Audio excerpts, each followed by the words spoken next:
但是自己的血量并不是那么健康了。酸奶就在烟中啊！你可以看到他在育苗的位置上面，完全猜到了对方的站位。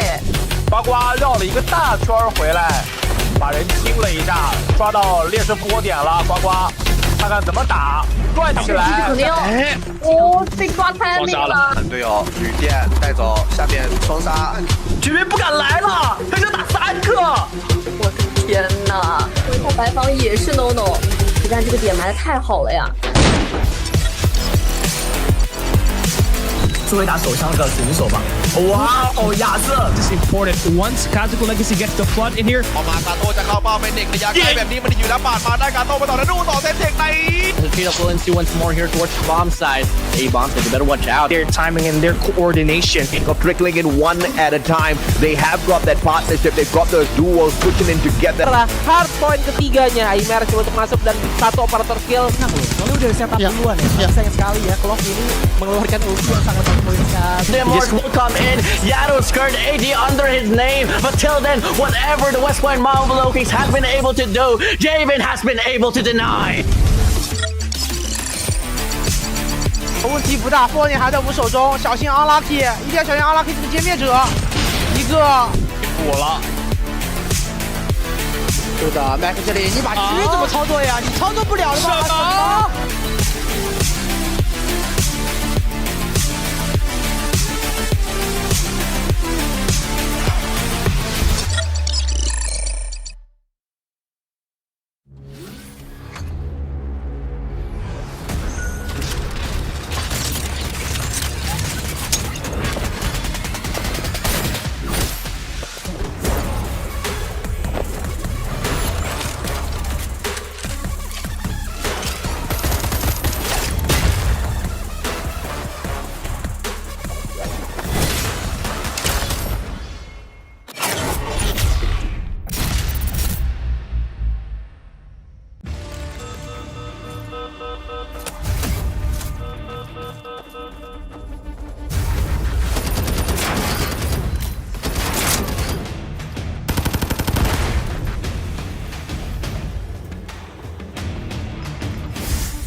但是自己的血量并不是那么健康了。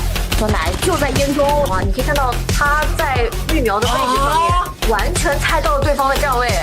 呱呱绕了一个大圈回来，把人清了一下，抓到劣势复活点了。呱呱，看看怎么打，转起来。肯定哦，被抓太那个了。队友旅店带走，下面双杀，居民不敢来了，他就打3个。我的天哪！他白房也是 no no， 实战这个点埋的太好了呀。作为打手枪的选手吧，哇哦，亚瑟 This is important. Once Kazuko Legacy gets the flood in here. ออกมากาโต้จะเข้าเป้าเป็นเด็กระยะไกลแบบนี้มันอยู่แล้วปาดมาได้กาโต้ไปต่อแล้วดูต่อเซตเทคใน Peter Fluency once more here towards the bomb side. A bomb, so you better watch out. Their timing and their coordination. Trickling in one at a time. They have got that partnership. They've got those duos pushing in together. Setelah hardpoint ketiganya, Aimer coba untuk masuk dan satu operator kill. Nah, soalnya udah setup duluan ya. Sayang sekali ya, Clock ini mengeluarkan ulti yang sangat poin sekali. The Morse will come in. Yado's skirt AD under his name. But till then, whatever the West Point Marvel Kings have been able to do, Javen has been able to deny. 问题不大，波点还在我们手中，小心 unlucky， 一定要小心 unlucky 这个歼灭者，一个补了。是的 ，Mac 这里你把狙怎么操作呀？你操作不了的吧？什么？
但是自己的血量并不是那么健康了。小奶就在烟中啊，你可以看到他在育苗的位置上面，完全猜到了对方的站位。呱呱绕了一个大圈回来，把人清了一下，抓到劣势复活点了。呱呱，看看怎么打，转起来。肯定哦，被抓开那个了。队友旅店带走，下面双杀，绝对不敢来了，他就打3个。我的天哪！回头白房也是 no no， 实战这个点埋的太好了呀。 作为打手枪的选手吧，哇哦，亚瑟 This is important. Once Kazuko Legacy gets the flood in here, ออกมากาโต้จะเข้าเป้าเป็นเด็กระยะไกลแบบนี้มันอยู่แล้วปาดมาได้กาโต้ไปต่อแล้วดูต่อเซนเทคใน The speed of fluency once more here towards the bomb side. A bomb side, you better watch out. their timing and their coordination. Got trickling in one at a time. They have got that partnership. They've got those duos pushing in together. Setelah hardpoint ketiganya, Aimer coba untuk masuk dan satu operator kill. Nah loh, soalnya udah setup duluan ya. Sayang sekali ya, Clock ini mengeluarkan ulti yang sangat poinkan. The Morse will come in. Yado's skirt AD under his name. But till then, whatever the West Point Marvel Kings have been able to do, Javen has been able to deny. 问题不大，波点还在我们手中，小心 unlucky， 一定要小心 unlucky 这个歼灭者，一个补了。是的 ，Mac 这里你把狙怎么操作呀？你操作不了的吧？什么？ เ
但是自己的血量并不是那么健康了。酸奶就在烟中啊！你可以看到他在育苗的位置上面，完全猜到了对方的站位。呱呱绕了一个大圈回来，把人清了一下，抓到劣势波点了。呱呱，看看怎么打，转起来。肯定哦，被抓太那个了。队友旅店带走，下面双杀，居民不敢来了，他就打3个。我的天哪！回头白房也是 no no， 实战这个点埋的太好了呀！作为打手枪的选手吧。哇哦，亚瑟 This is important. Once Kazuko Legacy gets the flood in here, พอมากาโต้จะเข้าเป้าเป็นเด็กระยะไกลแบบนี้มันอยู่แล้วปาดมาได้กาโต้ไปต่อแล้วดูต่อเซตเทคใน Repeat of Williams once more here towards the bomb side. A bomb, so you better watch out. their timing and their coordination. Got trickling in one at a time. They have got that partnership. They've got those duos pushing in together. Setelah hardpoint ketiganya, Aimer coba untuk masuk dan satu operator kill. Soalnya udah setup duluan ya. Sayang sekali ya, Clock ini mengeluarkan ulti yang sangat mengerikan. The Morse will come in. Yado's skirt AD under his name. But till then, whatever the West Point WPML has been able to do, Javen has been able to deny. 问题不大，火焰还在我们手中，小心 unlucky， 一定要小心 unlucky 这个歼灭者，一个。补了。是的 ，Mac 这里你把狙怎么操作呀？你操作不了的吗？什么？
但是自己的血量并不是那么健康了。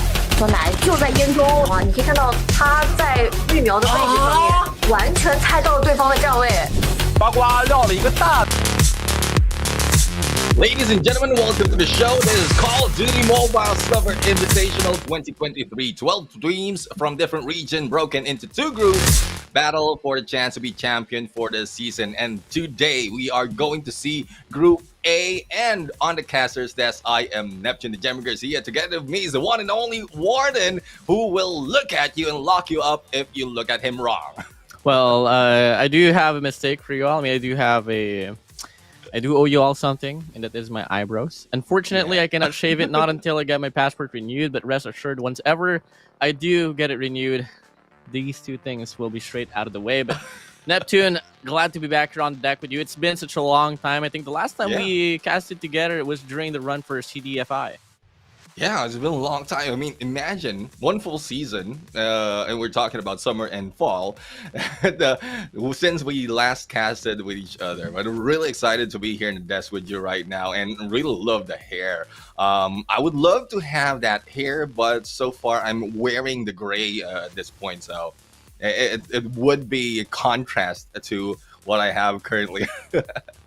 Definitely. I mean, it's also, it's free. Okay, I wouldn't really spend a penny on my hair, but they said it was free, get it changed and so on.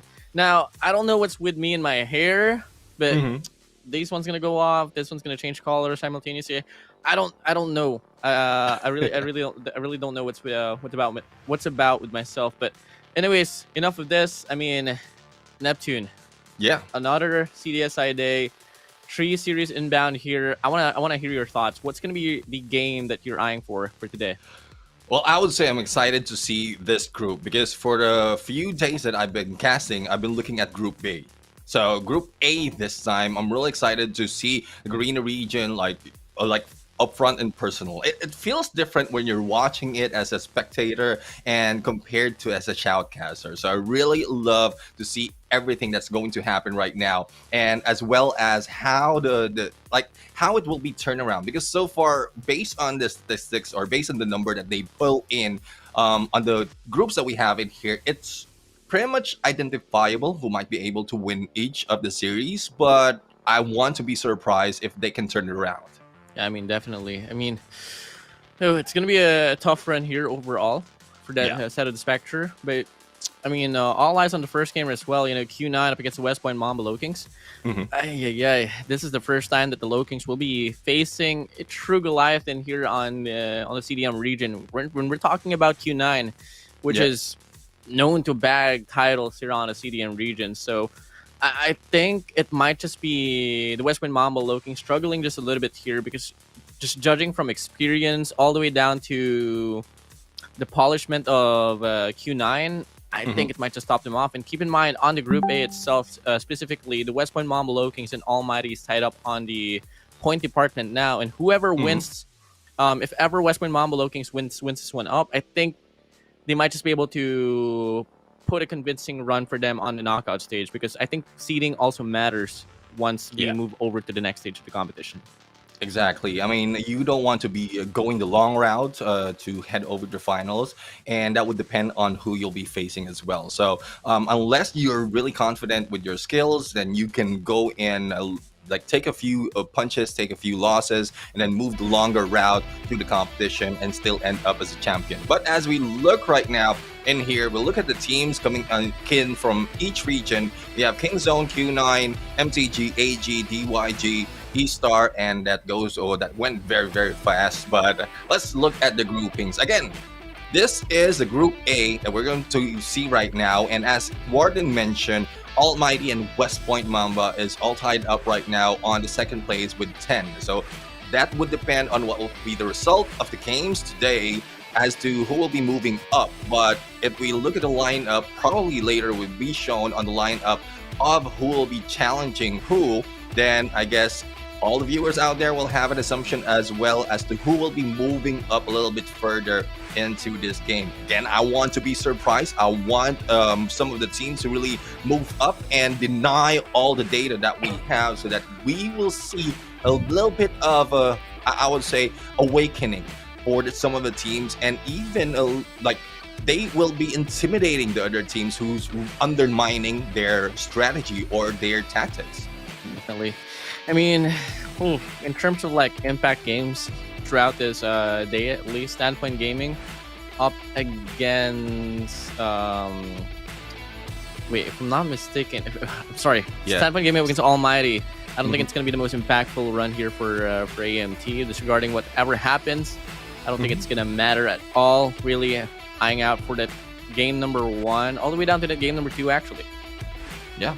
Well, if we look at the lineup right now, and let's go ahead and put in a little bit. So Q9 went against Almighty and won that, and Almighty went against West Point Mamba and won that as well. So in terms of who has taken the better advantage. It's Q9 has a better advantage against West Point Mamba. So that's where we want to see a turnaround being done. And we know how the Low Kings are doing. They at some point make adjustment, especially with some of the losses, and then that's where they capitalize on getting the win and the following up. But as we see the lineup right now, we have Yopi, PJ, Luffy, Susano, and Chloe right here for the side of West Point Mamba Low Kings. And well, really excited on how they will be popping off this time, because Q9 will not be letting them off easy in this gunfight. Definitely. And you know, in regards to the whole organization of West Point Mamba here in Neptune, I know you for a fact you are well familiar with them. If you were to bring up the nature of the organization, what would it be? I'll say like they really they understand the winning conditions of the game. They try to make the adjustment of they just evolve overall, like match after match, game after game. They just evolve overall, and they come up different every time that they jump into the battle. So that's why I love seeing the West Point Mamba jump into the battle, because at some point it surprises us with their performance. Yeah, definitely. You know, for the side of Kingju Club here, I mean, all I gotta say is that they're brute forces, man.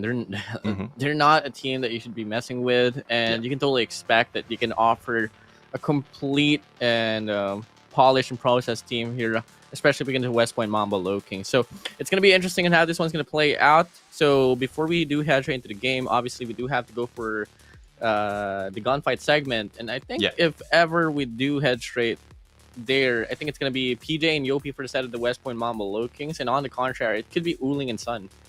Yeah, I mean, it's a good matchup for the gunfight. That would depend as well on the map, because so far, I think some of the teams are taking advantage of Saloon because of how small it is, and there's a lot of like hiding spot that you can go in and avoid those engagements. So if in case there is a favorable team, depending on whose lineup it is, that is a map that they can take advantage of. That will depend as well on where they will be playing. So let's see. Random maps, random weaponry. So as we can see, Susano and Chloe are Kalo right now, and Oling and Sinan. So they will be battling on King.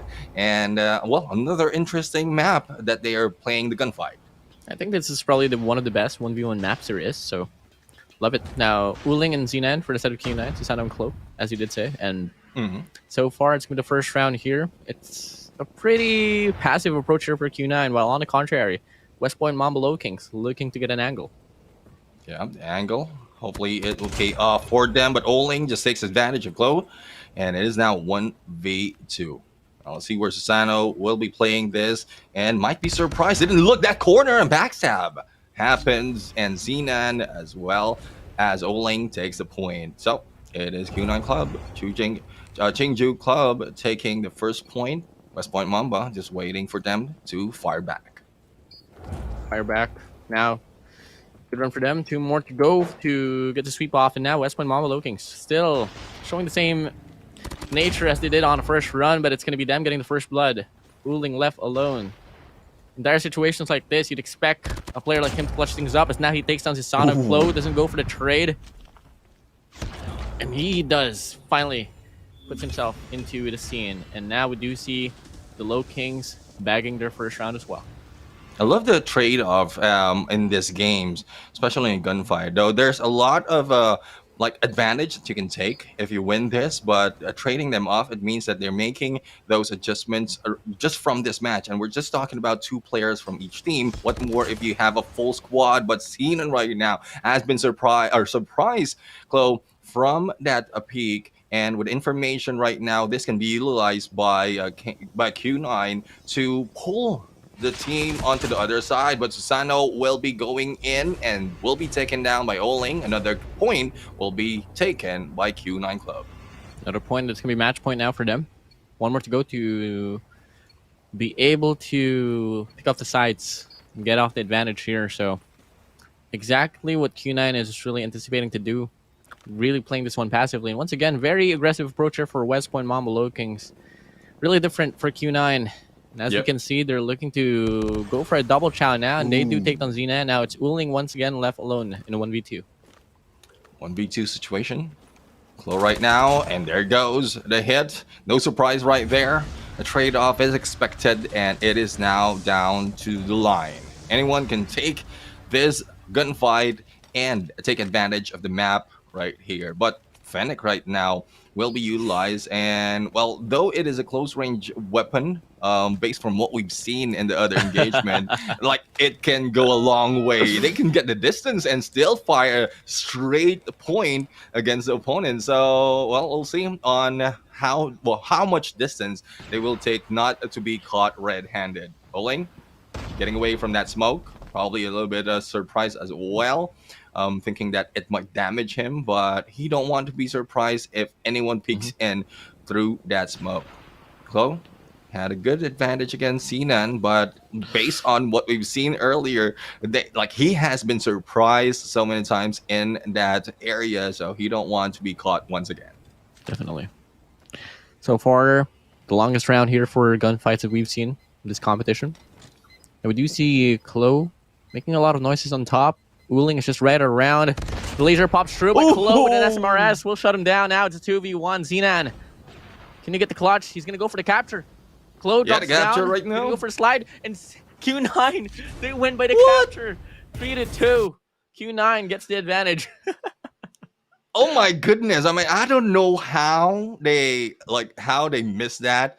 But I guess it's expected. You need to be smart at that point. The smoke has been used so that you will not be spotted as well. But for West Point Mamba, that should have been caught. The timer is already running down, and that's the only winning condition that's easier to be captured by Q9. Thus, not quite sure how they let that go. But it is what it is right now. At some point, like, being outsmarted is something that you cannot avoid. But as we look at the maps right now, search and destroy, hardpoint, and control, this is the format that we have, and I love the additional maps that has been added into the mix right here. Unfortunately for control, we only have 3 selection and no banning as well. So in terms of banning, each team will be taking out one of each from search and destroy and hardpoint, and they will only be left with only 3. So limited maps, but new additions really give us a different flavor. Speaking of ban, we have Express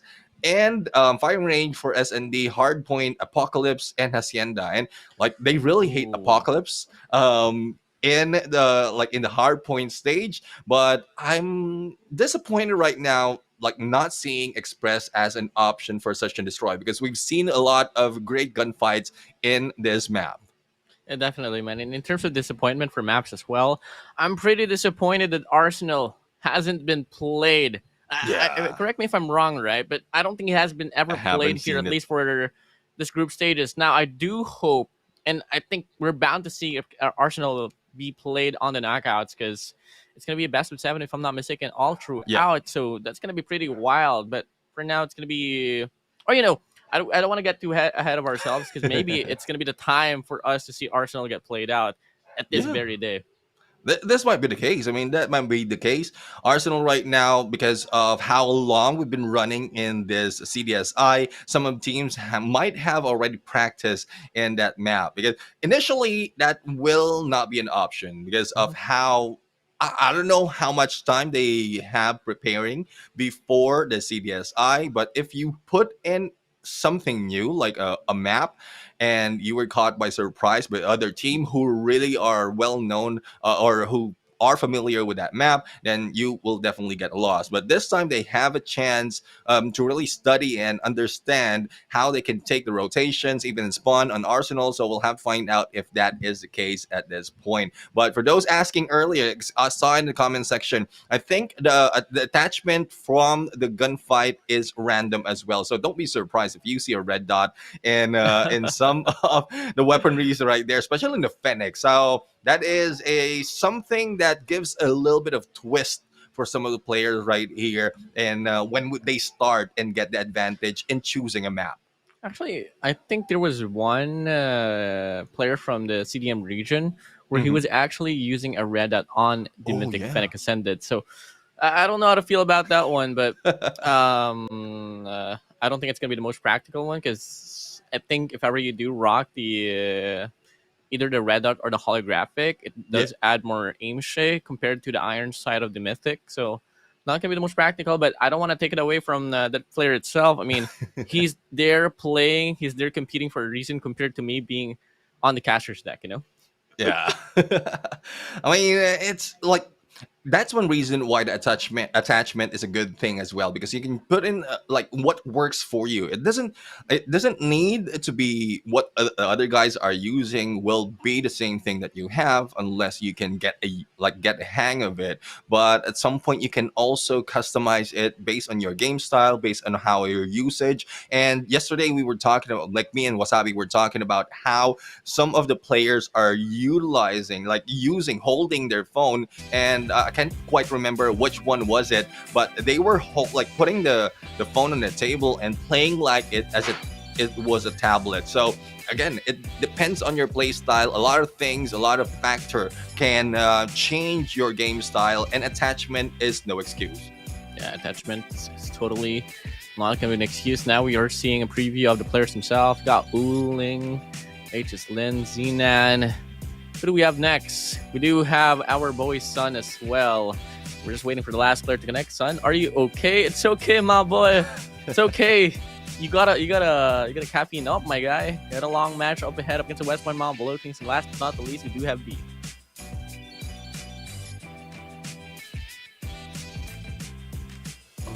All right. So yeah, I think I lost you a little bit there, WardeN.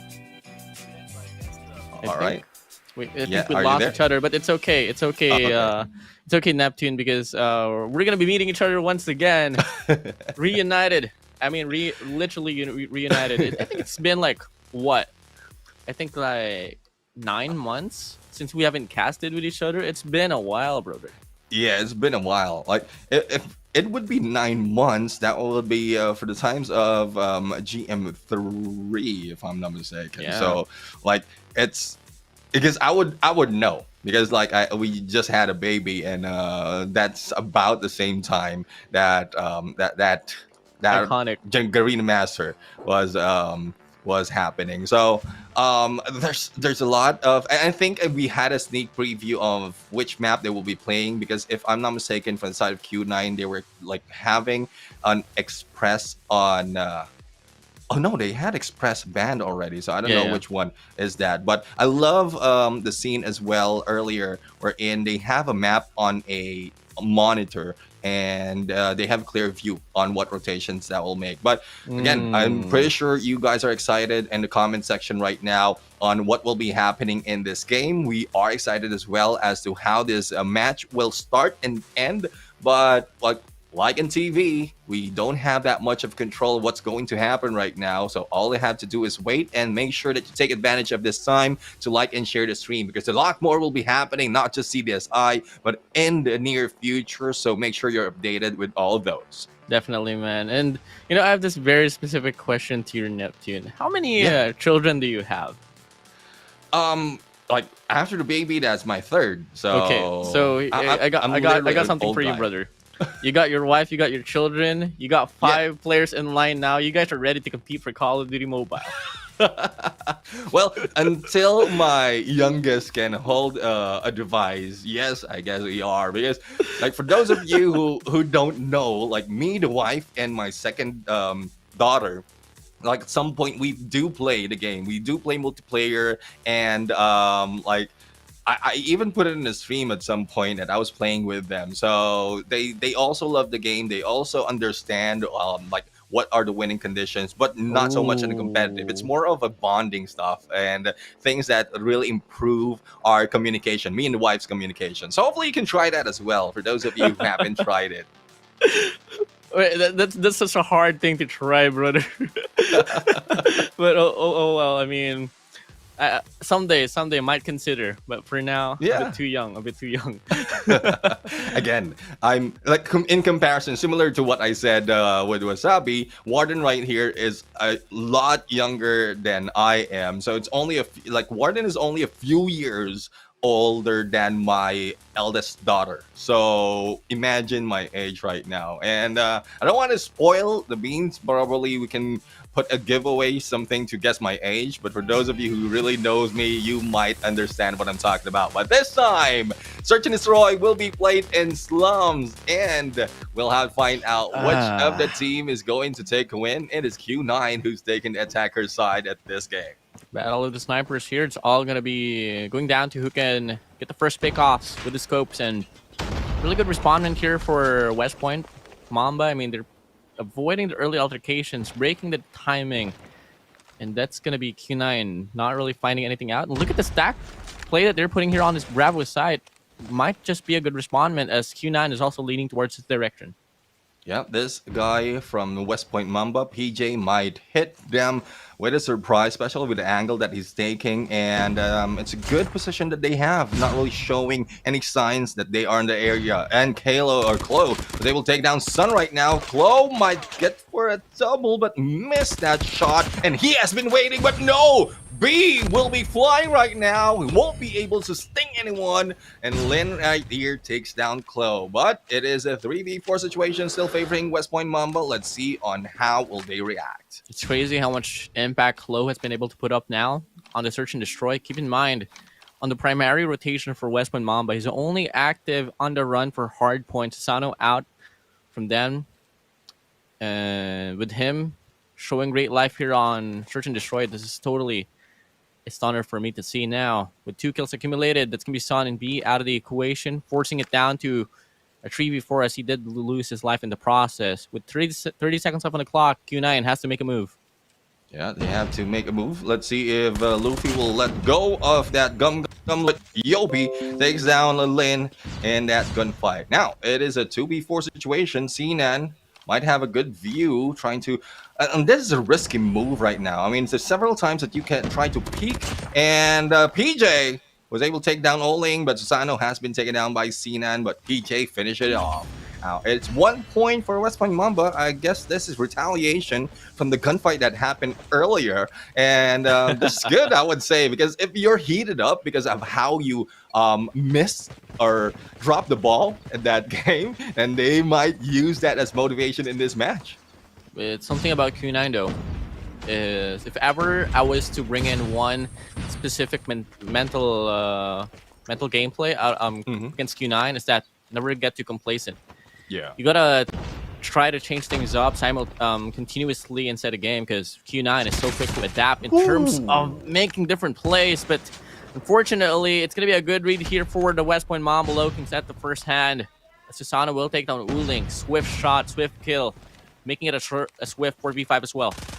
Yep, Lin right now going in for swift hit as well, and B just flew in there, stung one from West Point Mamba, goes in for the second and goes in for the third. It is Luffy right now on a 1v3 situation, but will be taken down by Sinan, and good trade in the points. I love the back and forth of this game right now, outplaying each other out like a outgunning them, and B right now is here just flirting by on each of West Point Mamba, and well, he is not afraid to get the fangs. Things like a B, bro. Yeah. Moving over to the second round, it's gonna be a very quick push here for Q9. Yopi takes down Aces Lin, but Sun follows up with a trade, finds 2, looking for the triple as well, but Luffy gets the backstab regardless. B on the process will take down 2. The spray transfer here from Q9 has been absolutely stellar. Now, the damage has been so chaotic here for the West Point Mamba Lokings. It's going to be Luffy now left alone. The 1v3. Gets the double god nade onto Uling and B. Now it's going to be Xena left alone. Luffy's going to go for a wraparound. Might be able to get the shot ongoing, but unfortunately misses the first shot. Xena gets the beam down, and Q9 accumulates her second round. I'm so sorry that I can't get it out of my mind. I mean, Luffy was just shouting gum grenade right there after taking down 2 of the guys from Q9. And One Piece fans might be able to understand what I'm talking about, but we'll have to find out. Luffy just missed that opportunity for a clutch, but a good play indeed for him to do that. But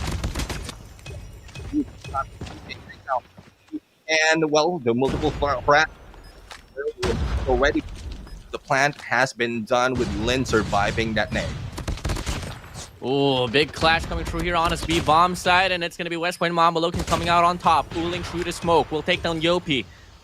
But with the bombs landed, still the factor of the time still towards his side, but unfortunately, not too patient for my liking. He will go down under hands of Luffy and the West Point Mambo looking. They respond back with their own round as well. 2-2, grounds all even. Yeah, grounds all even. Let's see on what they can do this time. Which one of them will be taking that point? Because the trade-off has been happening ever since this game began. And as we can see, rotations right now focusing more on the alpha side and not so much focus on Bravo. Probably just pulling them in onto one side. A little bit of damage received, but has responded by West Point Mamba, and Sun has been taken out. There goes a little bit of spray, and Luffy provided us a little bit of camera action right there, and PJ once again gets for another hit. And Oling has been taken out by Yopi, and as we can see, it's just a full blast push by the Mambas right here, leaving only one. B has nowhere to fly, but Chloe has been taken out and was stung. It's crazy how the first round, for the first 2 rounds that was won over by Q9 was done by brute force. The West Point Mamba Lokings, they responded with the same take as well, but oh well. I mean, the first initial half of this round was so convincing for the West Point Mamba Lokings. Once was a 1v4 or a 1v3 down to a 1v2 now, and then B with 7 kills under his hands might just be the best player here from the Q9 squad to clutch things up here up against Susano and Yopi. 1v2 still. Time ticking. 40 seconds left on the clock. Yeah, let's see on what rotation will be done, because I think the bomb has been guarded that well by West Point Mambolo Kings, and even as he head over into the other side of this fence, he will be caught off guard. But Sano, let's see if he will be able to see. Saw the shoulder. Information received and relayed. Yopi right now will try to fire back and goes in for the elimination. 1 point leading is West Point Mambolo Kings. And again, we're just waiting for the spawn of Q9 in this battle, because so far it has been a back and forth in terms of points. And if an aggressive push will be done once again by, let's say, the West Point Mamba team, because that's where they are catching the backs of Q9, they might be able to get a 2-point lead. A few damage right there being brought into Q9. Sun has been put to set, and Luffy right now, given the information, was able to take down Sinan. It is now a 3v5. Wow, the zoning here for West Point Mamba Lokings is so good. They're making sure that Q9 is not going to be able to get a free bomb plant without any transactions involved. One must go down at least. Now they brought it down to a 4v5, and oh my days, Luffy! Once again, favorite line, check his phone, please. Cooling. Looking to get a refrag, absolutely connects. But PJ and Chloe will just shut things down now. 4-2, West Point Mamba Lokings. Oh my days. Neptune, the way that they're playing this one is so different from what other regions has been trying to do up against a CDM team. They are ensuring that they're not going to give out a free bomb site. And this is absolutely probably the best respondment that you can do up against a CDM team. Exactly, and as we can see, Yopi right now just takes down a B, as PJ and Chloe has been taken down by the Sun, and Lin right now also goes in. So the response of Q9 is, if you want to go fast, we will be taking you down fast. Luffy's the only guy remaining at this point on a 1v4 situation. He might be pulling off another Gum nade right now, but will not be able to take down a few that easily. But Sun, with his back turn, has taken him down, catch up on that lead. Now it's a 4-3 right now, and I think there will be a little bit of adjustment that needs to be done by West Point Mamba at this point. But again, it's more of how much adjustment West Point Mamba has to do to outwit and outplay Q9. Now, West Point Mamba, they respond back with a very passive hold, only leaving Luffy to take control on it. I mean, Susano on at A bomb site, but looking like he does decide to regather as well with his squad. Looking like they are setting for a heavy retake here on the B bomb site if ever Q9 HS Lin will decide to get it planted. But look at how Q9 is playing as well. They're still waiting for any sense of aggression here from the Lokings, but it's really contradicting. I mean, correlating to one another here. Both ends just playing and waiting things to play out from one another. Yeah, let's see how this play out. as Luffy has a good line of sight into Bravo, sees one, but misses that shot. At least information has been relayed and paid in there. Misses a guy, probably a trophy can be of help to that. But Yopi right now goes in for the slay. Oling and B has been taken down, but Chloe will be taken down as well. Luffy for the quick hit. And the defusal is on, not really bothering on taking out Sun, and they managed to get another point. 2-point lead once again by West Point Mamba Low Kings, and they will be the ones in the attacker this time. And let's see if there will be any change of pace for their game style. You know, I challenged Olea to impress me in Search and Destroy up against a CDM team, and he told me challenge accepted. And guess what? They're absolutely delivering into a much more convincing run than what I initially expected. As Luffy starts things off with a kill onto Uling. Quickly, he goes down under the hands of Sinan with an explosion by the vehicle. But in return, in the process, it's going to be them getting the bomb planted now, 4v4 retake. Well, let's see how the retake will be done. And there goes the surprise. PJ right now, really unexpected, but Sun was able to respond, but a little bit too late. 1-2 trade, not looking good for the side of Q9. And here comes Yopi right now, taking down to B. And Sun, the only guy remaining, but managed to take down Chloe in the process. 1v2, time is running down. And Sun right now will not be rising at this point. He will be set down by the West Point Mamba Low King. 6-3 initially in the standard format. There should be a match point advantage, but it's not going to be the case.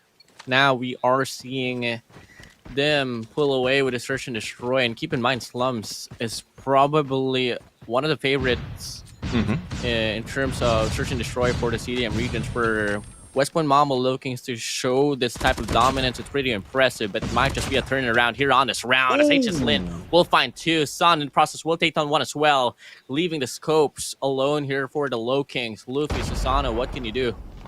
Yeah, that is a huge question for this too, as they're using the scopes right now, but not so much. They need to have seen and already taken down Susano. It's a 1v5 situation. This might be a game where Q9 will prove that they cannot be taken down that easily, and they can catch up with the 3-point lead that West Point Mamba has. No advantage just yet, but Luffy was able to go in, probably saw a little bit of light in there from that pixel, and Luffy sees one, but misses it. And Luffy right now will be backing off as information has been relayed. And there goes Sinan going for the backstab as the pinch has been triggered.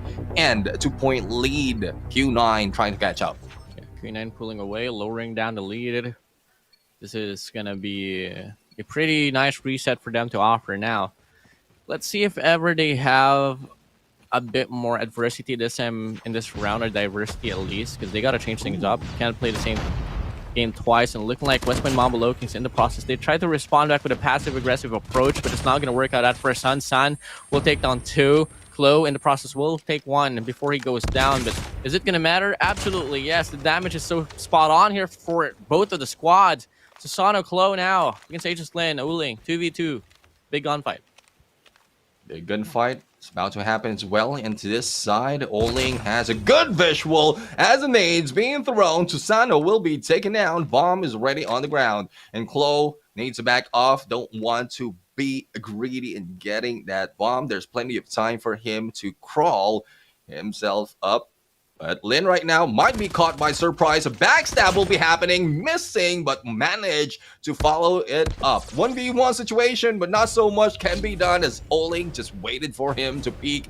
And the 3-point lead that West Point Mamba Low Kings has earlier has been brought down to 1. And this is a chance for them to tie it up. That's this time as aggressiveness of Q9 is showing. It's crazy how Uling just went for the trade instantly. Usually, most teams would play passively, but enough of that. Luffy once more. First Blood Reaper, as Kali would call him, will accumulate another kill early on.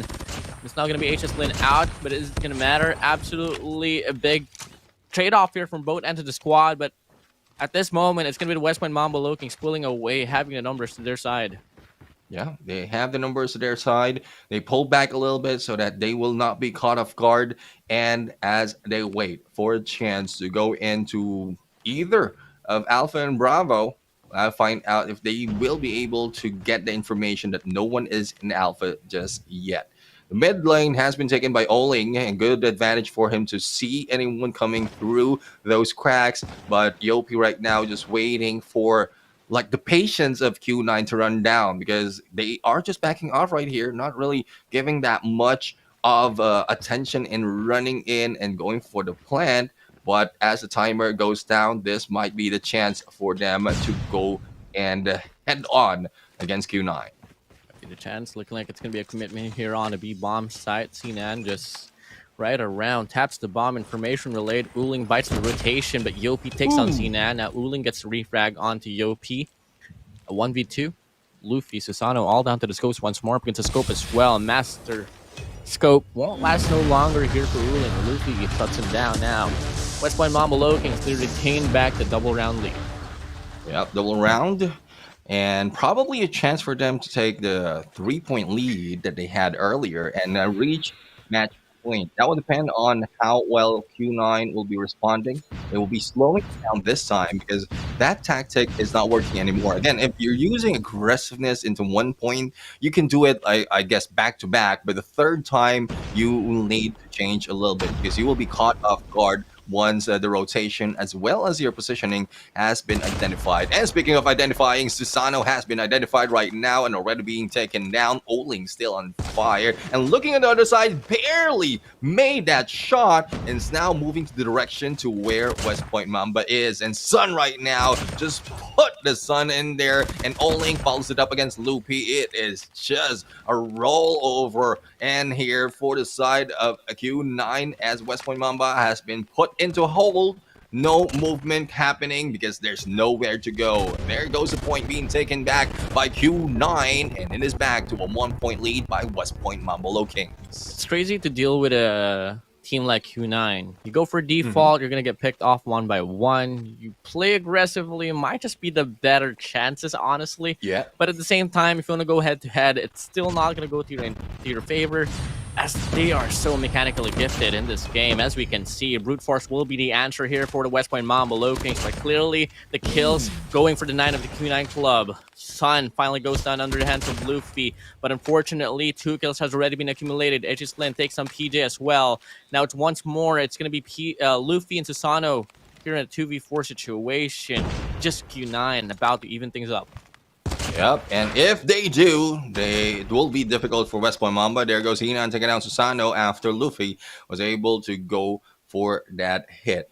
1v3 situation. Hinan will just be waiting and might be seeing Luffy saw the gun and understand that it's just a matter of time for him to shut him down. And it is now tied right now, 7-7. Who will be taking that match point and taking the win in this game? This is where we find out. Attacker side still in West Point Mamba, but so far it is not working for them. It has been utilized, the position has been utilized by Q9 to take advantage and taking down the aggressive players of the team and then leaving the snipers out. So let's see on how they will respond in this game.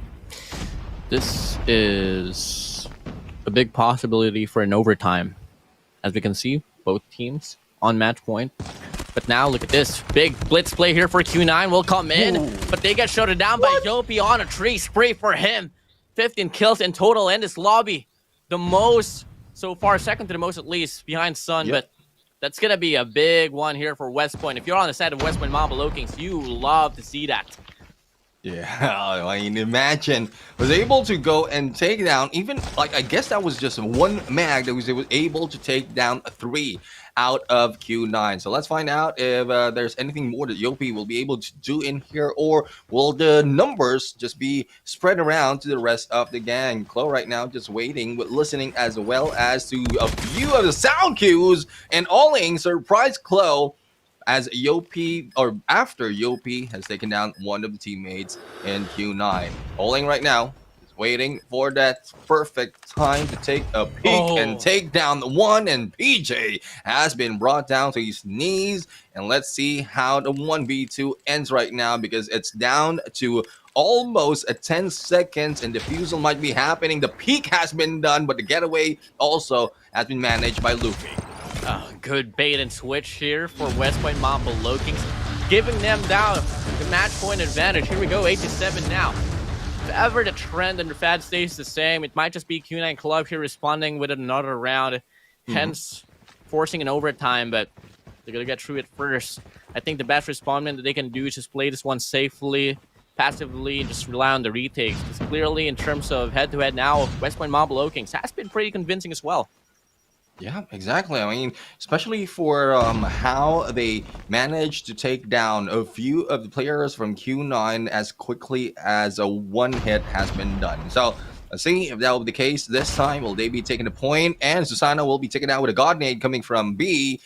B right now is just waiting towards B, and a little bit of a redundancy at this point, but there's no option for him. This is the guard, or this is the area that is guarding, and the team from West Point Mamba still no option as to where to go. They have plenty of time though, 1 minute and 10 seconds for them to make a decision and to make a move, but with one less member, it will be difficult for them to go for a quick rush. So it's more of a waiting game as to where the information will be relayed first and what pressure can be put in by Q9 in this battlefield. Patient setup here for Q9. Might just be able to surely extend this overtime, but it's probably all going to come down to PJ trying to make an opener here on this A-bomb side, which Xenon will be the closest player he can encounter, and he gets shuttered down, sprayed to the ground, down to his knees, as you would say, Neptune. And now West Point Mamba Lokings on the urge of losing another round. Q9 Club, this is absolutely the search and destroy that we expect them to deliver on this broadcast. Now 17 seconds left. The bomb is still waiting on that B parameter. Chloe gets one shot down onto Sun. Player 5, that's going to be him going down as well, and they do have enough time to get this bomb planted. Now it's going to be a 3v2. Good misplay here. A misplay here for Q9. Good outplayment here for West Point Mamba Lokings. Now they do get the bomb planted, but they got to worry about player Sinan. Player 1 Sinan here on this wraps, and he does take down Chloe. No refrags whatsoever. Now it's a 2v2. Odds in favor here for the West Point Mamba Lokings. Yep, and spread right now from either side can lead them to a 1v1 onto one side, and Yoki has already ended that. It is now up to Sinan to try to respond. Sees one and ends it on a 1v1, but time is running out. He needs to be aggressive and rush in, but he might be caught off guard in there. Let's see on what he can do. Sinan, a long turnaround, might be spotted, might be seen, but with 4 seconds remaining, that is just buying time and still being taken out by Luffy. And there goes West Point Mamba Lokings for the dub. That was such a good outplay there from Luffy, or just a misread here for Sinan, because he tried to wrap around at the last, 15 seconds on the garage, expecting that Luffy was playing for that open plan, but it didn't. It wasn't the case. West Point Mamba Lokings got it all done. S&D under their belt. That is something that Olea has proven me already, that they can take a search and destroy out from one of the heaviest hitters on the CDM region, Q9. Impressive, my guy. Yeah, exactly. I mean, looking at the stats, though, the history of Q9 right now, they might be leading Group A at this point, but when we look back in like their CDM region, they're not doing that well compared to the Wolves. So hopefully that is the case, that Q9's performance is dwindling overall, and this might be a chance for them to really catch up in terms of like their performance. But so far out of this match, West Point Mamba just got the best of them, and even if they try to catch up, Q9 tries to catch up, it was made difficult by West Point Mamba. So, well, it is what it is. The first match is gearing towards West Point Mamba Lokings. We'll have to find out if the trail or if the trend continues for them, because Hardpoint might be a chance for the Q9 club to catch up to this series. Yeah, but you know, you got to bring into factor as well that Hardpoint is probably the latest addition, one of the latest additions for the game modes here for the CDM region. So Yeah. It's gonna be a hard call here, and especially since Westpoint Mamba Lokings probably their best game mode overall is Hardpoint. Search and Destroy is their worst game mode, but completely changed here for the CDSI run. So I'm pretty impressed here, my guy. But looking at the statistics here in terms of the kills, oh my days, it all went down to the tactical brilliance of the teams, because 58 to 57, Westpoint Mamba Lokings only leading by 1 kill. Neptune. Yeah, and one thing I would say Sano is not doing or pulling out his best at this point. Probably it's just his positioning at this, because I'm pretty sure like they're just assigning their position on specific maps, and the way he is being caught off guard, especially for the side of Oling, he has been taken down so many times in this gunfight, in this battle, that there's not so much that he can do in terms of frag. But Luffy as well as Yopi with a whopping 20k. I mean, Yopi right now is our MVP. This is his 5th MVP with that 20k, 1.75 in rating, and he had the 5 highest single round kills. So that was an ace made by Yopi from 1 round, and 26 damage overall. This guy really is on fire, was on fire, and I guess he will not be burning out just yet, as we look at the highlights of that Search and Destroy. Yeah, taking a look at the highlights, I mean, oh la la, it was a back and forth, Neptune. Nothing much to be said, to be honest. I mean, it was insane. Q9, they had the display of spray transfers. Westpoint Mamba Lokings had the display of the trades. And this play right here for Yopi, getting the 3 spree with the Latisse. Cherry on top of the cake right there for Westpoint Mamba Lokings. So getting that first game mode, Search and Destroy out of the chase. Now we move over to respawns here, Neptune. Yeah, we've seen the factors, we've seen the whole nature of the teams now on how they correlate to one another. On Hardpoint we go. How do you expect this game to pan out? Well, for Hardpoint, again, it's anyone's game right here, because it's been a while since we've seen this region, especially for the side of CDM, go against other regions like Garena and Japan. So there might be a lot of changes if we compare it for when it happened in the previous Invitational. But in terms of how they're doing from the previous day, a lot of teams from like CDM region is playing some of the teams, and at some point they might be taking a win. So Westpoint Mamba still hopes are still up for them, because they've done so well in the Hardpoint. 2 matches from day number 1 or from week 1 against Z1. No, this is coming from Japan. They were able to bring them down with I guess almost 100, or if not 100 most of the time in terms of win. When we go in against SPG, there's not so much of data on how the Hardpoint went, but in terms of the series, that was a 3-0. So if we look at how well Hardpoint has been played, it can go either way. And since Hacienda as well as Apocalypse will be taken out, so we only leaves us with 3. And well, hopefully it's a familiar map that we'll be playing. Otherwise, we might see what we haven't seen before in Hardpoint. I see the smile right there, Neptune. I'm totally hoping that we're gonna be able to get what we are instinctively hoping to see, at least. No, yeah. I mean, I come again. I've said this every broadcast, is that I took my time to learn Arsenal, and it really bums me out that I haven't been able to grab that opportunity to talk about the map itself. But disregarding that, if it's ever gonna be any map in between Arsenal, then I don't mind. I mean, I just can't wait to see how Hardpoint will play out here in between Q9 Club up against the Westpoint Mamba Lokings, my guy.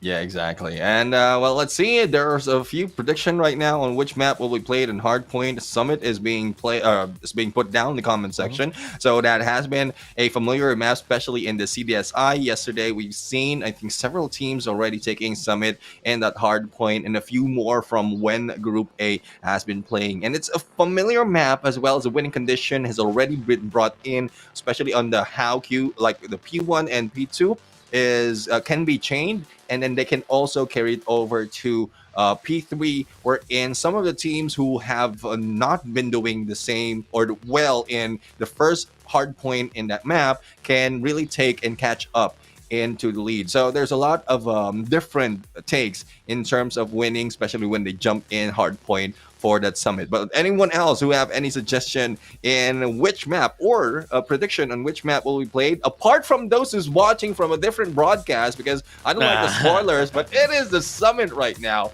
being pulled out. And if we look at the operator's skills, it's pretty much the same. And I'm not quite sure if you heard me say this yesterday, I love how War Machine is being used yesterday compared to the other day when I was doing the solo broadcast, because the War Machine has been spot on for some of the teams. For some, they're missing those shots, hitting themselves, and hopefully the good part goes for this battle against, or for West Point Mamba Kings against Q9. I mean, I know for a fact War Machine brings you back to the nostalgic days when you were casting early on, when I think it was like the run between like NRX Jeremiah 2911 and like NU Anarchy back then, where it was just War Machine showdown, my guy. A lot of capsules flying through the skies. And unfortunately, we're not going to be getting any 5-man War Machines anymore as we move into the competitive rule set here for this year's run for Call of Duty Mobile. But I mean, I'm glad it's back in the pool. But enough of that. Let's talk about the game here.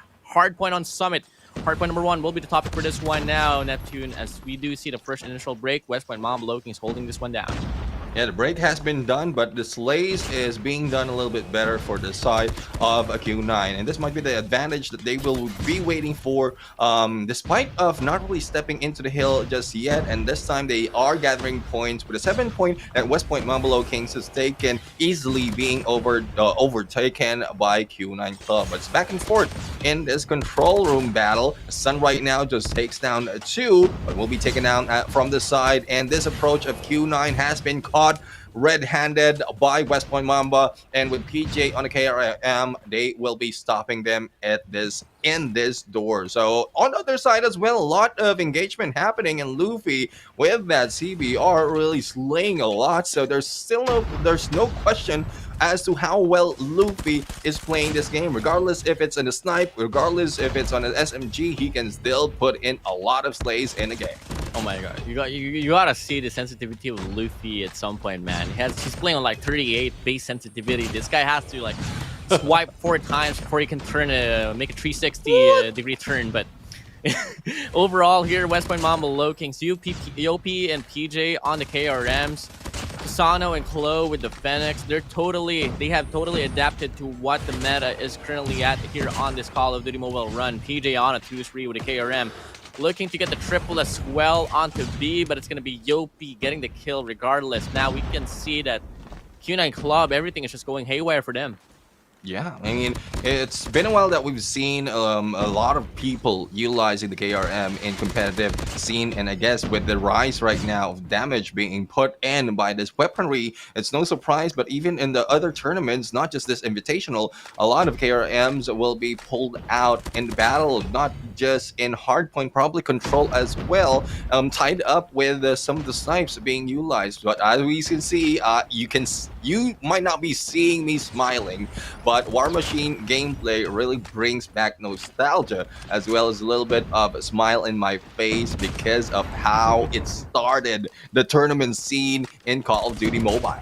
Yeah, definitely. And this is just a highlight reel here for overall the squad of West Point Mamba Kings. Dominance over dominance being showcased here. 24 points stagnant for the side of Q9 Club. They're trying to make a break here on this mid lane, but guess what? It has been continuously been denied.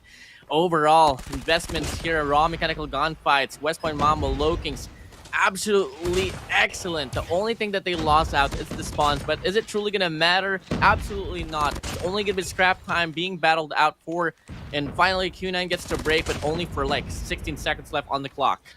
Yeah, 16 seconds is not so much to catch up to the almost 100 point that West Point Mambolo Kings has taken already. But Lin right now taking an acute angle, just trying to block off anyone who's moving in from West Point Mambolo Kings. But with a few seconds right here, the anchor will not be doing that much and to taking that spawn because they just spawned from the other side of the map. And Yopi will be taken down right now, run over by Q9 Club, and they are pulling out their operating skills, but unfortunately they are missing most of the shots. But Lin right now, even with all those misses, still managed to take down two, probably a third one right here, and they're still taking this hill to their side. Probably catch up can be made to bring it a little bit closer, but hopefully West Point Mamba can turn this thing around, this game around to their favor. But they need to manage to spawn and hold an anchor spot so that they can be a little bit closer, not so much running for them in this hill. You know, if you were superstitious with the run of West Point Mamba looking for Summit, on paper, it's absolutely awful. A lot of bad things has happened towards them in this very map itself. But if you want to talk about the numbers that they've been able to put up on Summit Hardpoint here, specifically for CDSI, they were able to take a very convincing run up against Blacklist International, ROG specifically on this map at Summit. And so far, it's going to be the same storyline here up against Q9 Club, 131-54, before we head straight back to the reset here, back to P1 Neptune. Yeah, P1 back as we see it right now. It's still anyone, as we can see the scramble on the minimap that we have, and B right now doing the B things, just waiting for someone, and once they peak will be taken down. It's a good thing PJ was able to manage to slide before going in for the gunfight, but only having a good angle right now. But PJ once again denied them of those position, and they start raking up the points, and PJ will be staying in here. A lot of damage can be done by this guy, but apart from PJ, there's a Luffy and Yopi taking putting in a lot of damage against Q9, and these guys already reached, if not 20, is above 20 in terms of elimination. But the retake has been done by Q9, but it will not be let go by Susano. And even with the scrap points, they want to take all of those. They want to end this that real quick, as well as put another point to their side that they beat Q9. Okay, for a moment, I saw Luffy wielding the KRM. I was like, absolutely no way we're getting a triple KRM setup now for West Point Mamba, but looking like he did just pick it up now. And in terms of the gun changes, PJ is now on the Fennec. It's only going to be Yopi left alone with a KRM for the side of the West Point Mamba Lokings. It's really interesting in how they also chose to change things up mid-game, and I think I absolutely commend that one. You know, if you can't commit to the KRM, if you can't perform, then change things up. But now, PJ, aka the guy that changed from the KRM to the Fennec, out on the spiral run, will get a triple, absolutely denying the players from Q9 Club to get a break. Yeah, let's see if Q9 Club will try to get the break this time, because PJ is on fire. No one can get through this guy. And here comes backup. But what more can Q9 do as PJ is in there, even all alone, just managed to take down a few. But the moment that Q9 Club has reached, the time has reached scrap time, it's only Q9 Club who can make that a point. Now, you mentioned about Luffy grabbing KRM. Probably, I would believe that his KDA is so high right now that he was not dying out, and he's losing more of his ammo. Thus, he picked up a KRM from the ground, and still managed to get all those lays, because right now, apart from PJ, he is on second in terms of elimination. Second on elimination now. Big investment for B. Purifier out will only be able to take down one, but it's going to be more than enough for them to hold their ground for a moment here on his Hardpoint. And Sinan, good cutoff there on his mid lane. Gets Susano, PJ, and Yopi out of the trace. Good tree spree for him. 8 more points to go for Q9 to reach the 100-point mark club. Can they do it? Is the question. Absolutely yes. I think it's about time here for West Point Mamba Lokings to head on to new. Yeah, they can head on to new right now. Anchor has been set up by Luffy, and despite of the other players still trying to go for the rush and will be taken down, they have a good control, but only 2 players in there onto the next hill. So hopefully BJ can hold his ground once again, still managing to do that as 3 rushes in, but Lin takes him down and Luffy as well. But the capture will be done by West Point Mamba, but will the spawns be controlled by West Point Mamba Kings? Because so far Q9 is doing the same thing and holding it a little bit better. And we can see the closeout now here for West Point Mamba, and looking like they are going to be able to get the break on going for them. 20 more points to go, but the spawn still favoring Q9 for a moment. Actually, it's a split spawn situation. Only player 1 will be coming from the back end. Ooh. The rest of his squads will be all around the perimeter. 15 seconds left on the clock. A side will ensue. Double chow will get denied now from Q9. And once more, it's just going to be the West Point Mamba Logans holding their grounds. And finally, they do falter, but big investment by Yopi on a Purifier will be able to clean the hardpoint for a moment. But it's still a good fight being shown here for Q9. And looking like they are still going to be able to live for another run. 9 more seconds to go. 4 more points here for West Point to close things up. And looking like it's not going to happen at all here on this hardpoint number 4. We're going back for another reset, Neptune.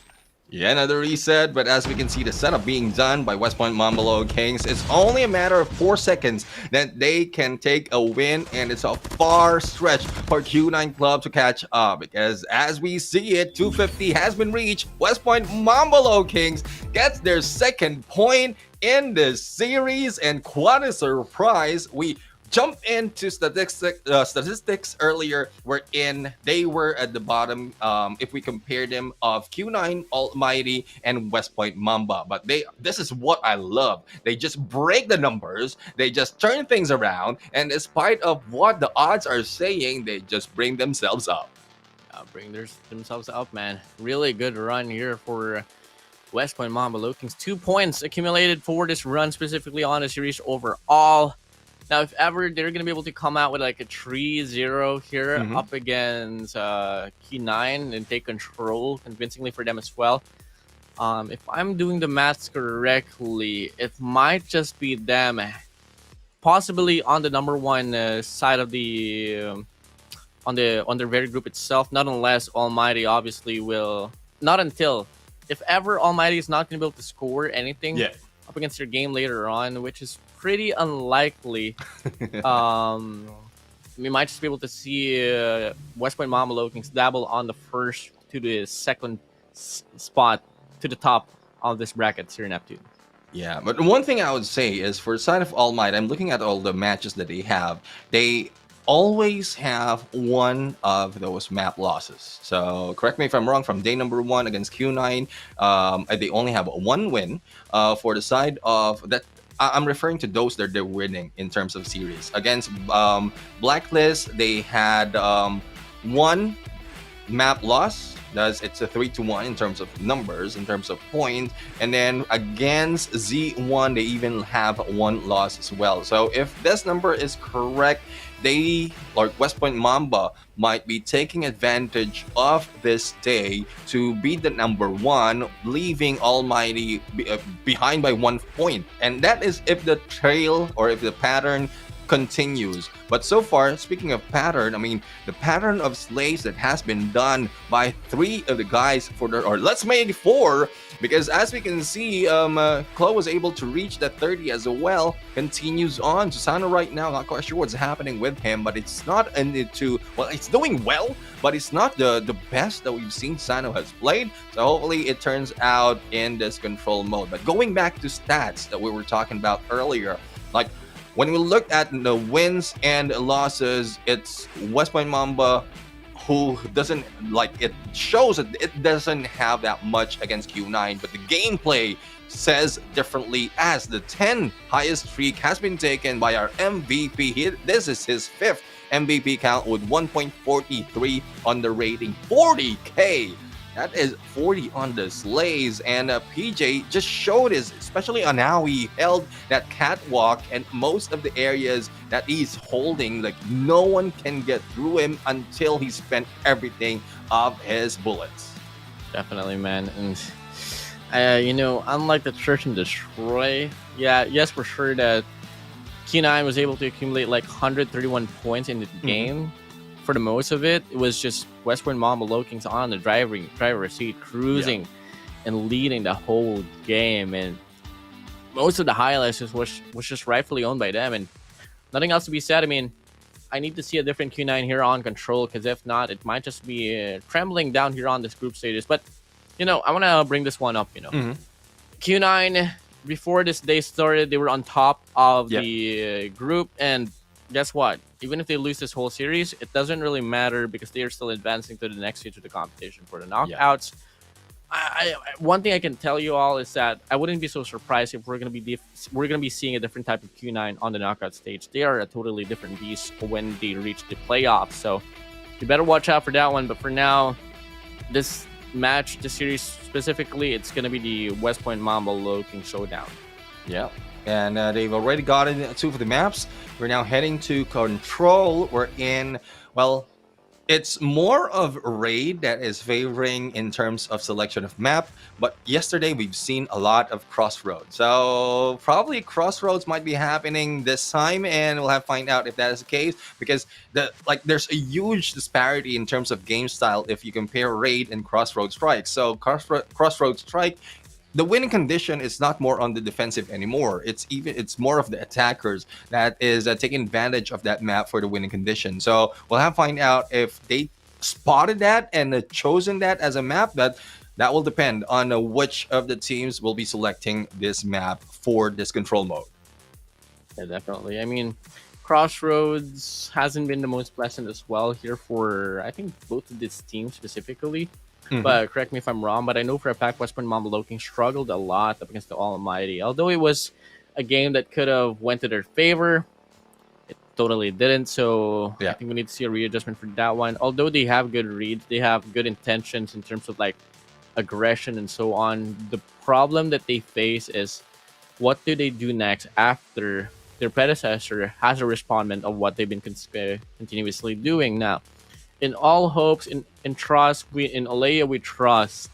We still need to see him double it down as well. So I don't exactly know if ever they have a different bag now here for Crossroad Strikes, because we are indeed heading straight into this match specifically. So let's just see if ever they can close things out here up in Q9, or can Q9 finally start their Cinderella story and possibly force a game forward and head straight to, you know, putting more odds into their favor and sending more chance to winning the series overall. Now let's see if the odds is truly in their favor. But I love the conversation that has been pulling out in here on the comment section of YouTube, wherein teams might be hiding strats so that it will not be shown or evident when they jump into the world stage. And there's no mention of world stage though, but that is the next level where in all these regions will be meeting up. So it is probably the case. Hopefully that is not. But again, the target for each of the group right now, as WardeN pointed out earlier, is just to reach the top 4. So regardless of like CDL or Q9 will not be able to get a lot of wins in this, they might be able to secure top 4 and still move into the knockout stage, and that's where they can pop off later on. But speaking of popping off, 2 players already popping off, make that 3 for the side of Q9, and 4 lives spent already before the respawn has been done by Westpoint Mamba. Not only that, the capture is being done already on Bravo as well as an Alpha. So distraction tactic is working for the side of Q9 on both sides. Let's say it's not just them pulling one team into one side and taking advantage of the other. They are trying to manage both points, and they're successfully in doing so. Almost in the second tick, and Westpoint Mamba might have spent all of their tactics from the previous one, but not because not so much damage is being pulled out right now against Q9. Susano hasn't been the best in Search and Destroy, completely showing a different type of beast here at the start of this control, already accumulating 3 kills under his name. Same goes for the set of PJ here on the third as well. Now, it was a very convincing start for Q9, but looking like once they let go of the map control here down this mid lane, it's been Westpoint Mamba looking for pulling this one down, and Susano is still continuous with the shots, finally gets traded off, but the damage has been done and the progress has been altered here for Q9.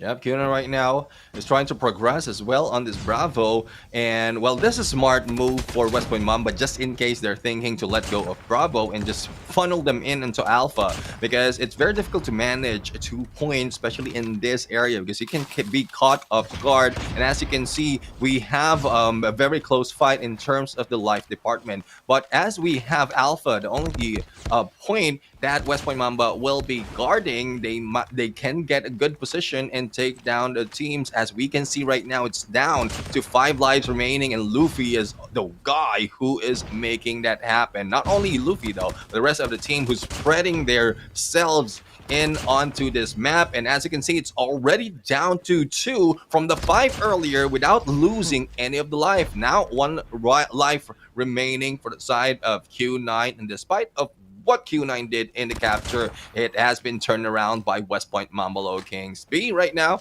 is just fluttering, trying to run away. 1 minute left for him for his struggles, but still managed to get a lot of elimination to cut down the numbers. But the trade in there will be done, especially with the 2 guys for West Point Mambolo Kings for the push.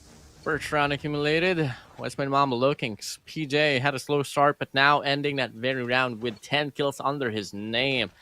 Susano on 7th. On the contrary, we do have Aces Lane and Sun alongside with B leading the lane department here for the Q9 club. But now, offense we go here for West Point Mambolo Kings. Defense here for our Q9 club. And looking like it's going to be a pretty good start as well here for West Point Mambolo Kings. What they gotta do though is that what I've been seeing a lot missed out on these teams who are playing Crossroads Strikes is honestly not having enough mid-map control. So if ever West Point Mambolo Kings can hold this one down, maybe till then can get a very convincing capture here on Alpha. Yeah, well, let's see if that is the case. So far, the trade-off of life is favoring West Point Mamba. Not only that, they have like the Alpha captured already. And if you look at what we've seen earlier, it was a different approach for West Point Mamba. They take Alpha and now focusing, or will be focusing, on Bravo. But again, this might be same approach as what we've seen earlier on their defensive side, wherein everyone else will be funneled by West Point Mamba. So they have a good lineup for the elimination, and it is now dwindling in the lives of side of Q9. They have plenty of time. They have plenty of life that they can take advantage of, and this might not go in for a capture. They will just rush in and take them down one at a time. One at a time, and this round is just looking to be another round here for the side of the West Point Mambolo Kings. 18-10, Q9 really struggling in the gunfight departments. At this point of the game, they got to set up those trades. Doubled lives here for West Point Mambolo Kings. B trying to put up a spree, but Susano gets him off the chase now. 5 lives remaining now here in Neptune, and this is just so going haywire here for Q9. Exactly, only 4 left, and Oling is trying his best not to be caught off guard and also getting those positions. B right now, good angle take. A follow-up was expected, and that's more of a great game sense from B. One reason why he is streaking all of his elimination, but unfortunately for him, it doesn't do that well for the entire Q9 club because there's only 2 men left. But Sinan right now just reduced it to 6 with 4 streak in the fight, and West Point Mambolo Kings had no choice but to go in for the capture. 1 minute remaining, and Luffy right now is the guy who ends it all, just hanging back in the corner, really chilling like a villain, and just brought it down against Q9. Susano was the it factor, and why Search and Destroy was a messy run for the side of the Low Kings, but on control. This guy's leading the lobby right now. 14 kills for him. Applause, man. Right Tech AMR on hand has been impactful overall, but Sun with the Locust finds Flo and Luffy. Freddy here for Sinan will not be able to get a kill, but fortunately, at least we'll be able to get that information, but still a misinvestment in my opinion. Yeah, it is a misinvestment. Let's see if that is the case.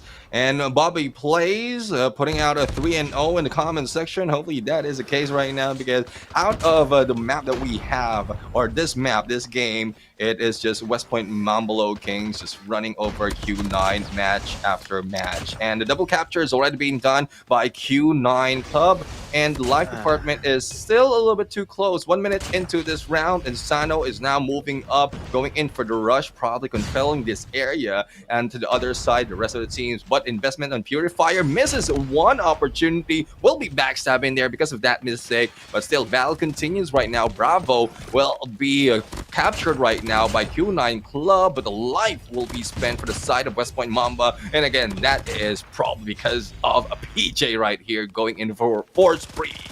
I don't know, man. I don't want to get complacent here, at least here for the side of the West Point Mamba Kings. Bobby, known for jinxing series, says, I need to see every player from Q9 drop down. Maybe till then, I can totally confirm that West Point Mamba Kings will win this game. Okay, it's only going to be Uling and Sun left alone. Susano shuts down B. Yopi goes under the hands of Uling. It's going to be Luffy up front, diverting the attention towards him. Susano from the back end will shut him down. And that's going to be a 3-0 run here forward the side of the West Point Mamba Kings. One more to go to close things out.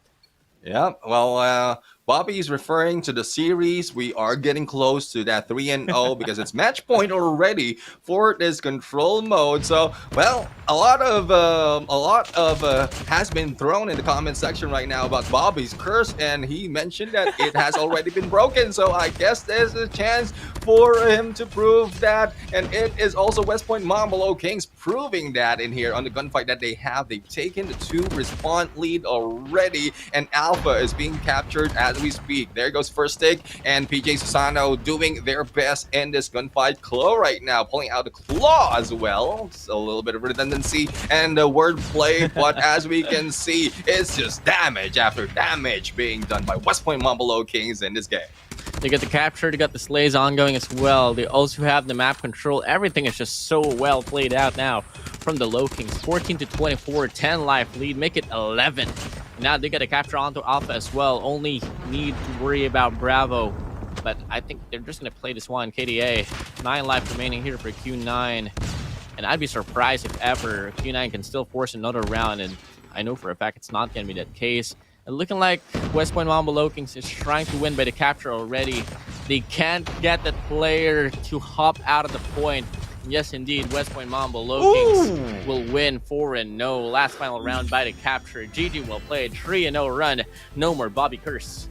No more Bobby Curse. And thank you very much, Bobby Plays, for hanging back with us in YouTube and on the comment section. I really appreciate how the conversation's running right now. Really appreciate as well the run that West Point Mamba Kings has done in here. That was a 3-0 against Q9. Something that we weren't expecting from the start of this game, but the moment that they got that 2-win in this series, well, it is just gearing towards West Point Mamba Kings, and all the stats has been broken as well in this first match. So looking forward, more of the statistics being taken out later in this day. We are up for Z1 against Blacklist for the second, and Almighty and SPG for the third series. So a lot more is up for everyone's hanging back in here. So hopefully you can give a like as well, subscribe to YouTube, and follow the Facebook as well, so that you will be updated all what's happening in games for Green Call of Duty Mobile. Yeah, definitely, man. What a series that we had. Totally expected that it was going to go down to the distance. All was going to go to game number 5, but it didn't matter. It didn't have to go to that way. West Point Mamba Kings. Yeah. Their squad, they said, nah, we don't want to waste a minute. Not a minute at all. And Q9, I don't know what kind of strat that they tried to prepare for this matchup against the West Point Mamba Kings, but if ever it's going to remain the same on the knockouts, it's not looking so bright for them. But come again, I don't want to discredit West Point Mamba Kings. Yep. Q9, I know for a fact there's still more that they can show, but for now the spotlight is on for the Kings.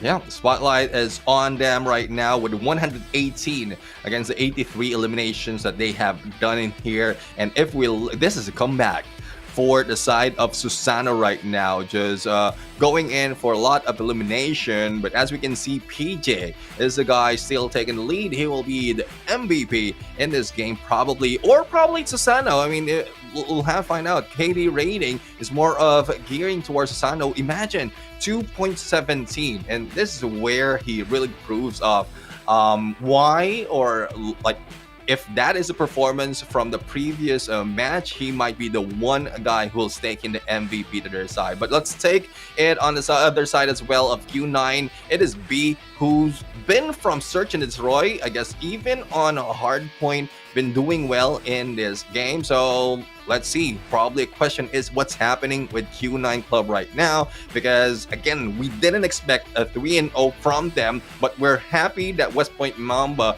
is really making a lot of adjustments, especially with how they played in the previous days of this Invitational. Definitely. Big readjustment has to happen. But, you know, to scratch things off, honestly, gunfight department is obviously not the problem here. I think it all had to come down to the tactical brilliance of we call it, of the Westman Mambo Low. Yeah. Gotta credit Alea here as well. Unfortunately, since this whole CDSRA format, we don't really get flashed with like the whole roster of the players. Alea, gotta keep in mind, he is the coach, he is the mind behind all of this. But in terms of who is the slayer of it all here for the squad of the Kings, TJ, 6 MVP count. Amazing. Yep, entirely amazing. 1.73 in there, a lot. That was a 30K for his side. As we look at the highlights for this game, this is where really PJ just streak all those slays, and like, it's really devastating to see one team being taken down right now, like Q9 Club, because from the previous Invitational, they did a lot better.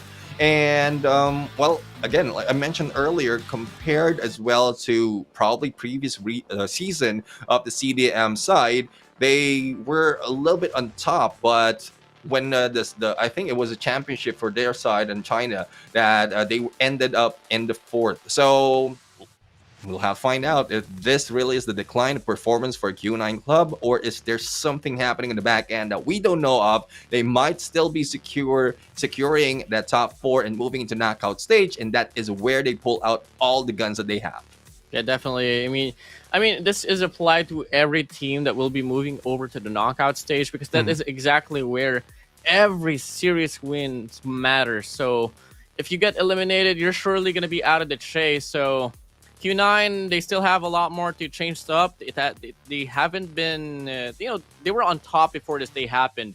But West Point Mamba Low Kings took that title out away from them. They overtake them throughout the points. So 13 points here for West Point Mamba Low Kings, 11 for the set of Q9 Club. Almighty on 10. So as of right now, at this current state, West Point Mamba Low Kings will be on top of the bracket. Right. Let's see if ever Almighty can retake it all out and win 3 games as well.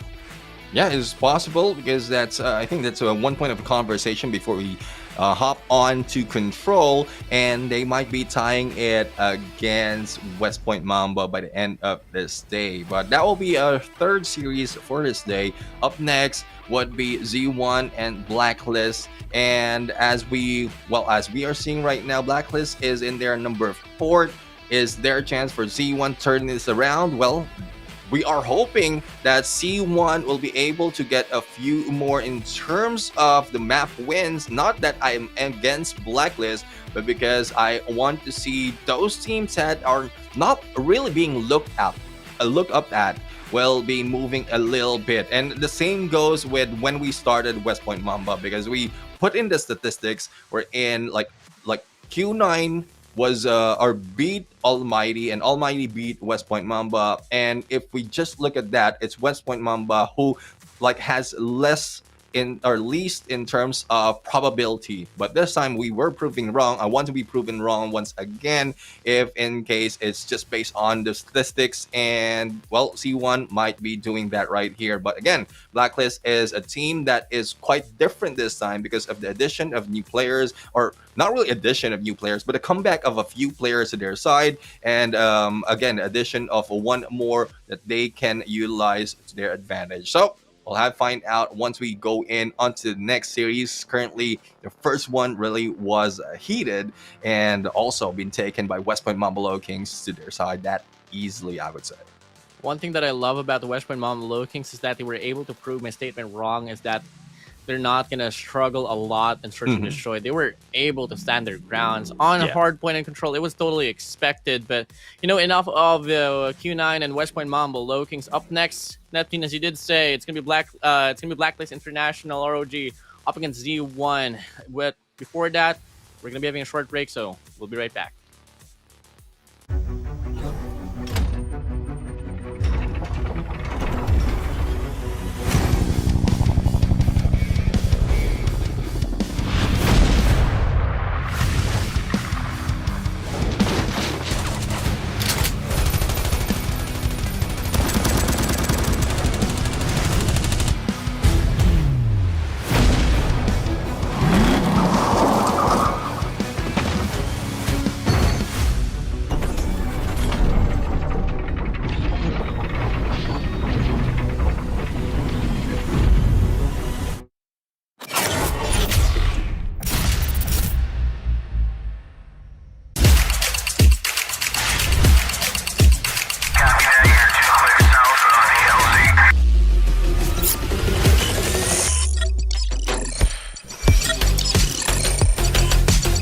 但是自己的血量并不是那么健康了，小奶就在烟中啊！你可以看到他在育苗的位置上面，完全猜到了对方的站位。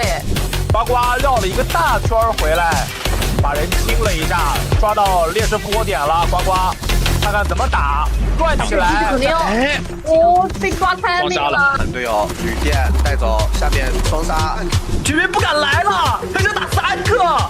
我的天哪！回到白房也是 no no。但这个点埋的太好了呀！作为打手枪的选手吧，哇哦，亚瑟 This is important. Once Kazuko Legacy gets the flood in here. พอมาการโต้จะเข้าเป้าเป็นเด็กระยะใกล้แบบนี้มันอยู่แล้วปาดมาได้การโต้ไปต่อแล้วดูต่อเซนเทคใน Retreat up LNC once more here towards the bomb side. A-bomb, so you better watch out. Their timing and their coordination. Trickling in one at a time. They have got that partnership. They've got those duels pushing in together. Setelah hardpoint ketiganya, Aimer coba untuk masuk dan satu operator kill. Soalnya udah setup duluan ya. Sayang sekali ya, Clock ini mengeluarkan ulti yang sangat poin sekali. Demort will come in. Yado's skirt AD under his name. But till then, whatever the West Point Mambolo Kings have been able to do, Javen has been able to deny. 问题不大，火焰还在我们手中，小心 unlucky， 一定要小心 unlucky 这个歼灭者，一个我了。是的 ，Mac 这里你把狙怎么操作呀？你操作不了的吧？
但是自己的血量并不是那么健康了。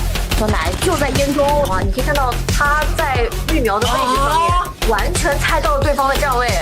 呱呱绕了一个大圈回来，把人清了一下，抓到劣势波点了。呱呱，看看怎么打，转起来。肯定哦，被抓开那个了。队友雨电带走，下面双杀，居民不敢来了，他就打3个。我的天哪！一下白房也是 no no， 但这个点埋的太好了呀。作为打手枪的选手吧。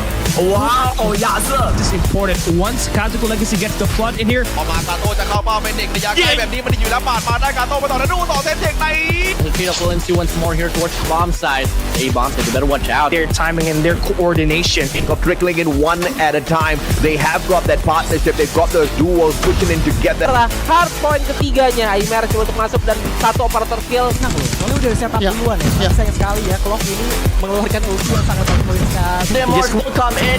Yado's skirt AD under his name. But till then, whatever the West Point Marble Oakings have been able to do, Javen has been able to deny.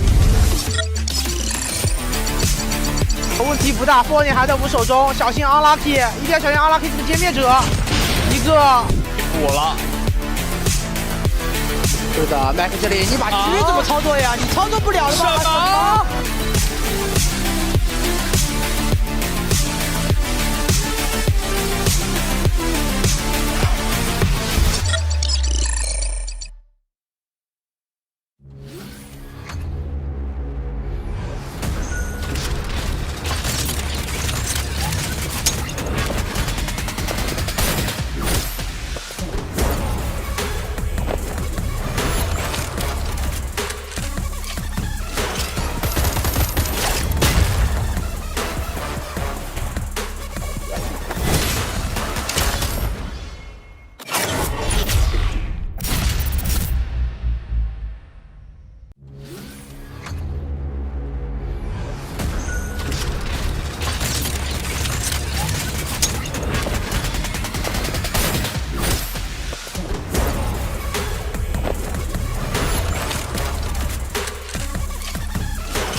但是自己的血量并不是那么健康了。小奶就在烟中啊，你可以看到他在育苗的位置上面，完全猜到了对方的站位。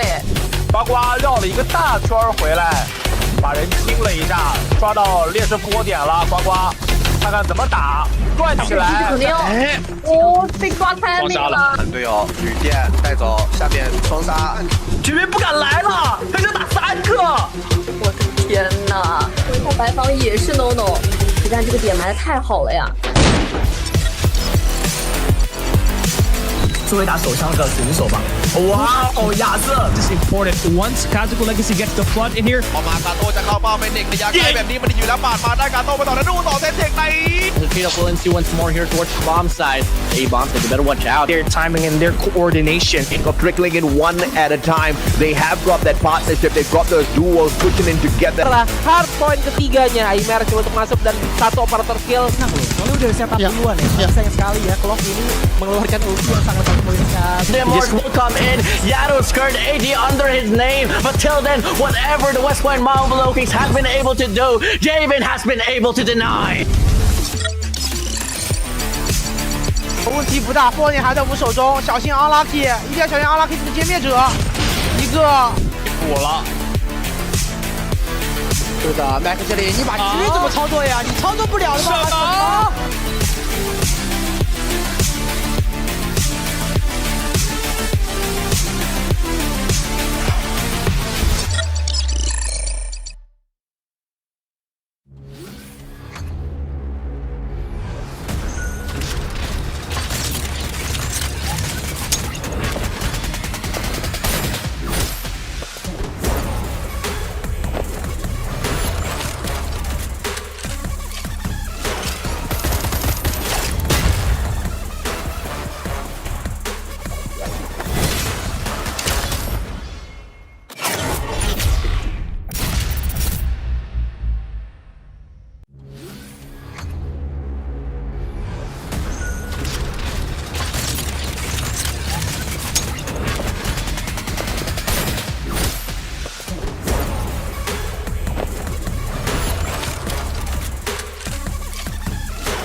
但是自己的血量并不是那么健康了，小奶就在烟中啊！你可以看到他在育苗的位置上面，完全猜到了对方的站位。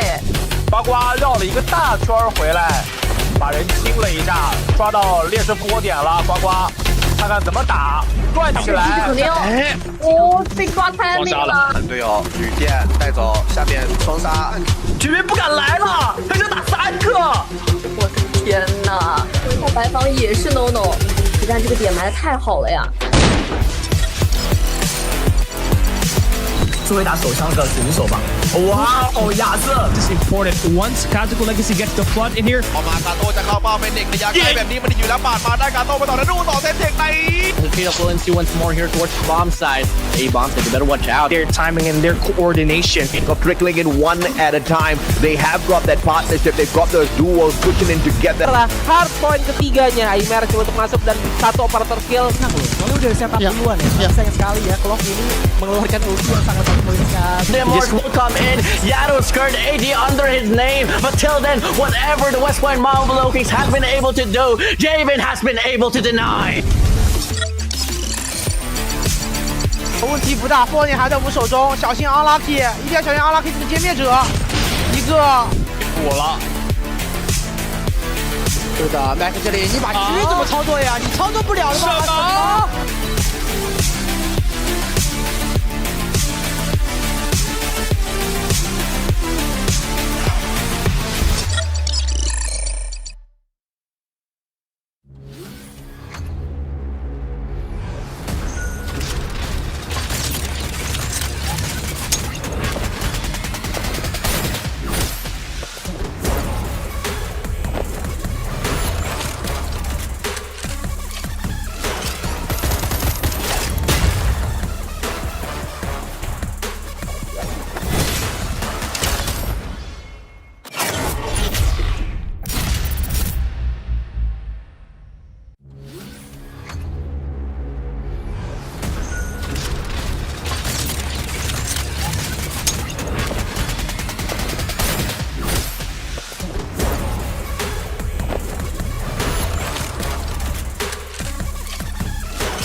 但是自己的血量并不是那么健康了。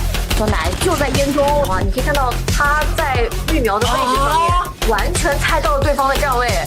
呱呱绕了一个大圈回来，把人清了一下，抓到劣势波点了。呱呱，看看怎么打，转起来。肯定被抓开那个了。队友旅店带走，下面双杀，绝对不敢来了，他想打3个。我的天哪！回下白房也是 no no， 但这个点埋的太好了呀。作为打手枪的选手吧。哇哦，亚瑟 This is important. Once Tactical Legacy gets the flood in here. ออกมากาโต้จะเข้าเป้าเป็นเด็กระยะไกลแบบนี้มันอยู่แล้วปาดมาได้กาโต้ไปต่อแล้วดูต่อเซตเด็กใน The trade of Williams once more here towards the bomb side. A bomb side, you better watch out. Their timing and their coordination. Of trickling in one at a time. They have got that partnership. They've got those duos pushing in together. Setelah hardpoint ketiganya, Aimer coba untuk masuk dan satu operator kill. Soalnya udah setup duluan ya. Sayang sekali ya Clock ini mengeluarkan ulti yang sangat poinnya. Demork will come in. Yado's skirt AD under his name. But till then, whatever the West Point Marvel Kings have been able to do, Javen has been able to deny. 问题不大，波点还在我们手中，小心 unlucky， 一定要小心 unlucky 这个歼灭者，一个补了。是的 ，Mac 这里你把狙怎么操作呀？你操作不了的吗？什么？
但是自己的血量并不是那么健康了。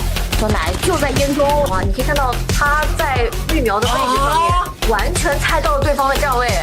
呱呱绕了一个大圈回来，把人清了一下，抓到劣势波点了。呱呱，看看怎么打，转起来。肯定被抓开那个了。队友旅店带走，下面双杀，绝对不敢来了，他想打3个。我的天哪！回下白房也是 no no， 但这个点埋的太好了呀。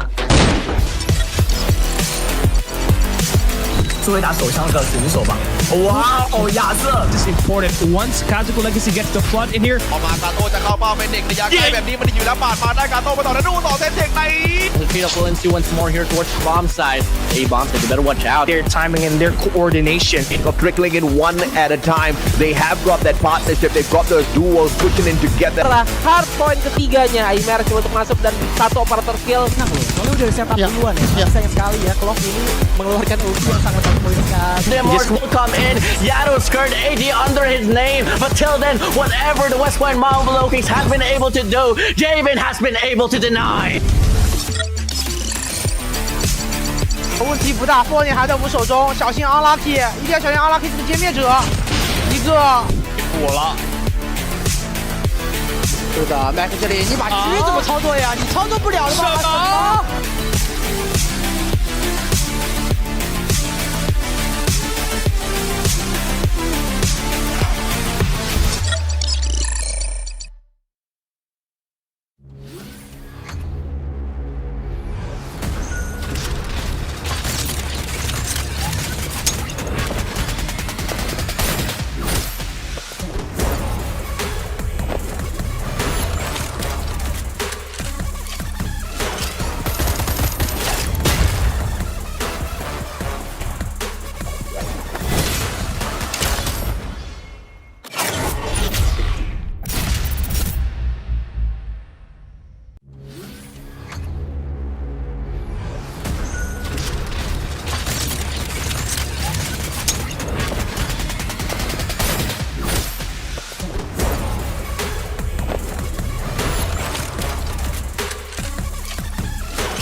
但是自己的血量并不是那么健康了，酸奶就在烟中啊！你可以看到他在育苗的位置上面，完全猜到了对方的站位。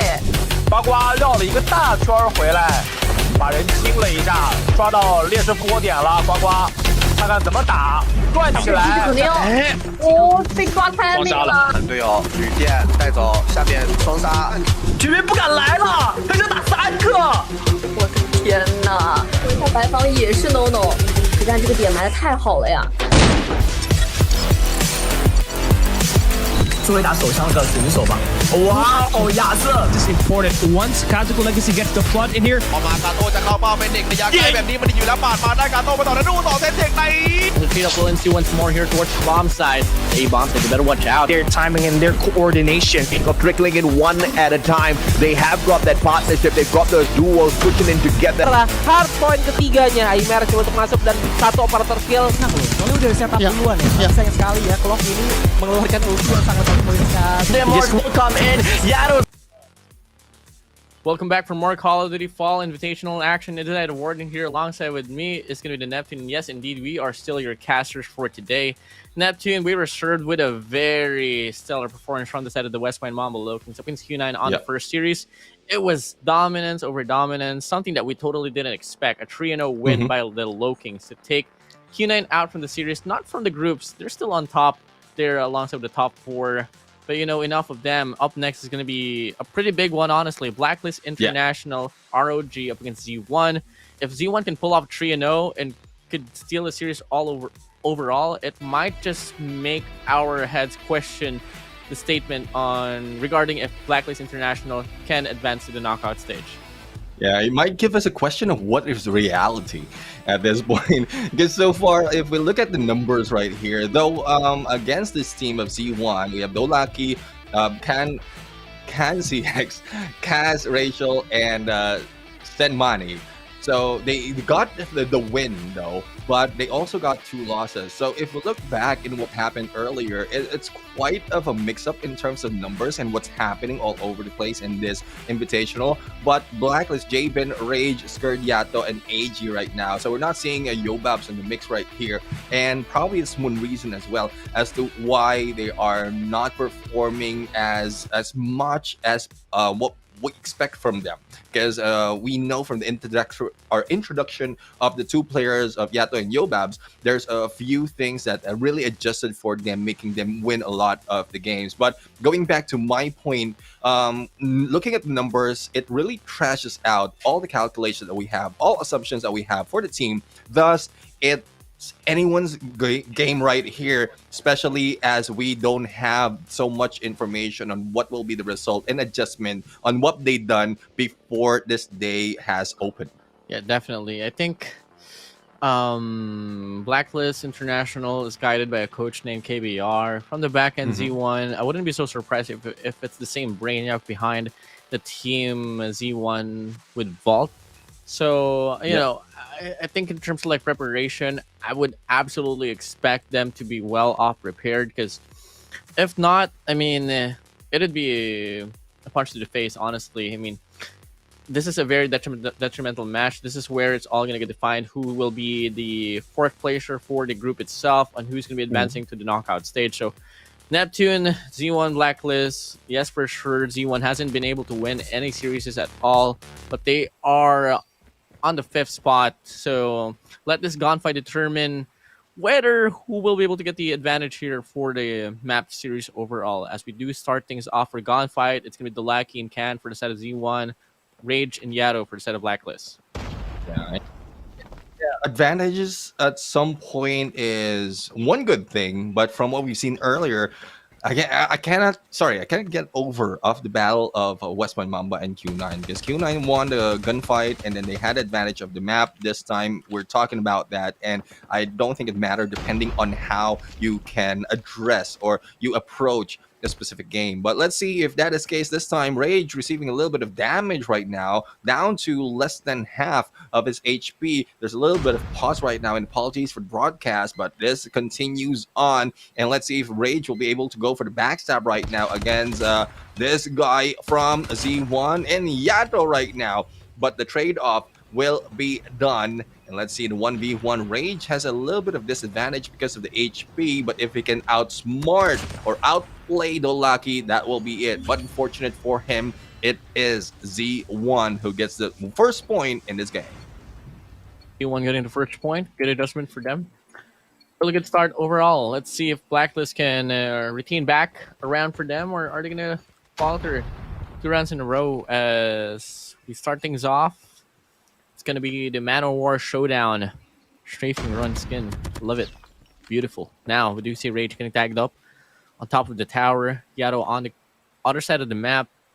Not going to be able to find any opportunities to help out his teammate. And so far, the damage is pretty convincing here for Z1.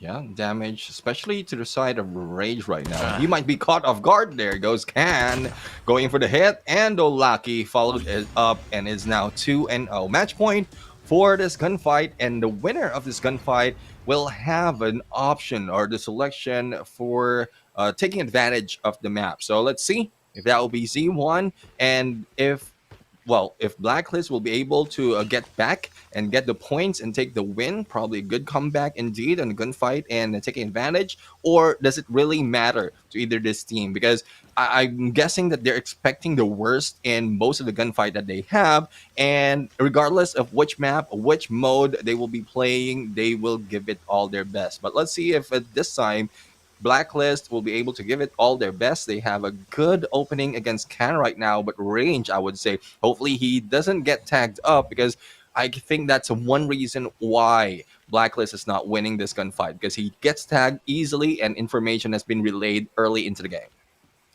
A lot of time has been dwindled down so far on this round of gunfight, and it's no one's landed so far, but loving the angle here for Rage. A bit of an off angle. Not gonna be able to get any opportunities. The flag will get opened up now on the mid lane, but it's still not gonna be a capture. Actually, it might be a capture here for Rage, but Lucky shuts him down. Now it's gonna be Yato left alone. But Yato hops into the flag. This happened twice already today, guys. Come on. I mean, if you have a good angle to cover the rest of the flag, why not take it? I mean, yeah, you don't want to be caught off guard, but it's a 2v1 situation wherein you can have angles from both sides. So, well, that's 1 point going in for Blacklist right now. Probably a motivation for Blacklist for them to get another one, probably back-to-back for them to win this gunfight. Well, let's see if that is the case. UL 736 is being used right now in this game. And again, don't question the holos that's being pulled out right now. There's attachments or randoms to make it more interesting for the players. And if you guys want the attachment specifically, you can get the code next to the ammunition. Yeah. So if you want to try it out, if you like it at least. But I don't think anyone likes, especially with the scope, when you're using some of the skin. So, well, we'll have to find out if that is the case. But one has been taken down already, and the trade-up has been done. But Rage is in a bit of trouble with a few HP remaining. Lucky just needs one more bullet to connect to seal the deal. 3-1 here.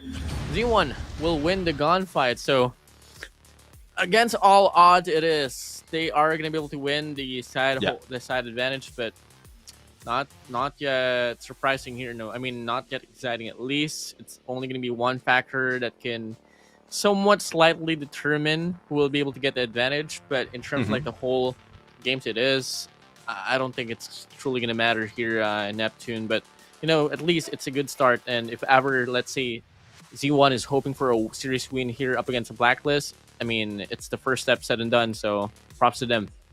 Yeah.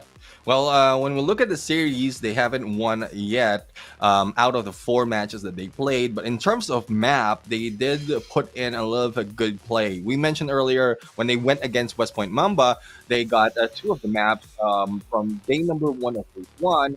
And against Q9, though, unfortunately, none. But when they went against Almighty, they got 1 of those maps. So there's still hope. Even in SPG, they got 2 as well. So there's still a lot of hope for Z1 or Z1 in there, as mentioned in the comment section. But there's a lot more that we are asking for Z1 right now, especially as they are going against Blacklist International. This is a team that you cannot undermine, but we'll have to find out because the maps right here are a little bit different compared to what we are used to. But with the number of games and days that they played already, I guess they have the selection of what they want to pick as well as what they got familiarized on this CDSI. Definitely.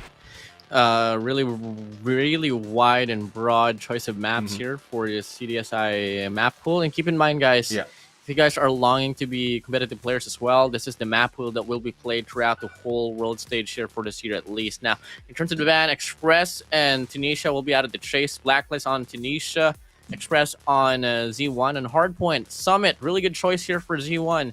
Out of the equation, and for the set of Blacklist, they take down Apocalypse.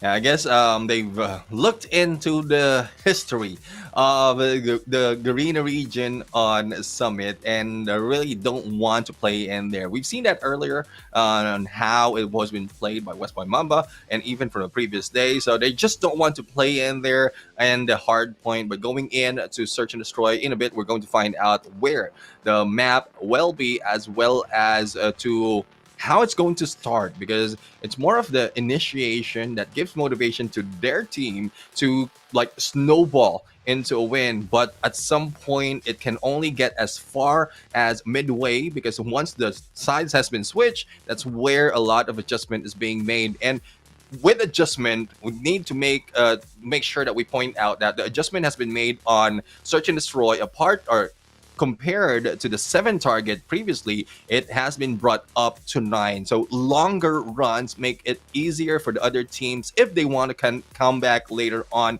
especially if they warm up a little bit later into the game. Definitely. And in regards to the maps that we might be able to play at, it could either be Slums, Firing Range, or Meltdown. I honestly would love to see a Meltdown run here in between these two teams. Now, on the comment section there, we do have Coach Olea supporting Blacklist International. Now, that's pretty interesting. Rivals to now supporters Love it a lot. Filipino pride is surely being presented here, Neptune. Yeah, and again, congratulations to Leia and the team of West Point Mobile Kings for winning the previous game. And well, let's see on what we're going to look at right now. There's the teams who are playing, and like what I mentioned yesterday, it's a good thing that we're seeing the name and the faces together. And like compared to the pictures that were shown earlier, this is more of a candid view. And I think this is Cass we're talking about, who's playing the match with the phone on the table, and who was just playing it like it was a tablet. So let's see if that is the case. I mean, it's really not that often that you see a guy do that on a mobile phone. I mean, this is one big factor here, Neptune. The Japanese region, specifically, I'm not. Correct me if I'm wrong, people in the comments, but most of the players from the Japanese region played on tablets before they head on to CDSI, so it's a bit of a big adjustment for them to be in this competition, unlike Blacklist International, where they've been always playing on phones. Yeah, I mean, that is a good point as well as we look at the teams of Blacklist International. And, well, they will be playing this time. Yado is the guy who, I believe, with addition or with him being brought back into the mix, really changes a few things in terms of their game style. So probably if they're hiding struts, that they can do it in here, but not to risk their position, because currently before the day started they were in 4th. So if they will not pull out all the cards from their bag, from their pockets, they might be risking of not heading over to the knockout stage. Again, it's not that I don't like Blacklist International ROG, but they don't want to lose this chance, because they have a great chance of winning this all throughout the end. Definitely. I mean, if I'm not mistaken, it's not really the first time that Blacklist will be going against a Japanese team now. I mean, I think during the run for 2021, during the Eastern Conference Championship and the Western Conference, remember that World Championship where we had like 2 denominations. On that very tournament, Scars was also present as well. Now, I'm not exactly so certain if they met during the tournament, but if ever they did, obviously they took them down because Blacklist won that very tournament itself. So in regards to the whole history line here for Blacklist International, it's not going to be any stranger for them, especially since if ever, let's say, they didn't meet them on the tournament, they've at least studied them just in case they did. They do meet them.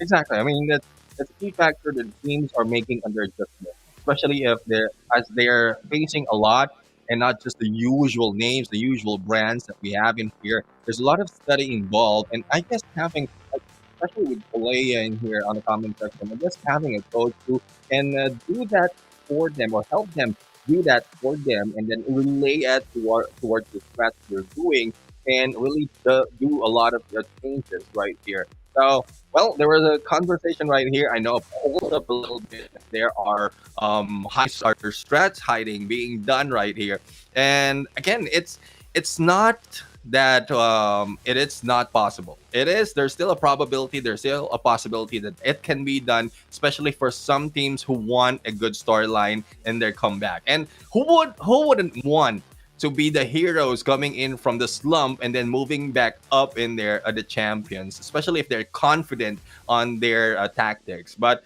again, it's just a probability that might happen. We don't know what's happening really in the back end, and that's inside information though. So I don't think it really matters as well, because we're not trading it before the broadcast happened or before the game's happening. But regardless of what is that, depends on what will be shown in these matches, because we were just surprised on the previous match, and the upcoming match might be another surprise for us.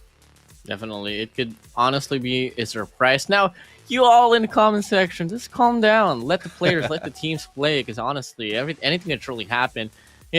Disregarding if there's going to be strategists hidden, it all can come down to the morale as well. Both teams here knows for a fact that, they're down to the wire. Yeah. And any mistakes is not acceptable anymore, because they're down here at the 4th to the 5th placement of the group bracket. So that's just about that. No. Now, in terms of search and destroy, in terms of hardpoint, actually, Yeah. since Apocalypse and Summit is banned, we are open for either Hacienda, Arsenal, or Takeoff. Well, we'll have to see. I don't think they will be taking Arsenal. Well, hopefully they will take Arsenal. But again, we've seen how everyone has geared off towards that. Probably one reason as well why they are not banning it, because like it's a waste of option to ban it if in case they did. But I think Hacienda is more of one of the most smartest they can do because of how familiar the teams are with that map in this game. Definitely. And I mean, familiarities, I think if ever, let's say, Blacklist was the team that will be choosing the first hardpoint game mode, I wouldn't be so surprised if ever they force and bring Z1 to Takeoff, because that's arguably one of their best maps. So that's just about that. And I just saw something in the comment section, Neptune, and Yeah. good I'm read. trying Good to read. look. Not quite sure which one is it, but if it's the age that we're talking about, like, well, I already spilled the beans on that.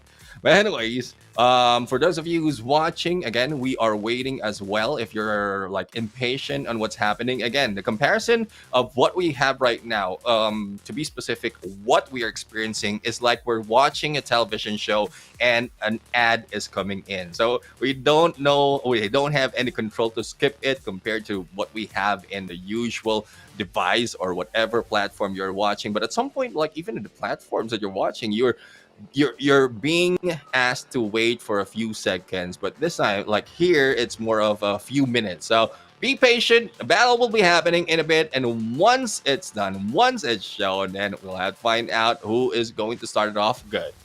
You know, I should start displaying my katana as well in the background if ever we do cast together.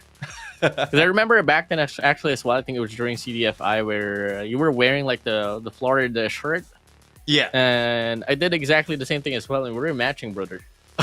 Yeah, I mean, we might not have the same age, but we were talking in the background earlier on how similar our mind works. So again, it's more of WardeN. When he grows up, he might have the same. Hopefully not, because I know I made a lot of mistakes back then when I was young. But again, it might be better for WardeN right now at this point. I can guide you though. I can guide you until how to not to end just like me, unless you want to be ending just like me. But anyways, the game is about to begin. This is Search and Destroy, and attackers is Z1 from Japan, and from the Philippines is Blacklist International ROJ. Let the players be wild and free, exactly what I intend my life to be, and start things off. Jabin shuts down Sinmani, but Respawnment here for the side of Z1. It's going to be Cast 12, and Rachel just shutting things down, but Rage on this wrap makes a huge play to even things up, but Rachel gets the refrag. So much things happening, and we're only talking about the first minute of the clock here for this S&D. Now a 1v2. Yeah, 1v2 right now. Jabin's the only guy left for the side of Blacklist. And as you can see, rotation being taken now by Z1, though they have the bomb on that Bravo side. I think the approach of Jabin right now is just for them to wait it out, not to be caught off guard into Bravo and then rotate towards Alpha. But once they have that cue that the bomb has been captured, then it depends on what rotation they take. They can go for a split just to catch Jabin off guard, but good angle being held by Jabin right now just in case they move in out and open. It's a lot of a big slowdown right now because of the damage that has been dealt from both teams and the decisions that need to be made by either one. Jabin on this wrap. Clear angle onto Kang. Now it's going to be him against Rachel. The bomb is not going to be planted. I don't think so. So it's still going to be a 1v1 with Rachel picking up the bomb. Going to plant it to the other side. Absolutely the right play. But Jabin, I think, gets to read onto this, trying to close down the distance, picks up the Fennec. Absolutely the right play, and he's going to go for the swing. Whips up the Locust, misses a shot, commits with the Fennec, and absolutely gets the kill. Rachel falls down, same goes for his squad. Blacklist International wins the first round. And the first round being won, and I think that was the first time that we saw earlier a little bit of dual video. Because earlier the plan is being done, it showed up on the upper right of the screen. So please take note of that. If that happens again, then it's not just me. Probably I'm just hallucinating at that point. But the plan is being broadcast as well, together with the rotation of Jabin. But that clutch by Jabin right now really proves why he is a captain and why they have been doing well in most of the games. Jabin for another hit after Skurd takes down another one. This is now a 2v4. Now favoring Blacklist International, making it an end for this match that quickly 2-0 right now for the scores. Yeah, 2-0. This is absolutely a different Blacklist that we saw from the first round. This is chaotic here for Z1, but you know, it's still far from over. I mean, that second round was pretty flawless there for Blacklist. It was only Rage that fell to the ground. Now round number 3 opening up. It's gonna be a very fast take here for Z1. They gotta double it down in terms of the post-plan defense, because that's exactly where they faltered on the first 2 rounds. Yeah, exactly. It's more of a position that they have, and as well to cut an approach of what is being done right now by Rage. I mean, being there a little bit too deep, a backstab possibility can be done. Rachel spots him and just needs to back up a little bit, but it's a good thing that they were able to catch him into that approach. Otherwise, it might be a Rage raging on, but no one can stop him once he gets on there. And AG right now just jumps in against one from Z1, and there you go. 3-0 right now. And the points, and it is just Blacklist International ROG taking this game. Taking this game. Z1, they have a lot of mistakes. They've been putting up a lot of mistakes. Those engagements, the way that they position themselves, Blacklist, they just get the proper read, easy read for them. Gunfight so convincing.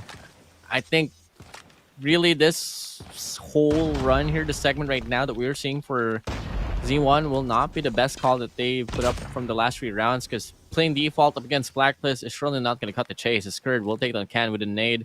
Delaki in the process looking to get an opening here down Bravo. Does spot down one player on the fountains and will be able to get the shot off. So grounds all equalized, but I need them to get the bomb planted and really just play better post plant.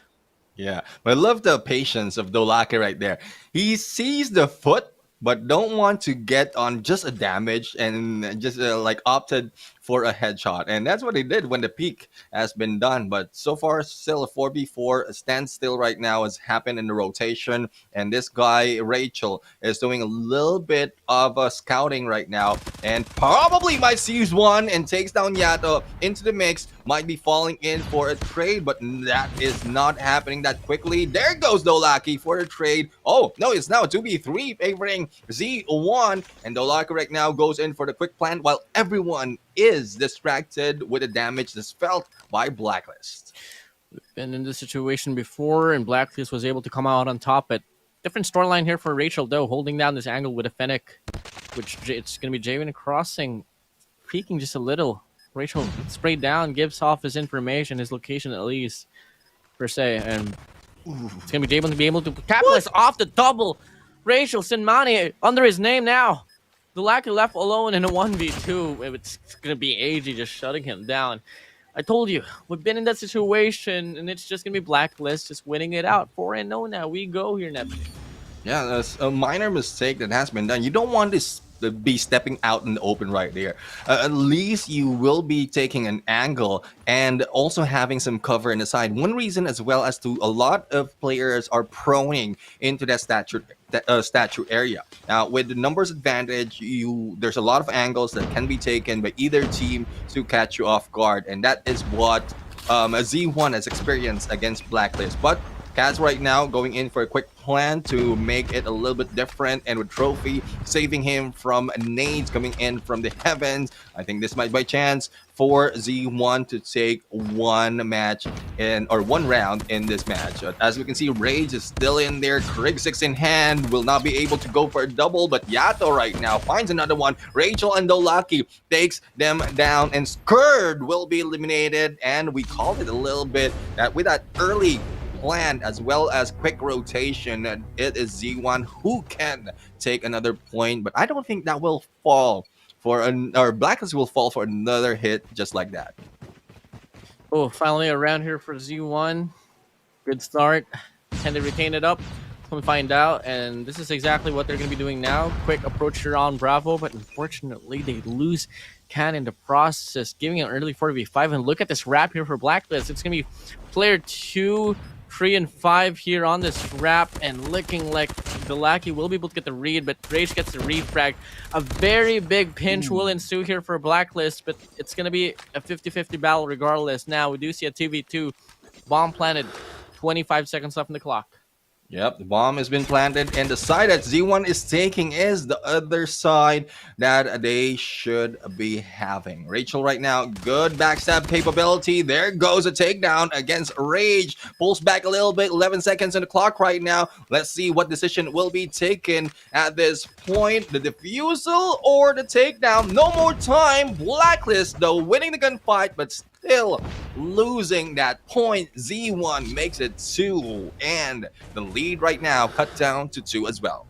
You know what's the funniest part about the history line of Blacklist is that their ex-coach comes from the Japanese region, and is also the coach for Luminosity now, aka Hippo. By the way, shout out to you. So that's just, you know, one fan fact right there, and I don't exactly know if it's going to correlate or impact this whole series overall. But moving over to just round number 7, it's still going to be another B-bomb plan push here from the side of Z1, while in the process it's going to be Blacklist putting a lot of damage in. Yeah, let's see if the damage will be deflected. But with 2 players remaining, Kaz was able to balance it all down, but will be stunned a little bit. But Kaz will be taken down together with Dolaki, and there goes the Fusel. Plenty of time for them to spare. They can even roam around a little bit, but that is just Blacklist eliminating.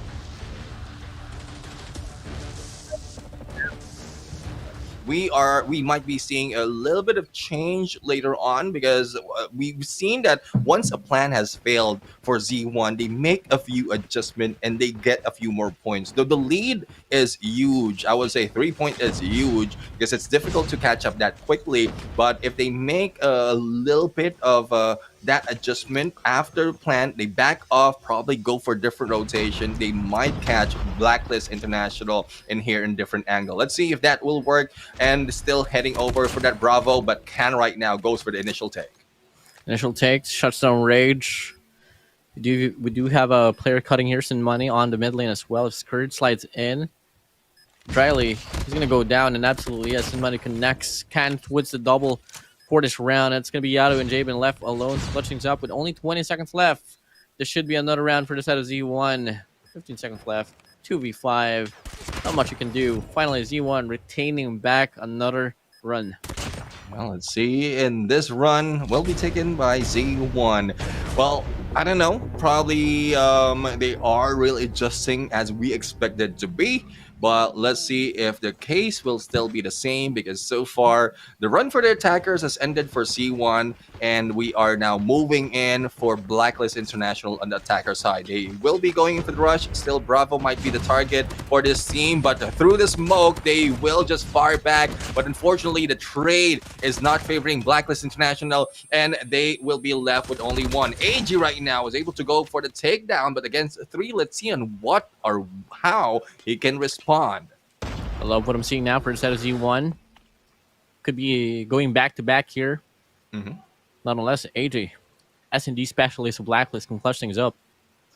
You know, for a moment, the rotations for Blacklist, they had a 6-man lineup, and AG would sub in for Search and Destroy. And if I'm not mistaken, it was Tin playing for Hardpoint.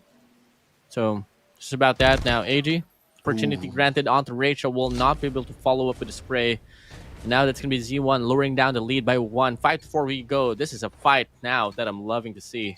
Yeah, I mean, especially with the catch-up that has been done by Z1 right now. And those minor adjustments within the game wherein they are not being caught off guard once a mistake has been done. So hopefully the same will be happening right now. There might not be any rush pushes right here by Blacklist International, but Scourge is a little bit too deep right now, but probably just providing an opening for Blacklist to go for the plant. Yato right now is doing so, and as we look at Yato as well as a backup, but there you go, the grenade being thrown at them. Trophy will not saving them at that point, and the plant has been done though. It's more of the defense that needs to be done by Blacklist this time. Oh, Scourge Rage shuts down Sinmani and Rachel. Now, before we go, but simultaneously Scourge and AJ goes down. Rage from the wrap will take him out. Might be able to get a double. Absolutely, yes. Cast 12. 15 seconds left to double around with. It's 2 players of Blacklist. Supposedly a round going for their side. It's not going to happen at all. Javen shuts him down now. Blacklist, they retain back their convincing lead here. 64 we go. Yeah, I mean, again, I love how players and teams are reading the situation, reading the approach of each round and turning it around against their opponent. So it's more of a trade-off right now, but it's just Blacklist who got a huge lead from the initial fight of this game. Rage right now a little bit too aggressive and will be traded by Can, and Rachel takes down AG. Now, as quickly as that, it will be bounced off on 3v3 after Scourge takes down Rachel, and Scourge going for long flank, but there goes though lucky for the hits. Kurt has been taken down. 2v3 situation. Bomb is not yet being put down, and Yato releases that or let goes of that bomb after being taken down by Cass. Javen right now on a 1v3, and as you can see, the pullback of Z1 getting on a good rotation to backstab Javen because they want to give him a surprise knowing that he isn't a snipe, but will be seen right now, and Can X catching him off guard. No more playing with their food. Blacklist. Z1 is absolutely putting the pressure down in. Oof. Very scary here for Blacklist. But, you know, on the contrary, Z1, they haven't been able to break the mark to take the lead out away from Blacklist. So, still a long way to go here. Both ends really struggling their own demons. And it's all going to come down to this round to determine, can Z1 finally even things up against Blacklist, or Blacklist just retain their lead? Yeah, that was a 1-point lead coming from a 3, if I'm not mistaken, and it was just like a good rotations, a good trade-off being done by Z1. Now, there's a little bit of slowdown in the tactics. I think this is a good call for Blacklist International because the aggressiveness that we've seen earlier is what's making them fall one at a time. Thus, they need to slow down good enough that trophy system save Yato at that point. Backs up a little bit, get a little bit of distance, but Rage replaces him. I guess it's a firepower of Rage that can give them that advantage later on, but a lot more of smoke will be used against them, and Javen misses one, but was able to take down Senmani, and Rachel will be taken down as well. Back-to-back eliminations, and Yato will be ending that as quickly as that, only a few seconds. 75, one more round here for Blacklist, 4 match point. Z1 once more, they'll lose the breaker of the curse on whether they can even things up with Blacklist. Now, this is truly a round that Z1 has to long for. They can't afford to let one more round slide here for Blacklist, because if they do, it's exactly where Blacklist excel at. Honestly, momentum-driven team they are. And moving over to this round, it's going to be leaning towards the A-bomb set in terms of the numbers, but the bomber, aka Yato, he is still playing around the entrance of the P side. So I don't exactly know what's going to be the intention here for Blacklist, but looking like they are still longing to get some sort of a map control. Yeah, map control right now is it's more of the information control that they're trying, I guess, before they head over onto that alpha. But Javen just went in for the trade after one has been taken down, and AG just takes the lead on them, and Javen in there takes down Senmani. Now, Dolaki, the only guy remaining, was able to take down a Scourge in that rush. And even if the plant will be done, we'll have to find out if the rotation will be favoring Dolaki right now. Switchblade being used by Javen, probably it is because of the ammunition required is not enough for the weapon that he has earlier. Let's see if Dolaki can outplay them at this point. It is rotations by this guy number 5 who can catch him off guard. And there you have it. Match point for Blacklist International. Match point for Blacklist International. It was a good fight here for Z1, but this is where we can expect Blacklist to just barge into the bomb site, get the clearance to take the game mode, and seal the deal here for a Search and Destroy Slums. May Z1 put up another fight onto this game game mode. Let's come and find out. But keep in mind, Neptune, you got to win three rounds in a row to force an overtime. Yeah, that is a lot of wins that they're having difficulty, like especially back to back. But we'll have to find out if this might be a case because again, we've seen them come back, but Javen just waiting for Cannon there to peek out. Good bait, good pull out being done by Blacklist, and the rotation being done by Javen, probably to get a good angle on the other side. Good start here for Blacklist. Z1 in really good shape in terms of holding that B bomb site. And it has to happen here for them. Ooh. Good call. Cast 12 shuts down Jabin. Yadu gonna go for the swing. Long to get the trade onto Jabin. Absolutely connects onto Cast 12. The Lackey with a Locust won't be able to get the shot off because Rachel will shut him down now. We do see Z1 once more going for the same play, just playing passively here back to their spawns. We do see Rage having a hard time with his phone, if I'm not mistaken. Probably phone. I don't know if it's a phone. Yeah, it is phone. Or, yeah. So I guess is it. Not quite sure what's happening on their side. He's been letting go of his phone for a bit. So let's see if he'll be able to move it. And if this is the case, like 28 seconds might be wasted for us just looking at this scenario right now, trying to chat the rest of the teammates that like he cannot move. He is AFK right now. Rage ain't camping. He's not camping, guys. He's not camping. There's a problem with his phone, guys. Think about it. Just think about it. Watch him change to the other phone. I don't think he has time to change. And, well, it's over and done for. A restart might be happening. Let's see if it will pause the game, though, because it's evident... well, yes, it is. We are back on the screen right now. And, well, it's quite evident that there was an issue for the side of Rage right there, especially in the camera. And it's a good thing that we're seeing the camera right there, giving us an idea of what's happening. And WardeN caught that early on. I don't know. I don't know why I found that that segment so funny for Rage, but it was so funny just looking at him being so confused what he has to do with the with his phone. But fortunately, technical difficulty this time will happen, but it's not gonna be from the broadcast team here or from us casters, but it's gonna be coming from a player. It's quite hilarious there. But rest assured, I think we are still maintaining the score line at least. I mean, unfortunately for the side of that very round before Rage had some sort of a trouble with his phone.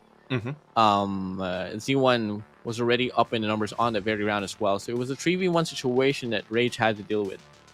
Yeah, it's a 3v1 situation, the usual tactic that has been done by Z1. The moment that they had the advantage, they just let go of either side, probably so that they will not be caught off guard. And then the rotation of, like, they can go on a 1-2 on a split either side, favoring probably Alpha at that point because the bomb was stuck in there on Bravo. And, well, Rage was stuck in there at one point as well. So let's see if how will this end for them, whatever reason it is. Hopefully it can be resolved. And again, this is like, it's really evident on what we're seeing. It's a good thing, again, that we have a camera. At least this is not just a pause strat that has been being pulled just to remove the momentum. Because, like, imagine if it's the momentum that they want to take out, it's Blacklist who has the momentum. It's just a catching up that's being done by Z1. So, like, it's... If you are calling me if you calling me out that hiding strats is, like, something that's crazy to think about, look at what we're seeing in the screen right there, or replay to what we saw in the screen right now. If you think that otherwise, it might have been crazy or crazier on what you would expect. But 8-6 match point for the side of Blacklist, and I think Rage right now is on a go for this fight. Definitely. Same phone that he was playing with, so should have no problems now. Here we go. Round number 15 is going to open up. And it's going to be Jabin here looking for an angle. Cooking up the nade, looking for that perfect medium here. Juicy kill might just happen here. May it be the case. Absolutely not.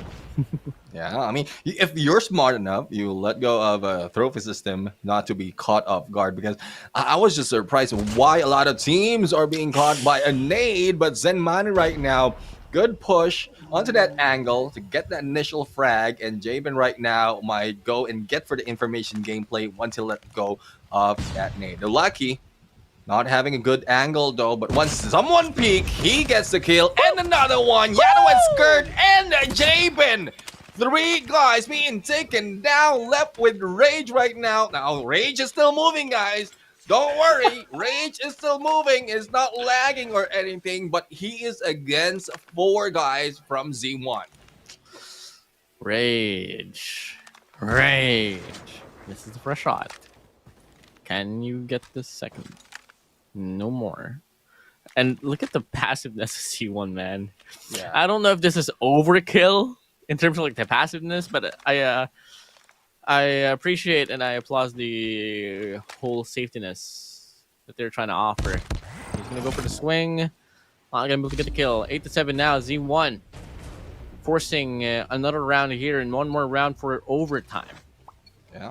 I mean, hopefully that will be seen by Blacklist International right here, because once one has been taken out, they just pull back to the spawns and not even going into the other side and flanking.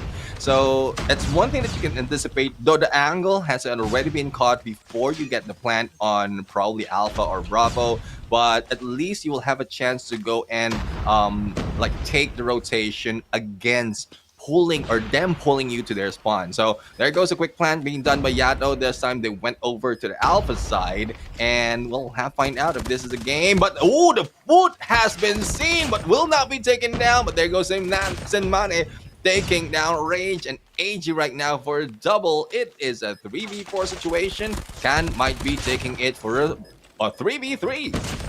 Oh, Delaki shuts down 1, shuts down 2. Jabin skirt under his name, but AG, S&D special, is still alive and kicking. Gonna go for the slide, gonna go for the swing, but the defuse will get cancelled out. Delaki, oh no, he stopped.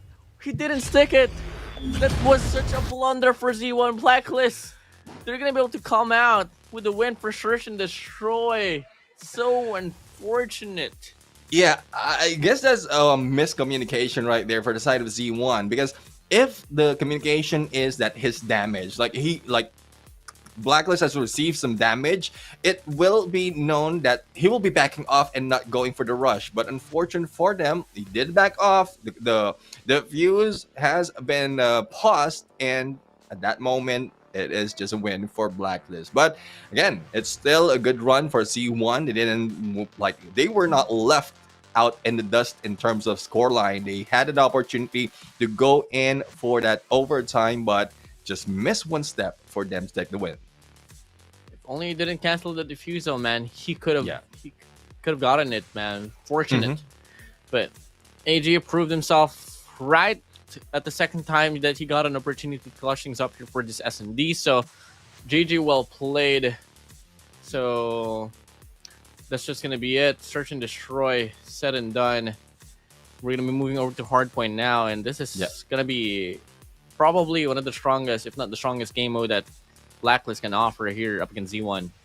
Yeah, and if I'm not mistaken, it was Summit that has been taken out of this Hardpoint, and we'll have to find out as to where they will be playing. I guess this selection might be a different map, but as we look at the results right now, in terms of elimination, it's not that much of a lead right there.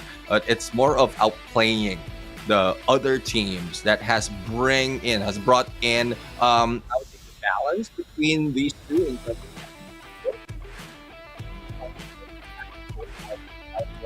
International. But GG's for this Search and Destroy, and the slow pace game is already done. We are going for a back-to-back fast pace on the respawns like Hardpoint and Control. But looking at the numbers right now, it's quite even, apart from Yato not doing so much on elimination, and Jabin popping up right there with a 15. But on the side of Z1, Zenmani is the guy who really didn't do that much onto their side, and Can as well as Dolaki really was a little bit more aggressive into the gunfight. 4th MVP for Javen, 1.32 on the rating, 15 eliminations, 1698, and all has 3 round highest kills. So this guy, really, the captain, is still up in here, leading the team for success.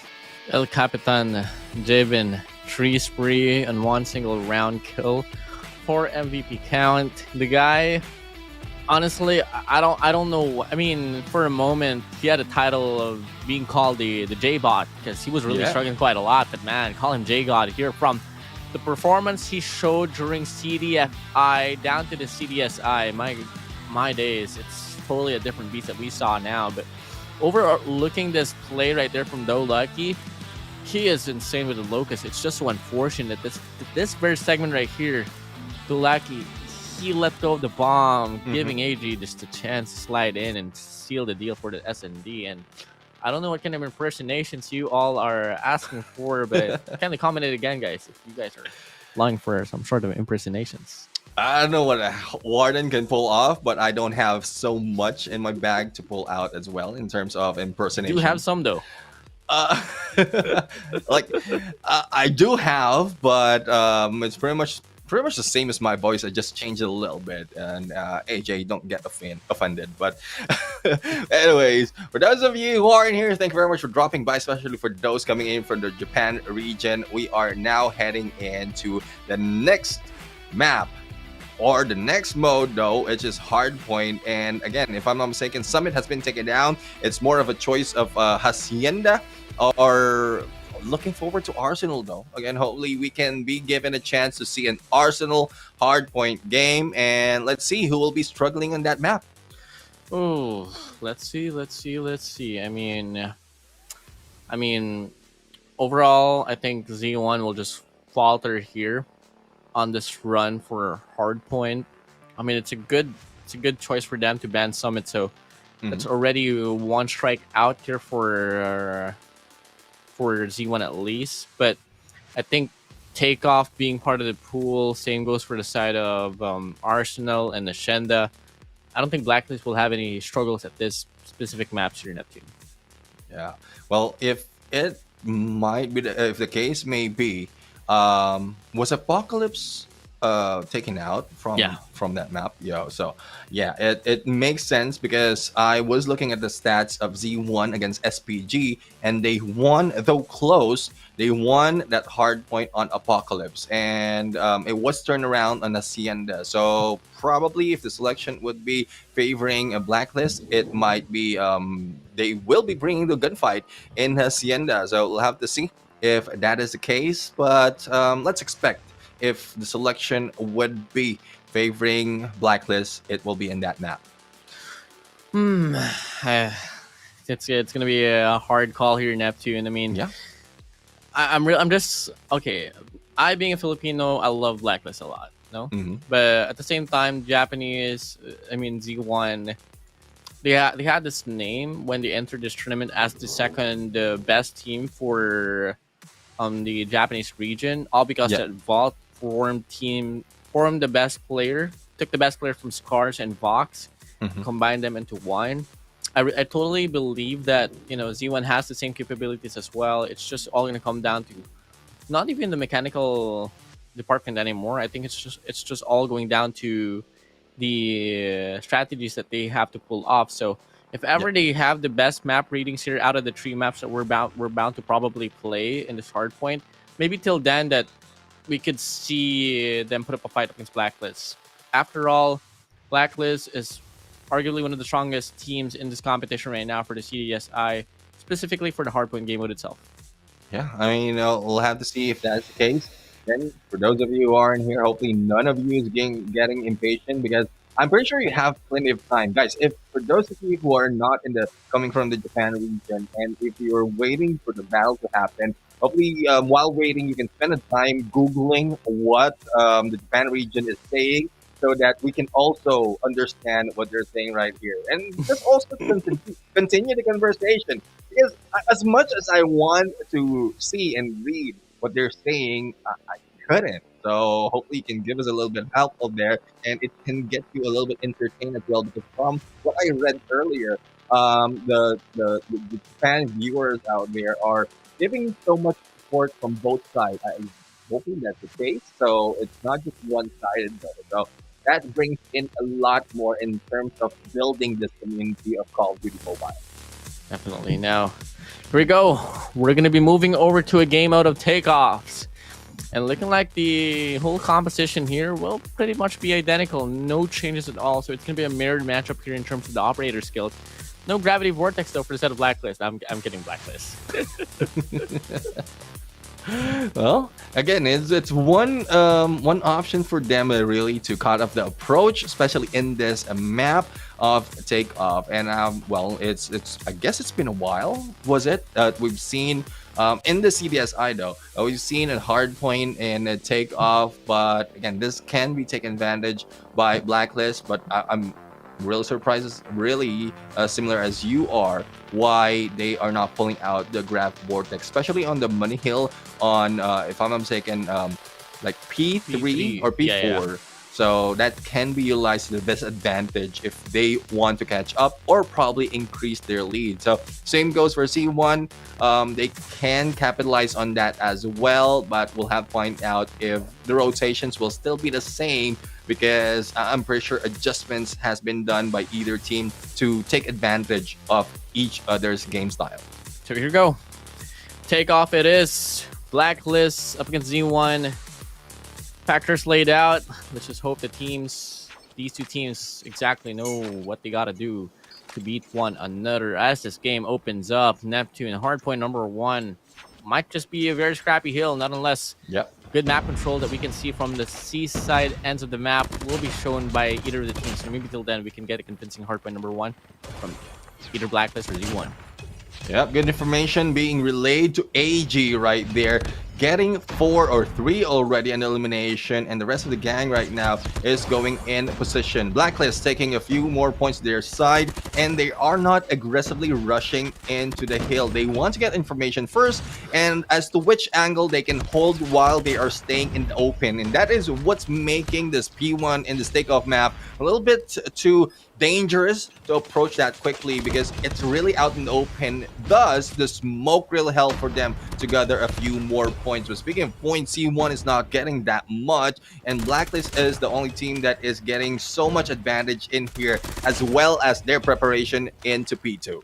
Loving the whole mirrored matchup thing that we're talking about in between these two teams, because on both ends of the spectrum, we're rocking 4 SMGs and 1 AR, so nothing much of a difference as well. It's really just all going to come down to the better gunfights and positioning here from either ends. Now, as we opened up this Hardpoint number 2, first contestant will be given for a set of Blacklist, while in the process, it's going to be Z1 looking to get a break from multiple angles, but guess what? They lose the gunfights in the process.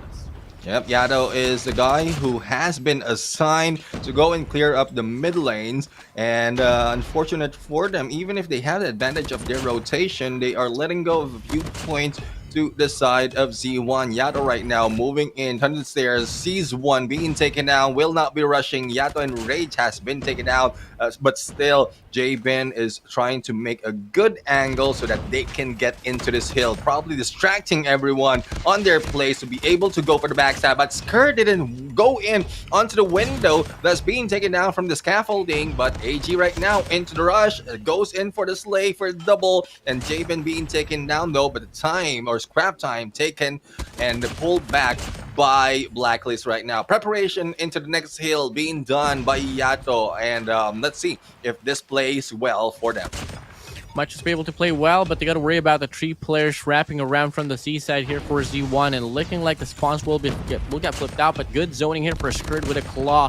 Getting 1 kill, make it a double, but gonna get traded off regardless. Now, this is where Z1 can absolutely shine. They got the spawns, they got the positioning inside the hill, they also have the operators to back them up. 2 operators invested now. War Machine and Claw found in play for this very run for Z1. And only 2 more points to go, they take the lead right back. Yep, and plenty more of time for Z1 to take advantage of this.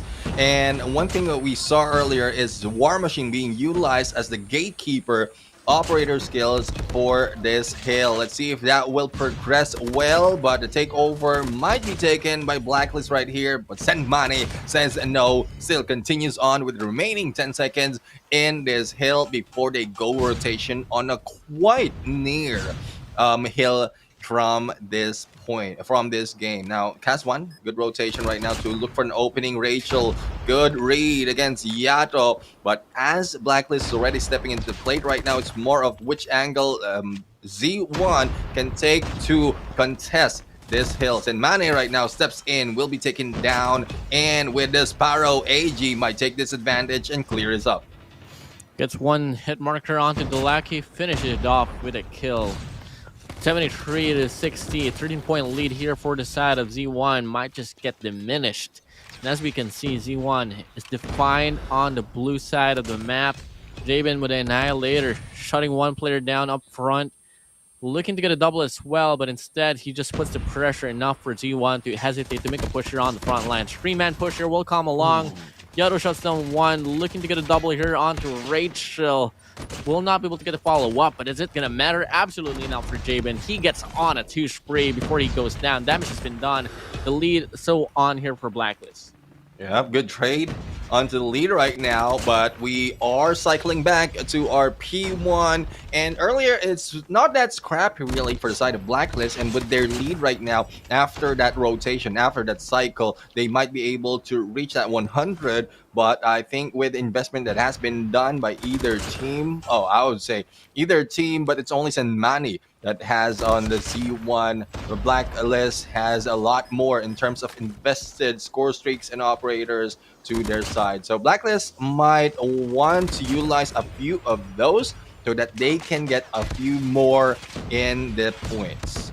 Can you get a few more? Hardpoint number 1, very scrappy it is. And looking like it's a bit of an influence that's being shown here for a G1, but Blacklist International, they take it right back now.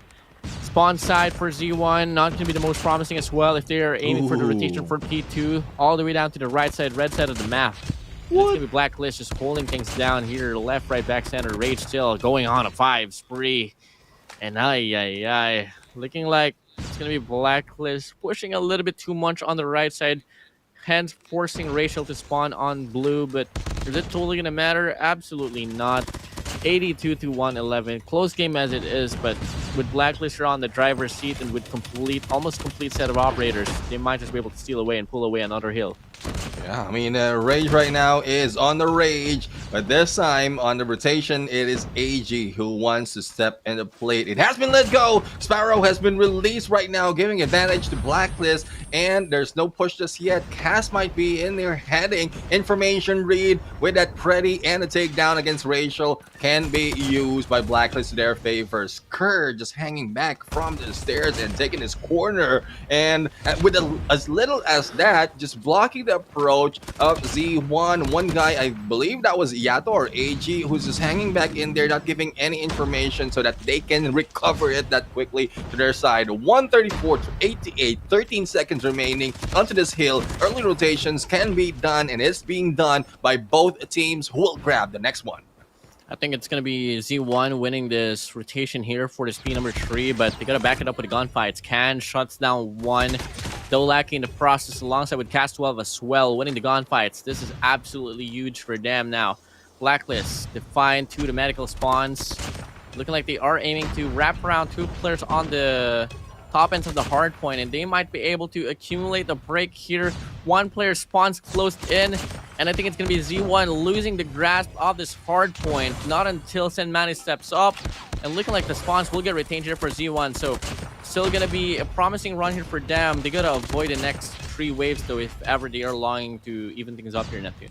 Yeah, exactly. And this is the same spawn as well as the same hill that Z1 caught up against Blacklist. So I guess in terms of going for the early rotation here, this one, they just need to maintain the close gap in terms of point, and Z1 might be able to catch up. But 12 seconds remaining right now, giving them a chance to really catch up into the points, bring it to 130 34, and the lead will be cut down by 10. But the next hill, though, was held well by Blacklist International, and let's see if that will still be the same, because as we know from some of the teams, the read as well as just mid is just that prime. Ooh, 137 to 145. Opener here for Blacklist will come through.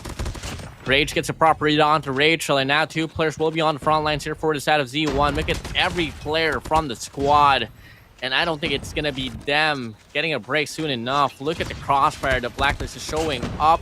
Z1, they lose 2 players in the process. 3 more hops inside a hill, but the hold here from Blacklist has been absolutely stellar. They're holding this one down. Very scrappy hill, actually it is. And I love the efforts here for Z1, but is it going to matter? Absolutely yes. I mean, Blacklist had a money hill set it up here, but look at this. The pressure is so well put up now for Z1 to the point that in the span of like 30 seconds inside a hill, it's only until now that Blacklist will be able to accumulate the points. Yeah, I mean, a good push done by Z1 so that Blacklist will not take advantage of that hill, and it's still very close, I would say, until probably Blacklist reaches the 200 mark. But again, we've seen a lot of turnarounds that has been done in games of Hardpoint, wherein despite of how close it is to the end line, a comeback is still possible. So let's see on how will that happen, but this will not be happening that easily, because again, it's very, very scrappy in terms of P1. Anyone can take this from both sides. 150 to 168, only an 18-point lead here for a set of Blacklist, lowering it down now. But I wouldn't be so surprised if they can get this break ongoing here for their side now. Only 2 more players around the parameter for the side of Z1 that is alive and present. Hold this hill, only 1 more to go, and now Blacklist, they finally get a break inside. Now there's going to be player 4, Yato, cutting in the rotations here from the red side. Player 1 as well, defining the spawns to the C side as well. Ooh. And with every factors laid down here on this hardpoint number 1, it's just making sure that Blacklist will be getting closer and closer to the victory line. As we can see, this hardpoint number 1 wasn't really the most pleasant for Blacklist, but it's still going to be a hardpoint that they won. And in the process, they do win that rotation onto the next hardpoint as well. Yep, and the lead has just increased for the side of Blacklist, even as how scrappy that first hill was. But with Yato right now in a war machine, hopefully this will stop any approach. But I think there's another one in there a little bit too close and might sneak up to him. But Javen right now with Annihilator just stops everyone who wants to go for a different rotation on this hill. 40 seconds has or is now remaining. 20 seconds has been spent, and it's all going to Blacklist. It is cleared out right now. The takeback might be done by Z1, but still Blacklist manages to get a few more time to their side. So it's Z1 right now having some trouble going into bush for that second hill. Well, fortunately here for Z1, the game will not end here. There's only 13 seconds left on the clock. On this hardpoint number 2, it all has to come down to the rotation now to P3, in which in the process, it's going to be Blacklist just getting that hill steadily still. 4 players already arriving in the parameter. Z1 gets the scrap time. The only good thing about Z1 right now is really them on the left side of the map having this chance to get a break. And if ever they do, they might just be able to take the spawns out away from Blacklist and could hold down a money hill to possibly force another run to be put up. But as we can see, Blacklist, they're winning most of the gunfights. In fact, everything. And the trade's so convincingly being put up for them. The spawn's so blessful as well for Blacklist. More than enough time for them to seal the deal, but Z1, they still want to put up a fight. Even if Yato tries to go in for the push, an aggressive push that is, they cannot go in for the break. But this time, with the claws, Kurt right now might be able to clear that opening. Even with the smoke, can go in and lay that off against Z1. And here it is. 17 seconds remaining, and that is enough for them to close this deal. They just have to make sure that no one from Z1 just gets into this point. And there we have it. As it counts up, it is now the end. Blacklist International ROG takes this hard point to their side. 2-0 is our score. 2-0 is our score for the series overall now. Whew. It's going to be a hard order or hard call to be put up here on Control because, you know, as we initially got introduced to Control, me, you, and the rest of the caster crew basically explain Control as a combination of Search and Destroy and Hardpoint, which we all know Hardpoint and Search and Destroy has been won over by Blacklist already. So if the whole fad of, you know, Blacklist and Blacklist winning Search and Destroy and Hardpoint, it might just be them putting up a donut reel here on this game as well. Well, let's see. Let's see if that is the case. If a donut will be offered right here by Blacklist, but there's still a lot of effort that is being pulled out or pushed as well by Z1 in this game. But it's just unfortunate for them. It's not enough that it can bring them to a map win, especially against Blacklist. But Blacklist is not really showing their strongest suit as well. There are some instances wherein they can be or might be caught up in terms of scores by Z1. So as we look at the scores right now, 206, 161, a lot of eliminations being done by Blacklist, and that is one reason as well why they got that win. 1.28 as a KD, and let's check out individual stats from each side. 48 for AG, 42 for Skurd, and 44 for Jaben. Imagine, out of the 5, 3 of them has reached the 40 in terms of elimination, clearing out most of the hill for them to take advantage. It's pretty impressive for AG to be the top slayer of the competition here, at least specifically for Blacklist. So impressive when you add the fact that Gato and Rage is also playing. AG getting his second MVP count for this very run, and a highest streak run as well of 8 kills in total. That is truly impressive. Here, my guy went from being the S&D specialist to the Hardpoint as well, Neptune. Yeah, imagine 8 streak, and I guess that was a moment earlier wherein he was just going back and forth and getting all those lays. And not just that, even Rage did the same thing in here with 5 consecutive eliminations against Z1. But again, slays at some point, yes, it works to clearing up the hill as well as to stop the rotation, but it's not always on the elimination that needs to be focused on by the team when it comes to Hardpoint. It's the time spent that you go into that hill and stay in there for the longest, just stopping the approach of the opponent. Thus, it brings you to that 250 mark. But there you have it, the first 2 matches done. Going into Control right now, our selection would be Raid, Standoff, Crossroad Strike, and the pattern still emerges that Crossroad Strike is becoming a favorite by the teams out here. You know, it's funny that teams are pretty quick to adapt. I mean, actually, I can't really apply this to the pros, you know, but in the community of the Philippines for Call of Duty Mobile, no one liked the idea of Control Crossroads to be part of the pool, but guess what? It's probably one of the most balanced map there is in the map pool as well. In comparison to like Raid or Standoff, it's pretty equal in my opinion.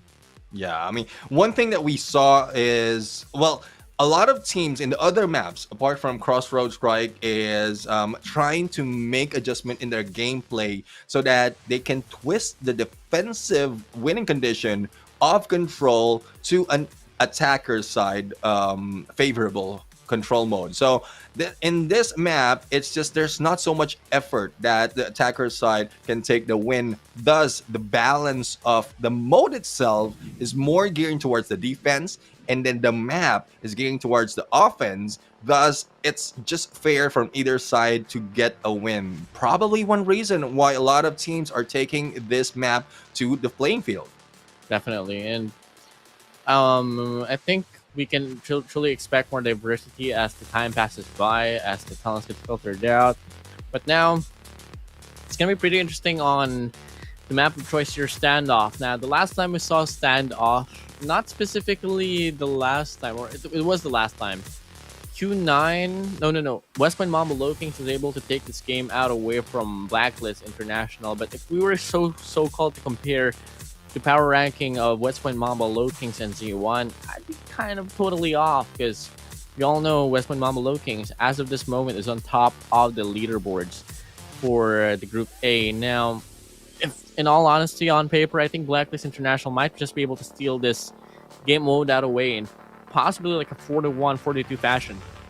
Well, we'll have to find out if that is the case. For fans out there of Blacklist International, that might be the same mindset that they have right now. But as we are seeing a lot of fans out there from the Japan region, so it might just be 50-50 from either side. So let's see on how they are going to start this game, as well as how will it end in this matchup. I think one thing that I can totally expect, or I'm hoping to expect at least, is gonna be Z1 pushing, get good map control all the way down to Delhi, and could be that mid map as well. And maybe till then they can get a convincing round onto defense. And so far, it's still gonna be a battle that's not going into their favor, but that's simply because they're losing their gunfights. And as we can see, Blacklist International, they do get the break here on Alpha, and they do get the first sector as well. So halfway in, they might just be able to steal away and extend their time in like the first minute of the game. Yeah, let's see if that is the case. It is pretty much the same in terms of the respawn department, but Alpha right now is being taken, but not yet completely, I believe, by Blacklist. But let's see on what distraction can be done, so it will tip over to either team's favor. But in terms of elimination, it's just balance on the trade-off. It's very, very close. It's Blacklist taking one respawn lead in this match. Can has been taken down right now, and as we can see, as quickly as that, it's now advantage of the respawns being taken by Blacklist, as they are being careful in every approach that they take. Definitely being careful now. 11-16. There was a moment that Z1 was leading the Crusade, but now it's gonna be a Blacklist showtime for you. Jabin on a 2 on the feed, make it Yato as well. And as we can see, they're gonna get the capture here on Alpha. 8 lives remaining to reap away from Z1 with 1 minute and 30 seconds left on the clock. Not much resources that they can play around aside from the lives, but it's more than enough that you can ask for here if you're on the side of Blacklist. 6-14 Neptune, and they should be around now for Blacklist. Yeah, I mean, we might have seen a little bit of an attempt for a spawn trap, but I don't think that is still required or really needed to go in to rush a little bit too far. And with that being said, 13 respawns remaining as Blacklist International ends this first control mode. Now let's see if they being the attack will be different for the side of Z1, and the initiation probably might change that, as well as rotation. But let's see on who will be taking who. It is this guy Rage rushing in towards the open of Z1, thus being taken down already. 3 lives spent for the side of Blacklist, as only 1 from Z1. Loving the map control here for the side of Z1. They did have at least 1 player on the gasolines, 1 player inside Grannies.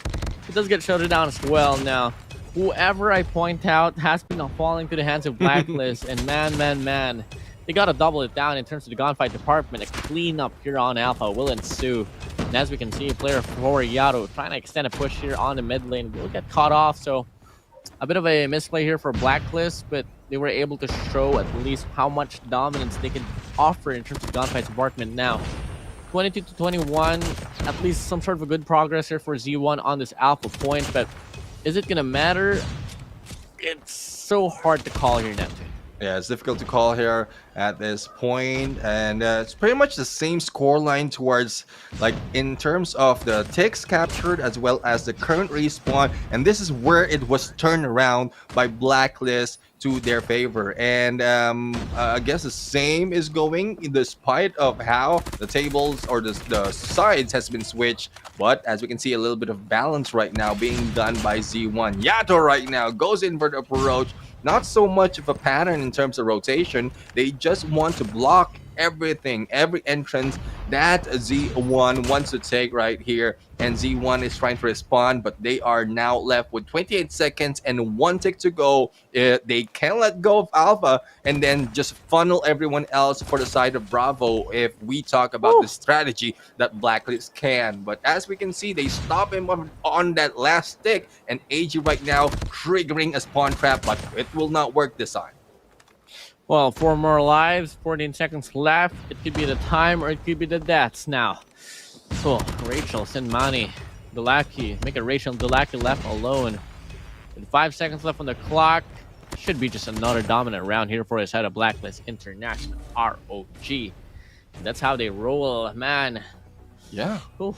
It's more of survivability towards the final moment that Blacklist International ROG is taking advantage of. Like, imagine the first match, they had 13 lives or respawns to their side. A second round, they have 8. So they understand when to hold back as well as to position themselves so that they can take advantage of the loss of lives from C1. And this time, they are back onto the attacker side. Probably a chance for them to change the pace of this game and even initiate a little bit of pressure. But as you can see, Rachel right now trying to start off a spawn trap. No one really was caught onto their side, and both A and B is receiving a little bit of a capture. So it depends on which rotation can be taken by Z1 right here to stop those approach. Jabin on the Pretty will not be able to get any kills. Same goes for the set of the Locust. But if we're going to be talking about influence on this A point, you got to talk about AG on a 4 spree. The guy was insane, was immense on Hardpoint and still popping off and putting his impact here on this controlled game mode. Yato on top will shut down one. Longing to get the second one as well right below. Skirt's going to go for the swing. Will be able to shut him down. And in the process, he does get the capture as well down to Alpha. 19 to 14 here. Once again, factors laid down. Operators well ready to get activated here for Blacklist. All they got to do now is find a connection. Until then, they could lead this game on 3-0. Yep, it looks like it as they go in for Bravo already. Again, I love the point that they still have the operators to their side, but Dolaki has pulled it out already. But it's a little bit of waste right now, only taking down one and not so much of an opening for the remaining Blacklist team. 10 to 13, favoring Blacklist in terms of respawn. Rachel trying to open up or spring a trap right now, but will be taken down. Dolaki continue it on, but the spawn is still going in from the same side, but they have lost control of the mid, giving a chance for Blacklist to really stop or to get all those captures to first stick of Bravo. 3 more lives to reap away. Caswell, Rachel. What can you do? Can you clutch things up and start your Cinderella story? Capture happening here for Blacklist. Caswell on the front line, gonna go for a spray and pray. Will take down 2. Jabin Yato falling down the chase. Now we get to see. That's gonna be 2v5. No respawns no more for Blacklist as well. On the wraps, Kurt goes down. Make it a 2v4. Can they get some more? Absolutely yes. They're going bizarre. They're going chaotically insane. Fortunately, it's all going to come down now to Cast 12 to clutch things up against Jabin, Yato, and AG. Yeah. He has to swing. Trade and switch probably, but well, there you have it. I mean, a little bit of pause to delay the inevitable, but 3-0 right now is in here being given to us by Blacklist. Match point already in this game, pretty much similar to what we've seen earlier. Let's see if there will be a comeback happening for side of Z1. And well, again, from what we've seen from Blacklist, regardless of which position they are in, defense, attack, they covered that all those bases already so that they can take the win in this game. So hopefully let's see an adjustment for the side of Z1, because so far it's just Blacklist doing all the work. Wait, and in some way we gotta wait it out. 28 to 26, Blacklist looking to just play dominantly here. They're pushing all over the map. Really good Granny's control here for the set of AG, but unfortunately he's not able to check one corner there. Oh, never mind. Players outside, but it's gonna be Jabin here putting out show with them with Annihilator on a 2 spree. Can he get a triple?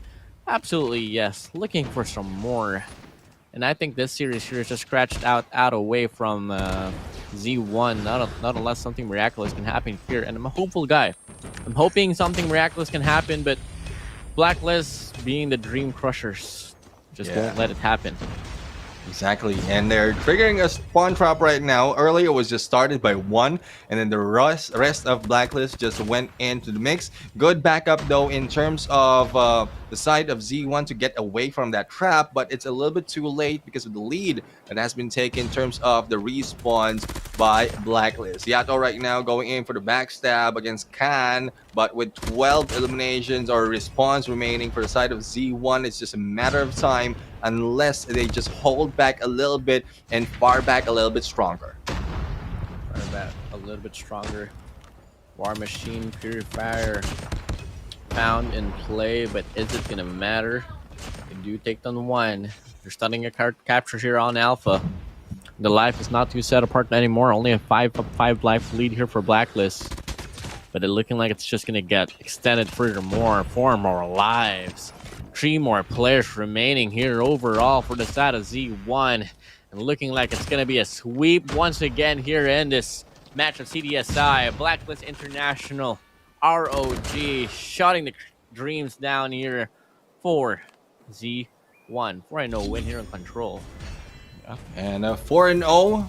So unfortunate for the side of Z1 coming from 5th. This might bring them a little bit lower into rankings. Well, that would depend on how much Standpoint Gaming will be moving up later on. But so far, Blacklist Blacklist International ROG in here will be moving up with additional 3 points. Will be tying it up with Almighty. And still a good run for them for that top 4. Now, the next match would be another run for Almighty against SP. Or no, this is the first time that they will be going against each other. But a run by these teams might still be a chance for us to see if Almighty has the dominance to their side, because like what we've mentioned earlier, when they matched or when they went against West Point Mamba, but before that, this is something for you guys. Redeem code,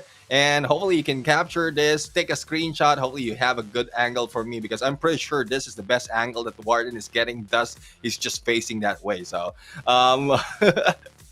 so make sure that you don't catch me off guard though when you take the screenshot. Anyways, this is from us, from Garena. Do you guys capture it, put it in game, and get your reward? But going back to the topic earlier, we took a read. Almighty against West Point Mamba. Almighty has shown a little bit of the like a little bit more of power against this team, but when we saw them on the fight earlier, West Point Mamba just surprised us. So against SPG, Almighty, West Point Mamba, and SPG is just go like in terms of numbers just going down, and this might be a turnaround by SPG once again, similar to what we've seen earlier on the first match. 118 against the 85 of eliminations being done by Blacklist International ROG. They have really decimated this team, this game in Control, and well, we'll have to see if there will be a few adjustments being made moving forward for Z1. Moving forward, I don't know if we're even gonna be getting another match for them. I mean, yeah, this is the last for them. This is day number 4. Totally forgot. Yeah, but you know, regardless, I think they had a good run, and regardless of what they can offer in this group stages, it's not going to be enough for them to overtake Blacklist. As we all know, Blacklist, since they did win the first game already on the series, they already secured a slot for the knockout stage. So we have Blacklist, AMT, Q9, and the West Point Mamba Lokings advancing to the next stage of the competition. Let's talk about our MVP, Jabin here. Highest streak, I think it was in Control. 5-3 for him, with 5 MVP counts as well. Yep, and well, this is the Captain El Capitan doing his thing. Like, he's the guy who really initiated a spawn trap, giving the advantage in terms of life in the final moment of that game, and then followed up by another member. And that's one thing that I love to see from a team, regardless of how many is staying in there on one side. As long as you have to cover all the points, you can trigger a spawn trap and then just ask for backup or wait for the backup to arrive. But with Annihilator, Javen pulled that off well from that gunfight. But 3-0, another 3-0 right here from this game. Let's see if that will be the case for the next match. Is Almighty against SPG, and well, I'll find out if Almighty will be letting go of the game style that they have, because we know Almighty so much that they can be chill, but the pressure is still being felt by the opposing team. So how can you beat that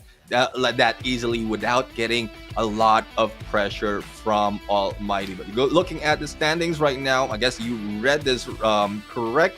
and it's very difficult to say that some of the teams will not be getting that chance to move into the knockout stage. Definitely. Oh, Z1 Standpoint Gaming already out of the chase. I think we might be able to see a different storyline for Vault and King Zone on Group B. I think that will be played for tomorrow. Yeah. So that's just about that. Now, oh my days, East are no points whatsoever. That's absolutely devastating. But, you know, hopefully they do bounce back into somewhat of an under tournament like this. But it's going to be the end of their run here for this CDSI. Now, one interesting thing that I want to talk about here, Neptune, is, you know, AMT, man. I mean, on the group stages as well for CDSI, they were struggling big time. But on the playoff, it was a completely different beast, to the point that, guess what?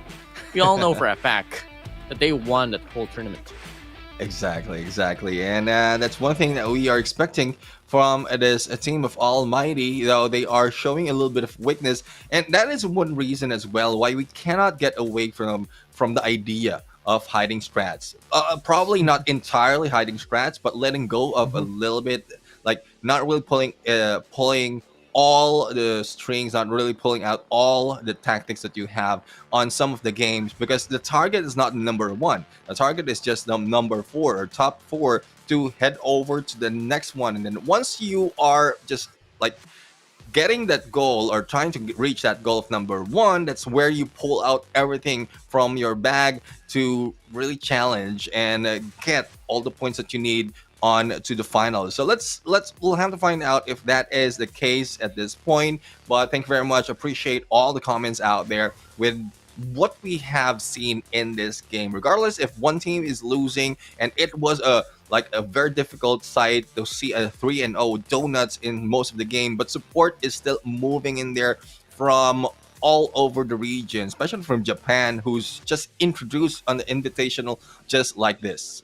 Definitely. Now, you know, as we all are pretty excited for Almighty in Standpoint Gaming, unfortunately, we're going to be having a short break, so we'll be right back.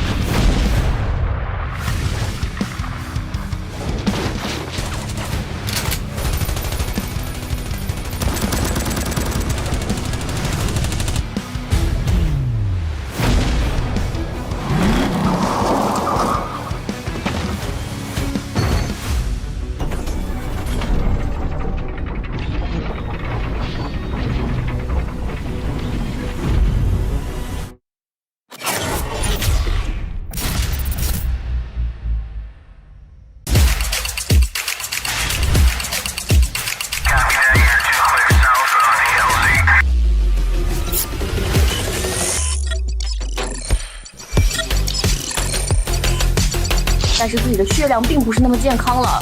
小奶就在烟中啊，你可以看到他在绿苗的位置上面，完全猜到了对方的站位。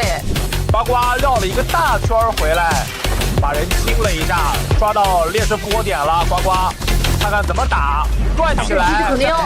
哦，被抓开那个了。队友旅店带走，下面双杀，居民不敢来了，他就打3个。我的天哪！说一下白房也是 no， 实战这个点埋的太好了呀。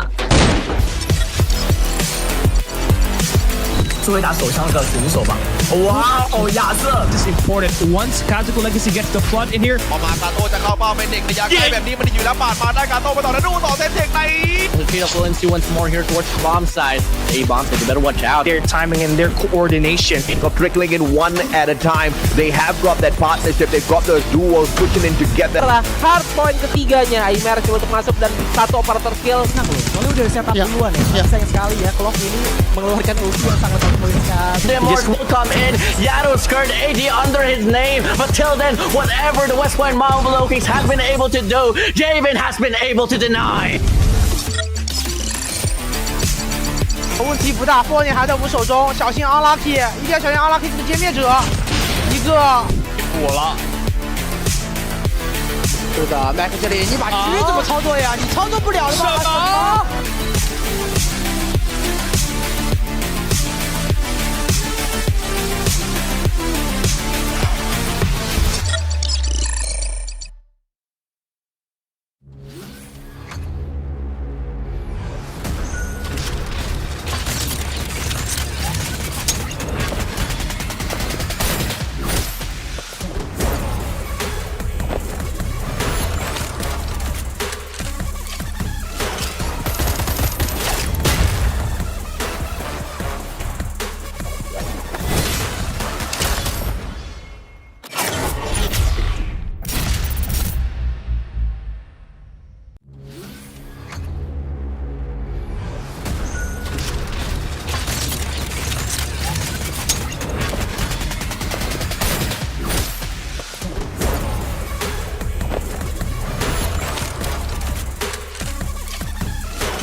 但是自己的血量并不是那么健康了。小奶就在烟中啊，你可以看到他在育苗的位置上面，完全猜到了对方的站位。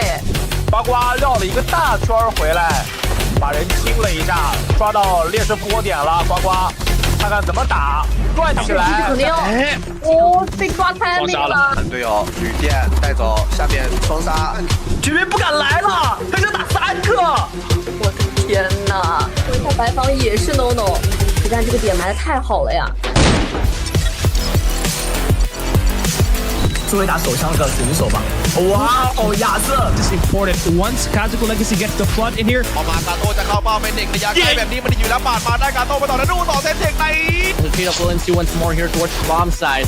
A-bomb, so you better watch out. their timing and their coordination. Got trickling in one at a time. They have got that partnership. They've got those duos pushing in together. Setelah hardpoint ketiganya, Aimer coba untuk masuk dan satu operator kill. Nah, kalau udah setup duluan ya. Sayang sekali ya, Clock ini mengeluarkan ulti yang sangat memungkinkan.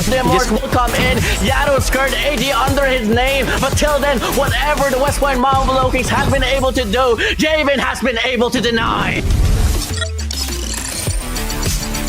问题不大，波点还在我们手中，小心 unlucky， 一定要小心 unlucky 这个歼灭者，一个补了。是的 ，Mac 这里你把狙怎么操作呀？你操作不了的吧？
但是自己的血量并不是那么健康了。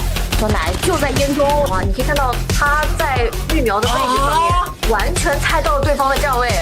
呱呱绕了一个大圈回来，把人清了一下，抓到劣势复活点了。呱呱，看看怎么打，转起来。肯定哦，被抓开那个了。队友旅店带走，下面双杀，绝对不敢来了，他就打3个。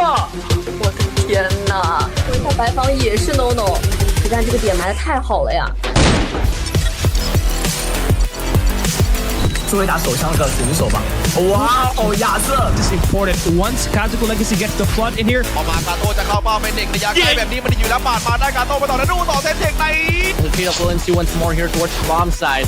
A-bomb, so you better watch out. their timing and their coordination. Got trickling in one at a time. They have got that partnership. They've got those duos pushing in together. Setelah hardpoint ketiganya, Aimer coba untuk masuk dan satu operator kill. Nah, kalau udah setup duluan ya. Sayang sekali ya, Clock ini mengeluarkan ulti yang sangat memungkinkan.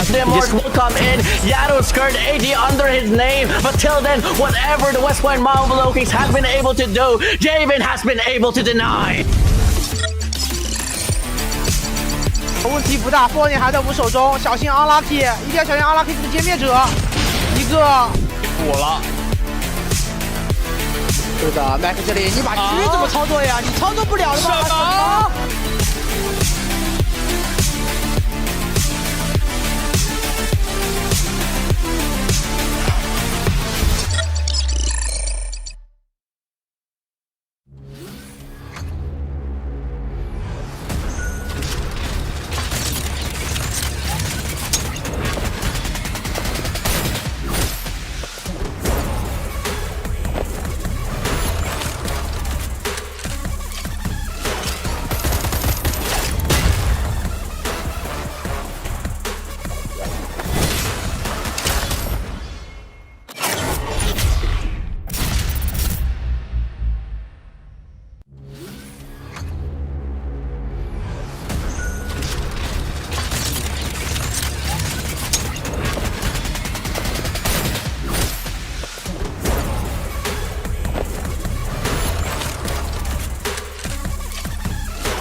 但是自己的血量并不是那么健康了。小奶就在烟中啊，你可以看到他在育苗的位置上面，完全猜到了对方的站位。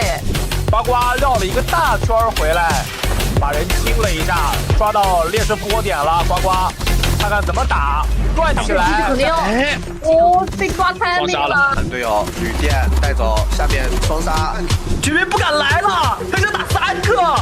我的天哪！问一下白房也是 no no， 可但这个点埋的太好了呀。最会打手枪的选手吧。哇哦，亚瑟 This is important. Once Kazuko Legacy gets the flood in here. พอมากาโต้จะเข้าเป้าเป็นเด็กระยะไกลแบบนี้มันอยู่แล้วปาดมาได้กาโต้ไปต่อแล้วดูต่อเซตเทคใน Defeat of LNC once more here towards the bomb side. A bomb, so you better watch out. Their timing and their coordination. Got trickling in one at a time. They have got that partnership. They've got those duos pushing in together. Setelah hardpoint ketiganya, Aimer coba untuk masuk dan satu operator kill. Nah loh, soalnya udah setup duluan ya. Sayang sekali ya, Clock ini mengeluarkan ulti yang sangat mempoinkan. Demorge will come in. Yado's skirt AD under his name. But till then, whatever the West Point Marvel Kings have been able to do, Javen has been able to deny. 问题不大，波点还在我们手中，小心 unlucky， 一定要小心 unlucky 这个歼灭者，一个补了。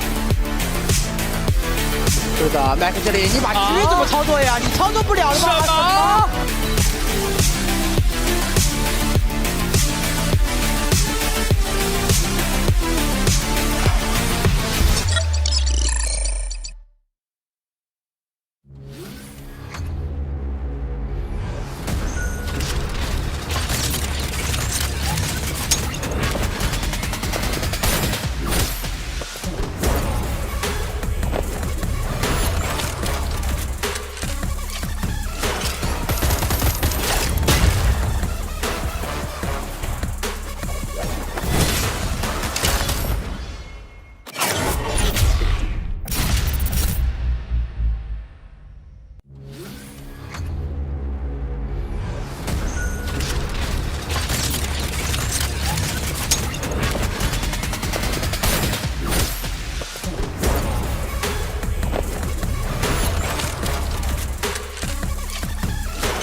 但是自己的血量并不是那么健康了。小奶就在烟中啊，你可以看到他在育苗的位置上面，完全猜到了对方的站位。呱呱绕了一个大圈回来，把人清了一下，抓到劣势波点了。呱呱，看看怎么打，转起来。哦，被抓开那个。队友吕健带走，下面双杀，居民不敢来了，他就打3个。我的天哪！回他白房也是 no no， 实战这个点埋的太好了呀。作为打手枪的选手吧。哇哦，亚瑟 This is important. Once Kazuko Legacy gets the flood in here. พอมาการโต้จะเข้าเป้าเป็นเด็กระยะไกลแบบนี้มันอยู่แล้วปาดมาได้การโต้ไปต่อแล้วดูต่อเซนเทคใน The trade up will ensue once more here towards the bomb side. A bomb, so you better watch out. Their timing and their coordination. Of trickling in one at a time. They have got that partnership. They've got those duos pushing in together. Setelah hardpoint ketiganya, Aimer coba untuk masuk dan satu operator kill. Nah loh, soalnya udah setup duluan ya. Sayang sekali ya, Clock ini mengeluarkan ulti yang sangat memulihkan. Demork will come in. Yado's skirt AD under his name. But till then, whatever the West Point Marvel Kings have been able to do, Javen has been able to deny. 问题不大，波点还在我们手中，小心 unlucky， 一定要小心 unlucky 这个歼灭者，一个。补了。是的 ，Mac 这里你把狙怎么操作呀？你操作不了的吧？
但是自己的血量并不是那么健康了。小奶就在烟中啊，你可以看到他在育苗的位置上面，完全猜到了对方的站位。呱呱绕了一个大圈回来，把人清了一下，抓到劣势波点了。呱呱，看看怎么打，转起来。哦，被抓开那个。队友吕健带走，下面双杀，居民不敢来了，他就打3个。我的天哪！回他白房也是 no no， 实战这个点埋的太好了呀。作为打手枪的。Ladies and gentlemen, welcome back to the show. This is Call of Duty Mobile Server Invitational 2023. So far, we've seen 2 donut games from this day, and 2 series has been spent so well by these teams. First off, it is West Point Marble Kings who really blew our mind, taking down Q9 out of that series.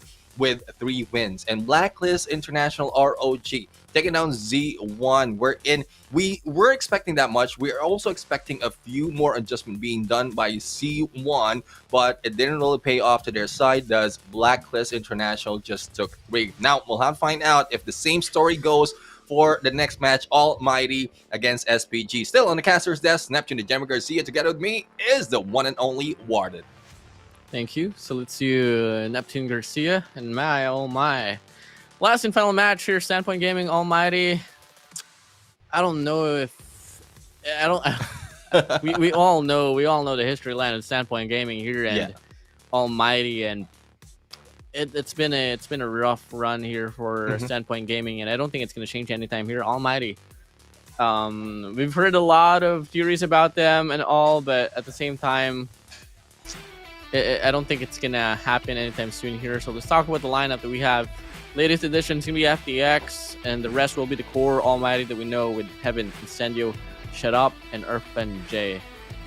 Yeah, I mean, this lineup, except for FDX, though, has been there for the longest time so far with the addition of FDX. I think that it's showing that they have a good run as well, and the chemistry is already building to their side. So, though we are just in here in an invitational match, but the challengers that they have, not only the SPG that we have in lineup right now, which is Bird, Time, Antoine, Mengrui, as well as Chu, but the other competitors in this competition as really showing that the lineup of Almighty is proving them good in the gunfights. But let's see if this might be a chance for SPG. Again, as much as we want them to move up, it's just that they're at the bottom of Group A right now, and the only thing that I'm hoping for them is that they just give a good fight in this matchup and not really show that they're giving up from this entire series, because that's one thing that we won't see a lot of excitement, even if Almighty's playing to the best, or probably not the best, if SPG will not showing their best as well. Definitely. And I mean, Standpoint Gaming, I think the only thing that they can really change from this group bracket is change up the seeding for the knockout stage. And if ever, let's say, because I had a conversation with Leah as well on in regards to what they are aiming for this group stage, and it's totally that #1 spot, not because of bragging rights, but because they want a convincing seed as they move over to the knockouts. Because if you're on the lower ends, if you're on the top 3, top 4, you are going to be placed down below, which is going to be a bit of a hustle, in my opinion. Yeah, well, we'll have to find out if that is the case right here, because that would depend on how much effort Almighty can bring in here. I quite forgot how the lineup is already, but I think West Point Mamba is on the top. And we have Almighty, who will still be catching up because they do have 10 already against the 13, if I'm not mistaken, for side of West Point Mambolo Kings. But in terms of map losses, Almighty has a lot more of map losses against West Point Mambolo Kings. Thus, they might be ending on the top of the seeding. So, well, we'll have to find out. Again, the battle at hand is Almighty and SPG, whereas SPG, first off, from the first week, day #1, they went against Blacklist International, lost on a 3-0, then went against West Point Mambolo Kings on day 3, lost that in 3-0 as well. And when they challenge Q9, another loss for them. And only a light of day that they have is when they went against Z1, wherein they got a win of 3 against the 2 wins of Z1, making them a little bit higher in terms of, I would say, map wins, but in terms of series wins, they are there placed at the lower part of Group A. So very difficult really to see a team right there, but it is what it is. There's not so much that we can do. It's more of the team evolving round after round, match after match, so that they can grow better in the future and move themselves higher in the upcoming tournaments they will be joining. Definitely. Now, overall, for one funny thing about this Group A specifically here, Neptune, is that although SPG is right below Z1, SPG actually won a series out away from them, and I think it was found. I'm looking for it. I don't think I can find it, Neptune, but it was. They did win one series, and it's just that the reason why Z1 was able to overtake them was just the point department. So, in terms of the series, SPG is on top of that one over Z1. But is it really gonna matter? Once again, is it relevant? Kind of, yeah. I mean, they are playing here, so this is about that. Now, Neptune. On the hot seat we go. I do this every broadcast from AJ to Cali to Wasabi. What's going to be the score line here? What's going to be the series line for this match we're having here for SPG and AMT? Well, I guess AMT will continue the role of donuts right here. 3-0 is expected. Again, it's based on the numbers that we've seen from both of the teams, as well as the performance that they have within this competition. So, as much as we love SPG to really move up, hopefully they can get at least one. And a 3-1 is not really that impossible for SPG, but when we look at Almighty, they might not want to extend it a little bit longer, thus they might end it on a 3-0. Again, it's not putting down SPG, it's just that when we look at based on the performance, especially I think you're referring to day number 2 of the second week, and wherein they did better than Z1. So given that, there is a chance for them to get one match, but against Almighty, there's a higher probability that they will be a 3-0. Definitely. And well, I know for a fact you all are waiting for the match to start. WardeN and Neptune is also waiting as well. And let's just take this time to show us report for the teams that will be competing for this last and final series here for the CDSI run. Is it going to be Almighty or is it going to be Standpoint Gaming? Let's come and find out. If you're on the side of Standpoint Gaming, comment down below. # go Standpoint Gaming. If you're on the side of Almighty, comment down below. # go Almighty.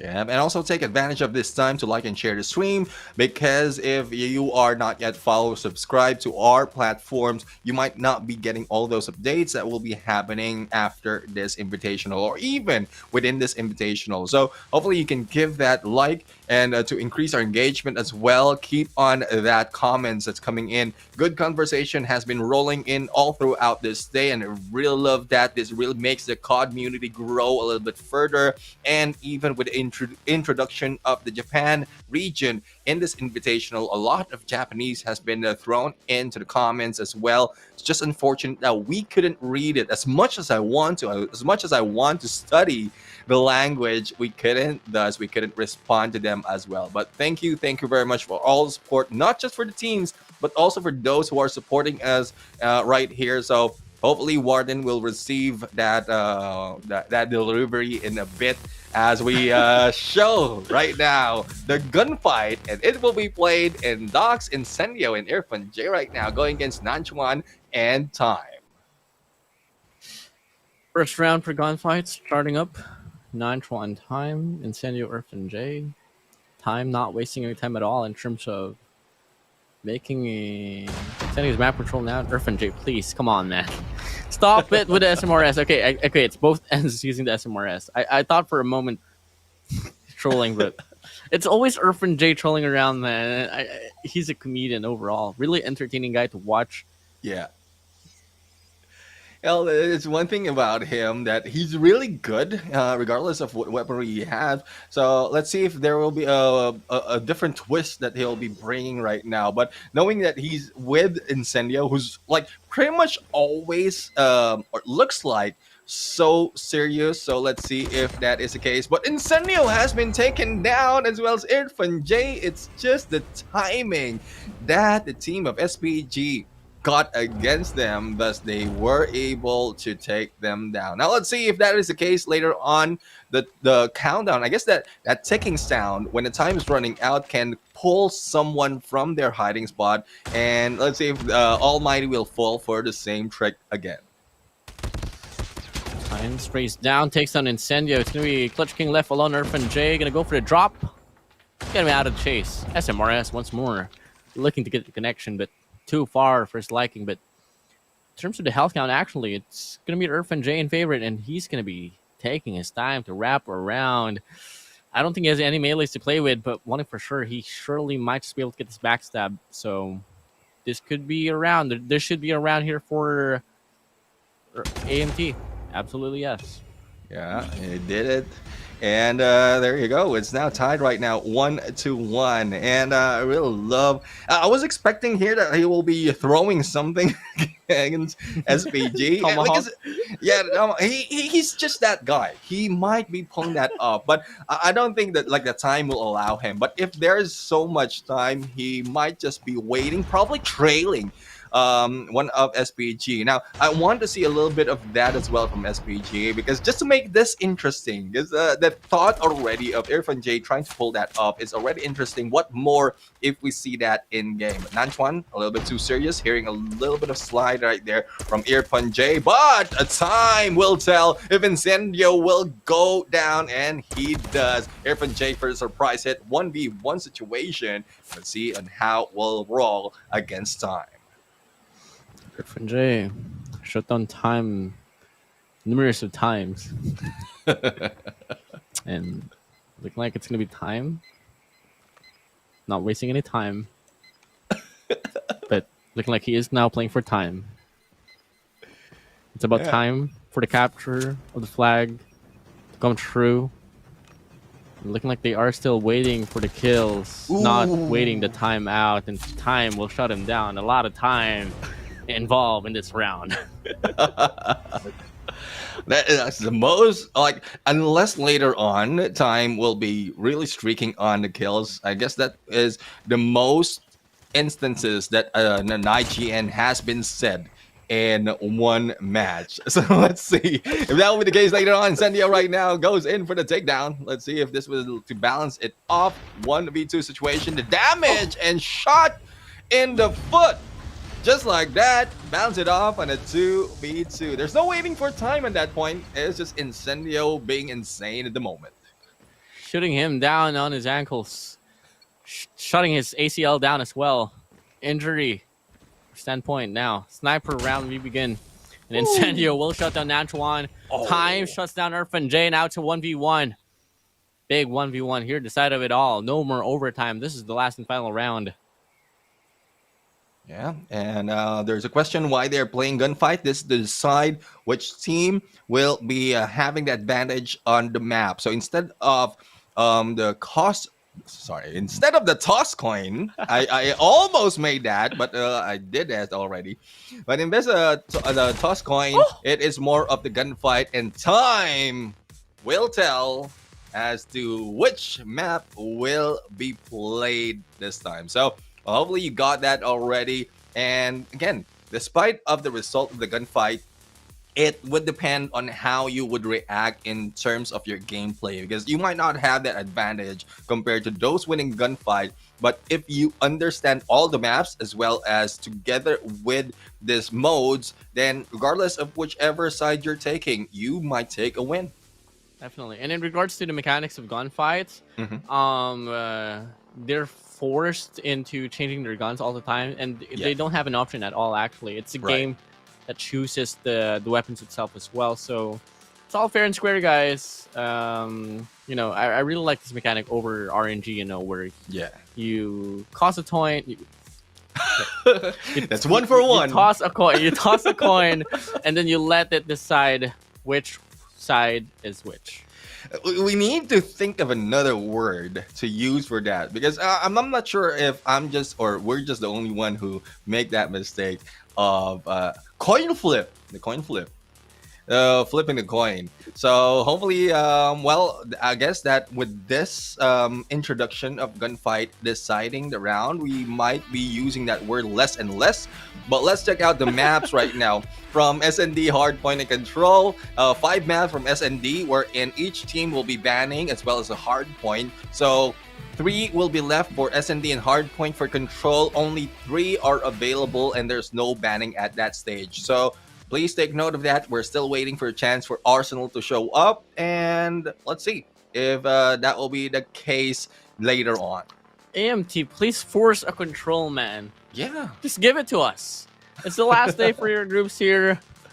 Might as well just show it out. Okay, so take off Apocalypse is banned.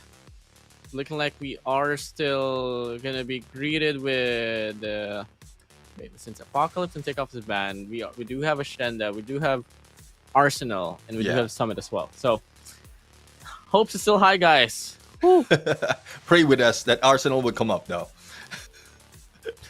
I mean, we're really looking forward to Arsenal coming up. And sorry, I really had a little bit of a issue with the mic right now, or my earphones. But hopefully Arsenal will come up, because we want to see, even with Dan in the comment section, want to see that as well. But again, throw in the comment section, as WardeN asked for earlier, which team are you rooting for? And what do you think will be the ending of the scores between these two teams?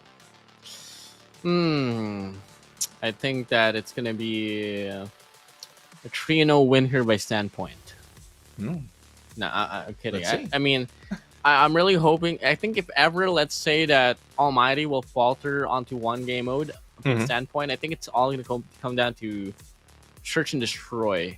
Hardpoint and control. I don't think Standpoint has a chance on that one. But for S&D, might be a possibility that we're gonna be seeing here in Neptune. But till then, it's gonna be a hard call as well. I mean, we all know Almighty. They were able to shock West Point Mamba Low Kings with their previous run, putting them down 3-1. And as we all know, I mean, currently, before we head straight into the game, at this very moment, West Point Mamba Low Kings is the strongest team here on this group bracket. So that's a big statement that Almighty has put up. Exactly. I mean, if that's one thing that you really want to beat, you want to beat them at the board as well. And even if you've done that already in the game, you just need to, it's either tie them up on the numbers or probably beat them. So a 3-0 can be expected. We are looking at the players and their IG, and we have Incendia right now in here, and really busy is shut up. So I guess a little warm up doesn't hurt anyone if you really want to play a good fight in this invitational. Irvin J, on the other hand, is just hanging back after that gunfight, and let's see if how much brown he can wear in a day. So there's a few of those patterns that we're seeing from his when I say arsenal, it's more of his laundry, or if not, the clothes that he has. Oh yeah, now Sandpoint here. I'm seeing a lot of smiles. I'm seeing some smiles, so not much. Okay, maybe not this one, but there's a bit of smiles here in Nanchuan. I don't exactly know what's happening right there, but I do hope you're practicing and getting yourself prepared up into Almighty. Now, last final player, Mangarui. This guy can be absolutely stellar at some point as well, just a problem with consistency. So that's just going to be a wrap-up now. I mean, this is the wrap-up here for Sandpoint Gaming. Last final player is going to be Chu. So I think players in terms of preparations are pretty equal as well. I just can't wait to see how it's going to pan out in the battlefield. Yeah, let's see. I mean, it's more of the battlefield really that can give us a clear vision of what's going on. And if for those of you asking, SPG is coming from the China region, CDM region. And well, we all know for Almighty, they are from Singapore, but they are in the mix with some of the nations as well, because I love how they are really getting like best players from different teams to be added into their mix. And it really doesn't change that much the gameplay that they're doing. So well, hopefully that clears it up. And as we wait for the game to happen, that might be in a bit. So let's see as to how it will start. And I'm really excited if Irfan J can pull off something that will really make us enjoy this match on his crazy or wackiest of gameplays. The question is, how much punches can Irfan J throw for your for this game? This guy with a prize fighter can be absolutely mental sometimes, or could be the comeback of the Irfan J on the Chickum. I don't know. I mean, I don't even want to consider the Chickum to be the meme gun, because for a moment, I think in one tournament he dropped like 40 kills with the Chickum. So yeah, the guy is just filled with surprises. I can't wait to see what he can offer here for Standpoint Gaming. On the contrary, Mangarui, key player to watch out for, honestly. If ever he can pop off and do what he can potentially maxfully do. Maybe till then they can put up a fight here on the search and destroy against Almighty. Yeah, I mean, there's a lot of expectation that we can say. But speaking of expectation, I mean, if you are given a chance to be Irfan J and choose a different gun, what will you be pulling out in this competition? I mean, given that there's no pressure of wins and losses, but you just want to, I don't want to use the term, but as Soulmate YT mentioned in there, and be Irfan J, what are you going to pull out in this match? I don't know if it's legal, but I want to use that RUS with the flashlight. See an enemy, instead of shooting them down, just turn on the flashlight. Well, let's see. I mean, we might see that. I just hope that the broadcast can be heard before they get prepared. Because if Almighty is listening, or someone let Irfan J know that is what you mentioned, then I guess that can be called out. Why not? So I guess that's one reason as well why you're trying to get the attention of some of the viewers out there. But let's see on what is going to happen. We're just buying a little bit of time, talking about a few things that we might expect, probably a few things that might happen in this game before the match starts. Now, before this match starts, Neptune, last final series here, and so far, I mean, out of the two series that we've seen, which one was your favorite?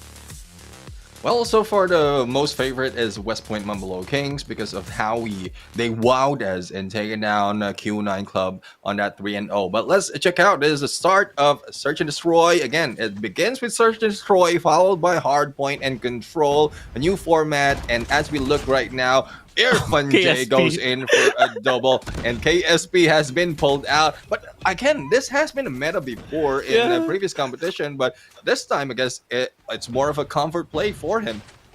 Heaven on the Ace Val, okay. I'm not gonna question that. Pretty good weapon, faced a buff recently as well. Now it's gonna be Incendio and Bird here in a 1v1 situation. Hey, you guys are looking for Uncle Cali. Now, no Uncle Cali here. You guys are talking to Auntie WardeN. No, I'm kidding. Incendio, Bird 1v1. Bird gonna get the bomb planted. 40 seconds left on the clock. And the backstab in there by Incendio against Bird, shooting Bird in the ground, and defusal is on with plenty of time to spare. I mean, not quite sure really what will be happening in the future, but that quick 1v1, or by the time the 1v1 happened, I would say it's a little bit too quick.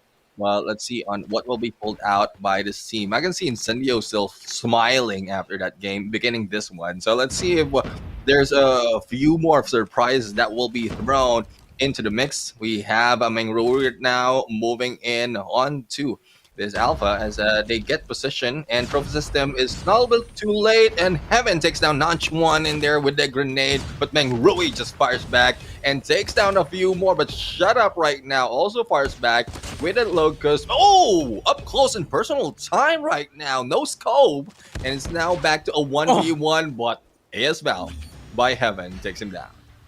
2-0 now here, Almighty leading the Crusade on the driver's seat. Now, Standpoint, they're getting close in terms of winning this round. It all comes down to 1v1s, man. It's just all about getting the final timing. But moving over to round number 3, I don't know how to feel about this one. Another default will be offered here for Standpoint, while on the contrary, a very aggressive approach here for Heaven with an AS Val already pushed up all the way down to the wooden parameter. Yeah. Again, Heaven with AS Val is no surprise. I think there was a time wherein that's his main weapon in terms of Hardpoint.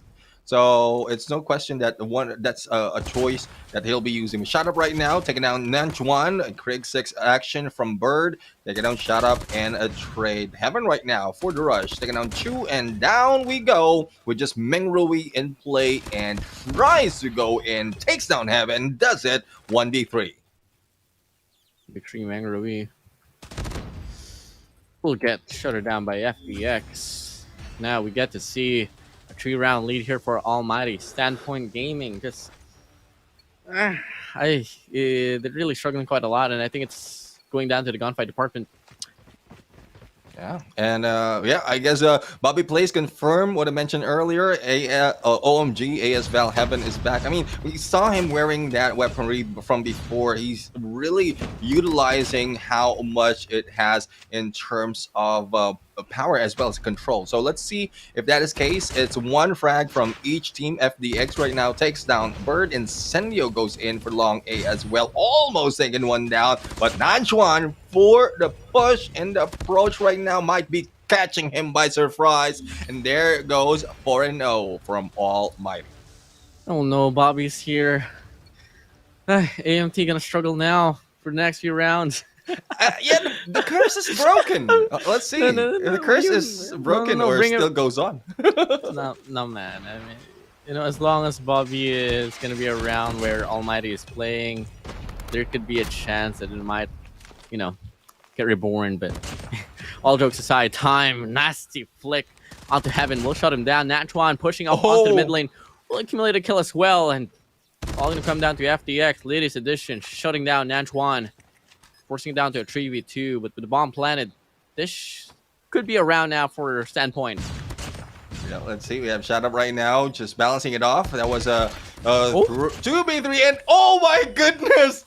SVG takes the point. Not quite sure if that is attributed to the curse, but let's see if it will continue on. So let us know, Bobby, if you're still in there in the comment section so that we can tie it up to how Almighty is playing. But so far, the first point has been taken by SPG, and Time still managed to continue on.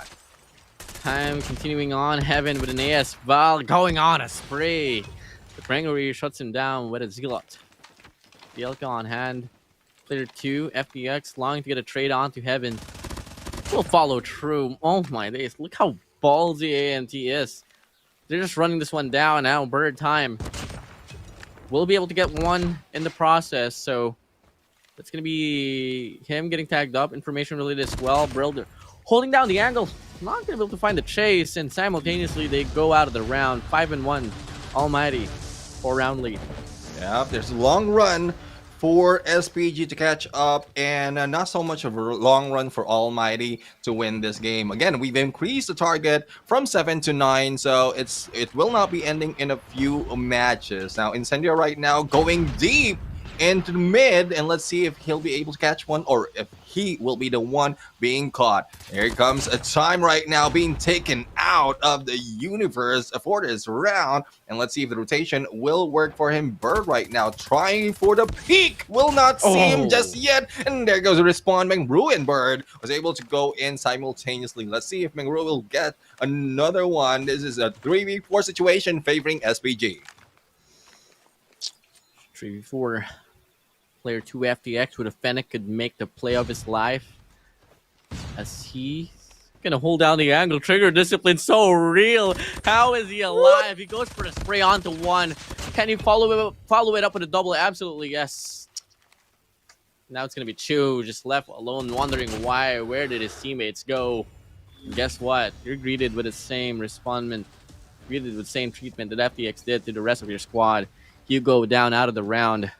That's going to be Almighty now, up by 5 rounds here, 6-1. Neptune, this is not working out well for Standpoint. Yeah. Everything's going haywire. Exactly. Let's see if there will be any adjustment for them. This time they will be on attack. Shut Up takes down Meng Rui, and one of the snipers has been taken down already. Incendia right now for the rush, but FDX will be taken down. J, the dance is on, and he wins the gunfight. Bird right now trying to go for the double and does it, but Time will be taken down with that Locust. 1v2 situation. Shut Up and J, but J just closed that out, and this is going to a 7-1, very close to a match point for Almighty. I think AMT specifically J and Heaven just talked like, hey yo, what if we bring back old metas? Yeah, I mean probably that is the case, because it's not that it is really a gun that they haven't used. They have used that, and they're just showing that it can still be utilized to their favor. Ooh. FDX with a double god nade shuts down Nanchuan and Chu. I mean, now it's gonna be a 3v2. Odds in favor here for Almighty. The bomb is dropped as well just outside of the white warehouse. It looked like they are deciding to go for a long wrap here on this B bomb site. Could possibly push out of connectors, which it could be player 1 Bird that they got to worry about. And yes, bullets is exchanged. No kills not just yet though, but with that information driven down here for Standpoint, the two players, player 2 and player 4, diverted their attention to the entire side of the map, which clearly it's gonna be them not finding an angle at all onto one player. But Mangrui gets a read onto FDX. Heaven shuts down time. Now we can see a 1v1 here being put up now. Big 1v1 here for Mangrui. Oh, Mangrui takes Heaven down with that snipe. And when we thought he will be caught off guard with a nade, he wasn't able to do so. But still, the point is moving up for SPG. It's still, I would say there's still hope, though it's not that near. If in case they can outplay Almighty even more than they have to do it right now. Antoine taking out Incendio in a gunfight. Let's see if he'll be able to take this win. 4v5 situation is situation that Almighty can get out of. What Heaven right now in here, good spray, taking 2 down with the help of FDX, and Heaven goes in and will be taken down by time though. 2v2 the situation for here, and I guess this is something that Almighty can outplay, but there's no playing. The final round prize fighter of Irfan J. Irfan J. Give him the goal all left, right. 1-2. Oh my. You can see his smile. You can see the smile through the cam. He knows exactly what he did. Disrespect. Frowns. Next round though, starting off. Standpoint getting the first kill, make it the third as well. And they need this round to recover from what Irfan J just did. Yeah, I mean, recovery they can do if in case Almighty or SPG will, or Almighty will not balance it out on a 3v3. Let's see. The AS Val coming from Heaven right now, which Shut Up has been taken down now 2v4. So I guess SPG really wants to end this off so that the momentum of what Irfan J did will not roll over. Irfan J right now wearing a Locust. Let's see on how far it will bring him. Irfan J missing a few, but was able to take down time. And it is now a 2v3. Irfan J doing his things. Irfan J.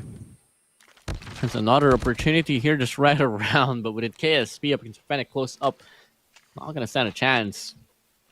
Looking like it's going to be Standpoint Gaming here extending the series in the game furthermore.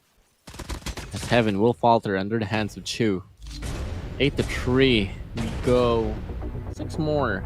5 more at least to force an overtime. Yeah, let's see if they'll be able to force it. Looking for that situation to happen. And Almighty is very, very close to win this one. Now, Chu right now heading straight to White Warehouse. And no takedown just yet because of the smoke covering everyone else. Here comes Shut Up for the peak. And, well, have to struggle with a lot of those smoke blocking his side. But getting too close and personal is 2 snipers into one side. And let's see what they can do right now onto this approach. But Time is targeting them and hitting them down. Incendio goes down. Incendio goes down. Ooh, Shut Up. Nasty kill onto Time. Mangarui holding down the cross, shuts down Heaven. Make it a double as well. FDX under his name. Could be a triple as well if he can get the read on top of WardeN. But in the process, Natural One shuts down Shut Up. It's going to be Irfan J. Left alone here 1-1v4. Doom Car skin used to be banned from the tournaments. Now active and well. Irfan J wielding it all out. Can he get the kills ongoing and be Mr. Clutch King again? Elcar DLQ on his loadout. Gets this wrap around onto Bird, but not going to be able to find the timing. Not until now. Bird shut down. And he does have this opportunity to get this bomb planted here to force down a 1v3 post-plant situation. Yeah, open plan right now, and also out in the open, Meng Rui shoots him down, and no surprise, he will be taken down, and defusal is on. Nanchuan right now, run in, and I just noticed it that they were wearing all snipers from that game, so I don't know how much more this will be running through, but if this continues on, let's see, a switch over to a KRM has been seen right now, and let's see if that will be the same for the rest of the guys. Who's wielding the KRM? I think is it Heaven? I mean, I think it's if it's Heaven, it's gonna be bringing back good old MSP champion highlights here for Heaven, but no, FDX will be the one wielding the KRM. Heaven on the day as well, and send you out of the round, but Heaven here from the back ends will be able to accumulate one big kill, make it a double here overall for Almighty, but Natural One quickly responds back with a trade, forcing it down to a 2v2.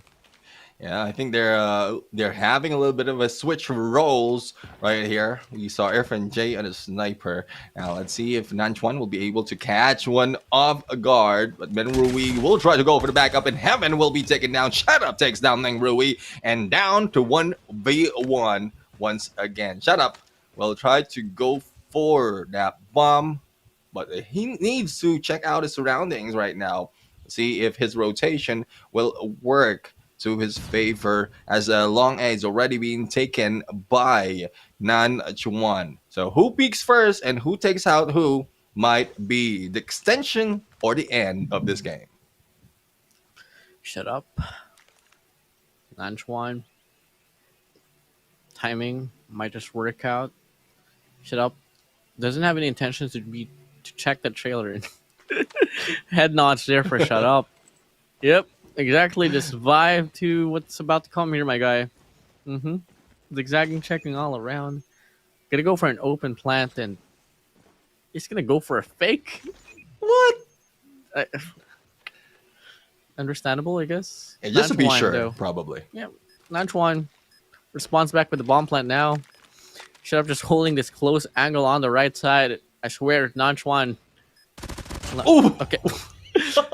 I thought he was inside the bomb set at least. Shut Up. Oh, goes for the spam defuse. Okay, Nanchuan. You see him smile. You see him smile. Yeah.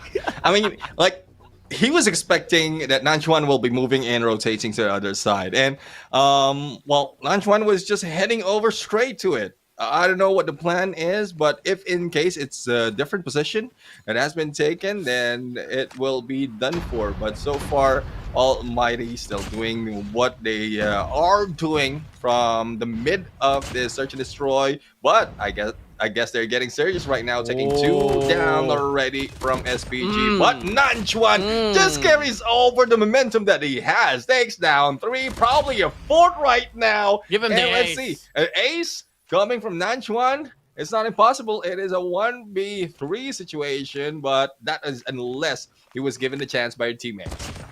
Bang! Meng Rui out of the round. Double Chow will try to come true, but Bird steals the ace. Out away from Nanchuan. But it's okay. It's okay. You gotta play securely for the win. Yeah. So 8-6 now. 2 more to go to force an overtime. Let's go, Standpoint.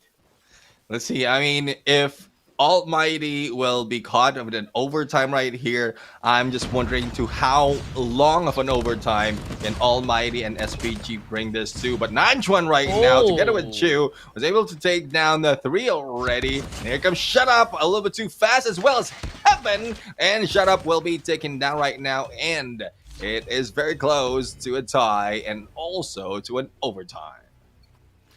8-7 now. 1 more to go. Standpoint Gaming showing us how to play Search and Destroy.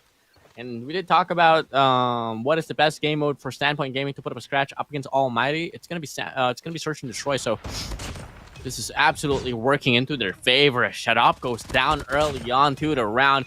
Nanchuan shuts down Heaven as well. The bomb plant will for sure ensue here on this A bomb side. But with as little as 3 players to play with, this might just be another round here for Standpoint. Not until FDX shuts down Bird.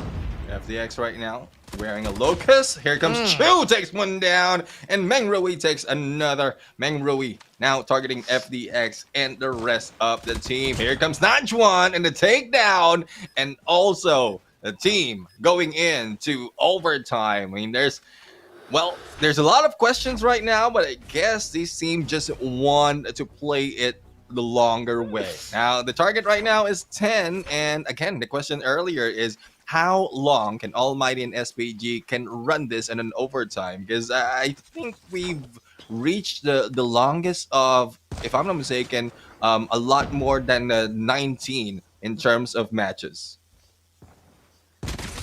Oh, that kill force time taking down Troll King Earth J.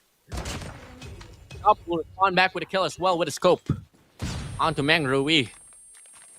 Now we do see a 4v4 that's leaning towards the B bomb site.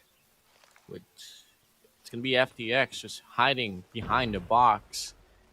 While in the process, it's gonna be the two players here for Sandpoint Gaming just waiting it out here from the wood parameter, waiting for any pushes to come true. But in terms of the gunfight here on the D bomb side, it has been FTX putting up a show, getting 2 kills before he goes down, putting the numbers equalized now here for Almighty and them.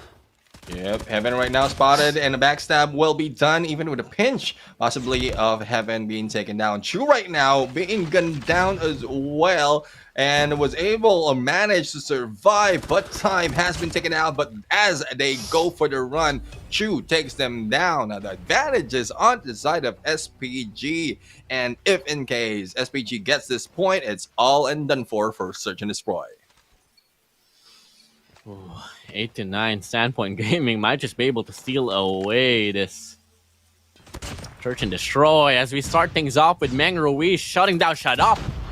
The push will try to come true here on this A bomb side, but guess what? It's not going to matter here for Standpoint. They go on a spree, they go on a roll time. Shuts down Earth and J. Now it's going to be FTX.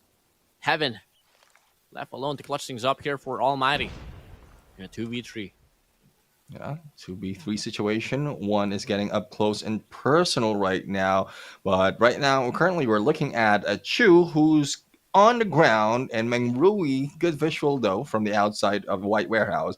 FDX right now might be springing a surprise against Bird, as Heaven is very close to Bird as well. So it's more of positioning being taken by Almighty, depending on who gets the cue first in terms of all those sounds that they're making. But time right now has already geared towards the other, where top 10 has been taken by Heaven. So let's see if he will be spotted and shot down, because FDX is nowhere to be found. There goes the shot, but traded as well. Heaven gets one. Can he get the double as well? Ooh. No, they can't. Meng Rui shuts it down, and Standpoint Gaming, they took their game. Search and Destroy. I mean, I like to see it. Yeah. I voted on S&D. Yeah, I mean, we ask and we just received. That is a 1-map win for the series for SPG. And let's take away the idea that Almighty was trolling. It is just like such a good second half of that Search and Destroy, wherein regardless if Almighty just switch it up to a little bit of serious gameplay, they are still being outplayed in some of the rounds right there. But again, I would agree with some of the comments as well, as to regardless what the result is, it's still the same as who's going into knockout stage. I just love the attitude of SPG, that they remain serious and fight against Almighty with all their might. I mean, a win is a win, brother. Yeah. And it shouldn't... But let's not discredit, Sandpoint Gaming. Exactly. I mean, just looking at the previous matches that they had as well on Search and Destroy, they're absolutely heavy hitters as well. I mean, convincing rounds on S&Ds. Where they exactly falter, honestly, is just the hard points and the control game modes, man. Yeah. Yeah, and there you have it, the result right now, and let's check out the performance of each of the members. So far, for the side of SPG, Meng Rui and Enchuan will be taking the lead, with both 18 on to the elimination, and 18 as well for FDX and Heaven, with that AS Val with 17. MVP is Meng Rui, third on account of MVPs for this guy, 18 on the elimination, 3. It would be the highest single round kill, 1.43 on the rating, and 2163 on the damage for that Search and Destroy. Definitely. But, since Almighty did not win the Search and Destroy, that breaks their chances of being the #1 seeded team here for this group stage. So, if ever, let's say they close this one up to a 3-1 manner, in some way, it's gonna be them. What do you call this? It's gonna be them on the second place for this Group A. Yeah, I mean, well, it's looking like it because they already, like, in terms of map losses, they already have one more map losses against West Point Mambolo King. So I guess even if they had it on a 3-0, they're still down 1 in terms of map losses, if that's the only tiebreaker that they have. So we'll have to find out later on if that is the same case that, or if the same case will be happening in Hardpoint, because as WardeN mentioned, Hardpoint and Control is where Almighty really excels because of how they understand the spawns, how they control the spawns, and as well as trigger all those spawn traps. So we are going to find out of the maps that we have right here. We have Summit, Takeoff, Hacienda, Arsenal, and Apocalypse. This is just for overall, but a few has been banned already.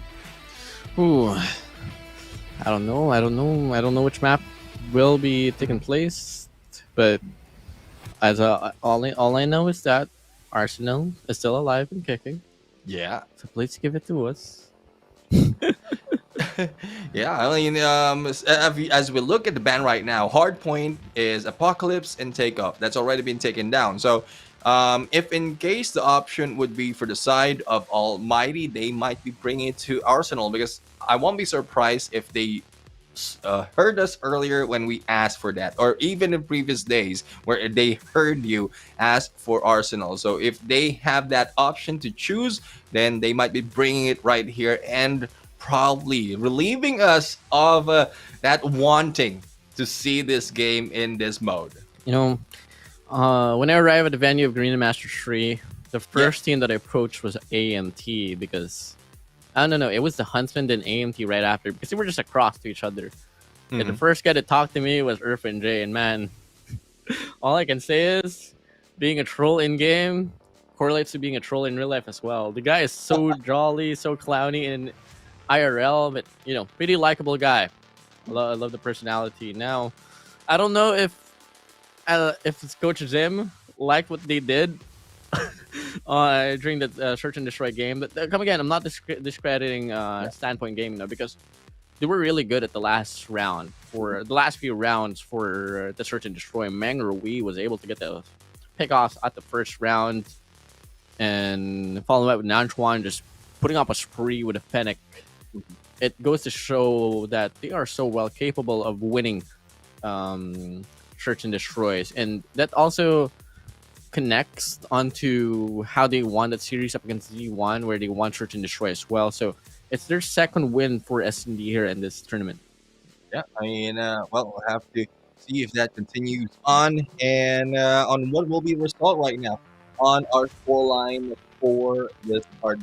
And there's still a little bit of wait right now happening before the game and start, and let's see if they will be able to make a few of adjustments, probably adjustments from both sides as well, especially as SPT understands that Almighty does a long way and a long like mostly win their gunfight in terms of respawn, as we are going to jump into Hardpoint. But regardless what it is, it's well, looking forward to a great battle between these two teams. Again, if it's expectation, if one team will be moving up above the other, I think by the end of or even before this match is already said and done for. So what we want to see right now is how much entertainment they will be bringing to everyone who's watching in this gunfights. Definitely. Whew. Who is it gonna be to win this Hardpoint game? I mean, I think Hardpoint AMT is gonna be a hard one to beat, but Standpoint Gaming, they defied all odds here on S&D. They might be able to come out with a win as well for Hardpoint. I don't know, man. I mean, it's really just all going to come down to the map itself, following it up with the operator's pick as well. So that's just really about it. And looking like we are going to be transitioning now into the scene that we all have been waiting to see. And that's going to be Summit now in Hardpoint. And in terms of the operator skills, it's actually not going to be married here, Neptune. Gravity Vortex for the side of SPG. And let me see what is the culprit for AMT. Looking like it's going to be the War Machine. Yeah, the War Machine that I love to see because of how nostalgic it, or what nostalgia is bringing into this gunfight. But Grav Vortex, I would say that would work, especially on, say, P3 and P4. And, well, we'll see if that will be utilized well by SPG. Now, the battle begins right now. Hardpoint between CDM and Garena Almighty, representing Garena and SPG from the CDM. They are heading both to control. Initial frag being done by a shut up and follow up against Heaven. Now, it is a capture not yet being done, but Almighty steps in and get a few points against SPG. Ah, no, Bobby, stop commenting, my guy. Bro, you gotta stop jinxing this whole thing, man. Here we go again. Bobby plays into the action. Then all of a sudden, guess what? Standpoint Gaming, they get the break inside the hill. Okay, AMT takes it right back. Yeah, well, it's just a back and forth right here because of control that has been happening from both sides. But AMT taking the lead right now, 22 seconds remaining, and then Ruru right now might be the ones who would ruin the game for AMT. Let's see if that is the case. Continuing on, letting it go before the scrap points, or say 12 seconds remaining, but Incendio still managed to get the point and brings it to 30, and they head into P2. They head into P2, 34-7. Oh my days, this is a bloodbath here for Standpoint Gaming. Now we can see FTX on the catwalk's control, has the KRM to double around with before he goes down. He gets 2. Shut up, gets the refrag onto him, and looking like it's going to be an opener here for Standpoint for a moment, but if ever they want to get a convincing hold onto this Hardpoint, they got to take away the catwalks out away from Almighty. Yeah, and that is what they're trying to do right now. Let's see if the approach coming from the spawns all together will pay off for them. Shut up, tries to stop them, and as well as the nade against Bird. Time right now is in there just waiting on the catwalk, and with the one backup still being taken over, the second floor still has a control or controlled by SPG. Now, a few more points being taken, 17 remaining for SPG to completely or get it close to the target of AMT's scores. But as they are going for the early rotation right now, Almighty might be going in, not really controlling all the spawn point for their side. Definitely. Now, Hardpoint number 3 will open up. This is exactly where you said a Gravity Vortex will come in handy. Time will be able to take down one. Not going to be able to follow with a double and nade kill here for FTX. Will follow along, trying to convert more kills for the Sparrow as well, but only takes himself out. Not really the best usage of the Sparrow, but more than enough to zone things out now. Shut up. Annihilator Showtime. No Showtime for you as well. And looking like the investments here from AMT is really not working out, and it's translating so well here for the capture that Standpoint Gaming is putting up. Look at this. Money Hill on this Hardpoint number 3 here for SPG. Yeah, and they're blocking all the approach that Almighty is doing. Nanchuan is one of the guys that's doing that, but will be taken down by Airfin J. And let's see on what more can be offered by Almighty in this game. Now, they are going in for the capture right now. Remaining few seconds, but still taken by SPG.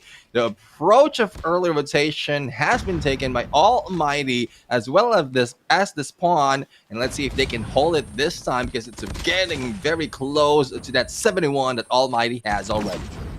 64-71, 71 points away to even up the grounds, but Almighty, they want to extend it furthermore. They're backing it up with the spawns from the backside of the Hardpoint, while Standpoint, they're longing to wrap around from the catwalks as well onto the steel edge at least, and that's going to be a Purifier invested now onto 2. He takes 1, but Incendio shuts him down, and we can see that Almighty is still holding things down, and unfortunately for them though, Spawn's not going to go into their favor, but in terms of the gunfights inside the hill, it's still going to be them winning it all out, not until now.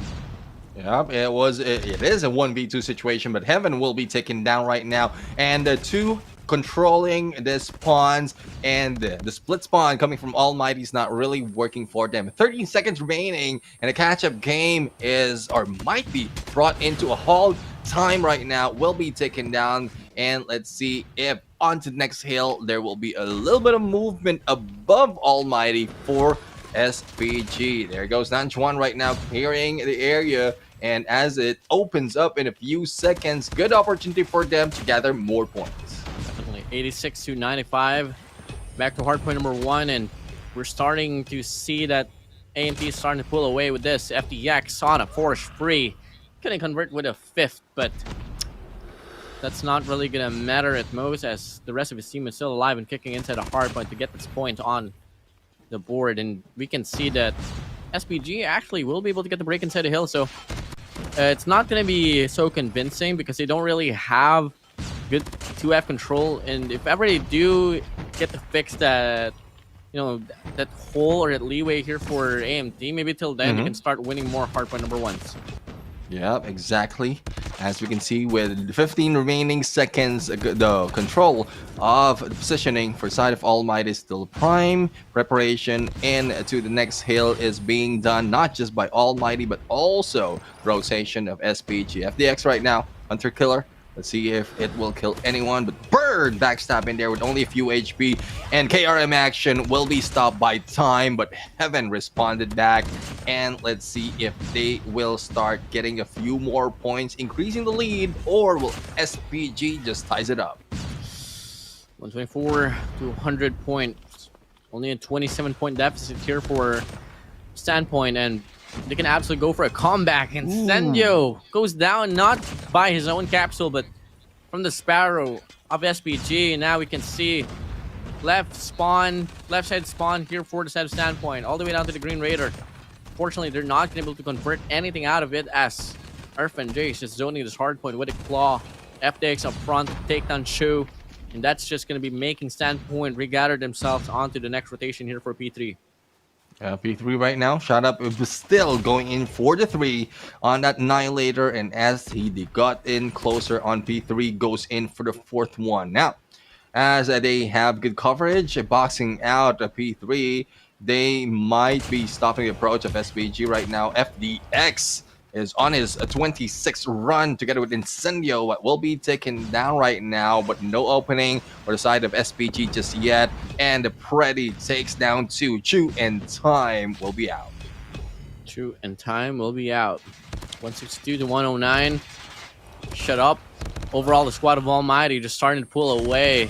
Heaven on the front line with a Purifier will get shuttered down. Time will get the kill on the front lines. J overpowers him with the KSP. The Nanchuan with the claw. Could go for a run here, but Incendio shuts him down from the distance. And as we can see, a lot of investments is pulling away here for Standpoint Gaming. The question is it going to be worth it? Scrap time still getting battled out, and looking like it's going to be Almighty losing this fight, this clash overall. So with the lead convincing here for Almighty, I think it's going to be a good conversion here for Standpoint Gaming. Yeah, well, we'll have to find out if that's the case, because what Almighty has been doing from what we've seen is they get a decent amount of lead to let go a few more points on the final battle and then go in for the rotation. So this is the longest rotation on all the cycles of the hills for this map. Thus, it is Almighty who just wants to start it off a little bit too early. Now, let's see if they will be letting this go, because it's very, very close for them, or it will bring them a little bit closer to that 250 mark. And with FDX right now on this Sparrow, tries to clear off some of the players of SPG, but pulls in a few. Thus, Birds managed to survive, but will be taken down on the other side by Shut Up, and none from SPG can step into this hill, getting that, or almost getting that full 60 already, but this time, a few seconds has been captured by SPG. The gunfights from the side of FDX, all the way down to the run of being Robin Hood, he has been absolutely insane. Big factor in why 210 mark has been welcomed here for the side of Almighty. And as we can see, Incendio with the War Machine, Neptune's favorite. Yeah. We'll just calm along. And that's going to be the icing to the cake, the cherry to the cake. On top of the cake to just seal down the deal here on this hardpoint number 4. As we head back to the rotations here for this hardpoint number 1, Almighty only needs 26 more points to seal off the deal. Yeah, 26 getting over to 25 if they step in. But as we can see on the map right now, they are going in, spawning on the other side, and SPG's just stopping them on their approach. But Almighty has reached their area and might be blocking everyone from SPG at this point. But Bird right now releasing Sparrow. I don't think he will be able to catch anyone on that side. Nanchuan going over on control, and there comes the blue. SPG still trying to go in for the run, and let's see if they'll be able to catch up to the investment of points that Almighty has already put in. Standpoint Gaming convincingly, at least for a moment, they were able to hold their grounds inside this hardpoint, and looking like it's going to be the same case here. Time gets a 2 spree onto Heaven and Incendio. Chu as well with the Fennec. Now we can see this hardpoint pretty undefined. It was a 50-50 accumulation here for both ends of the spectrum.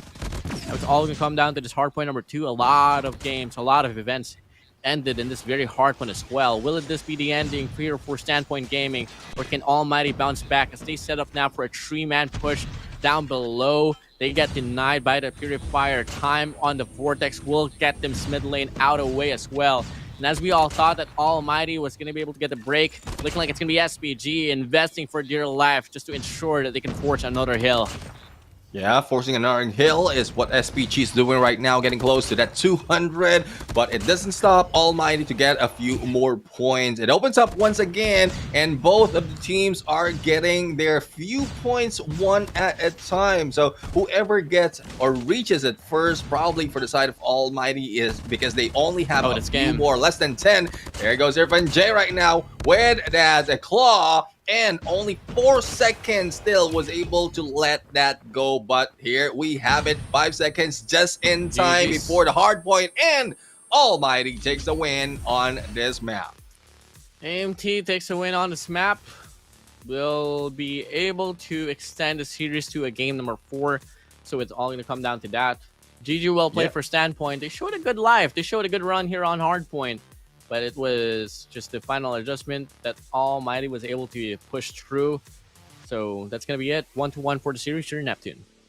Yeah, I mean, well, it's 1-1 in the series. We are going in for control in a bit. And out of this is where we're going to see who will be taking the lead out of this series. But it doesn't end right there, because it is best of 5. And because it's balanced between these both teams, this might translate to, or this will translate to another search and destroy. And we've seen firing range already earlier, so we only have 2 more map selection for the next game. Again, that is looking forward after control mode once we've ended. But in a bit, we're going to see the result of this match of Hardpoint. And well, as much as we want to say that SPG has a better chance, we did mention that Almighty is just getting a lot of points from the early parts once the hill has been opened up, making it difficult for SPG to really catch up to that close or to that far battle in terms of numbers.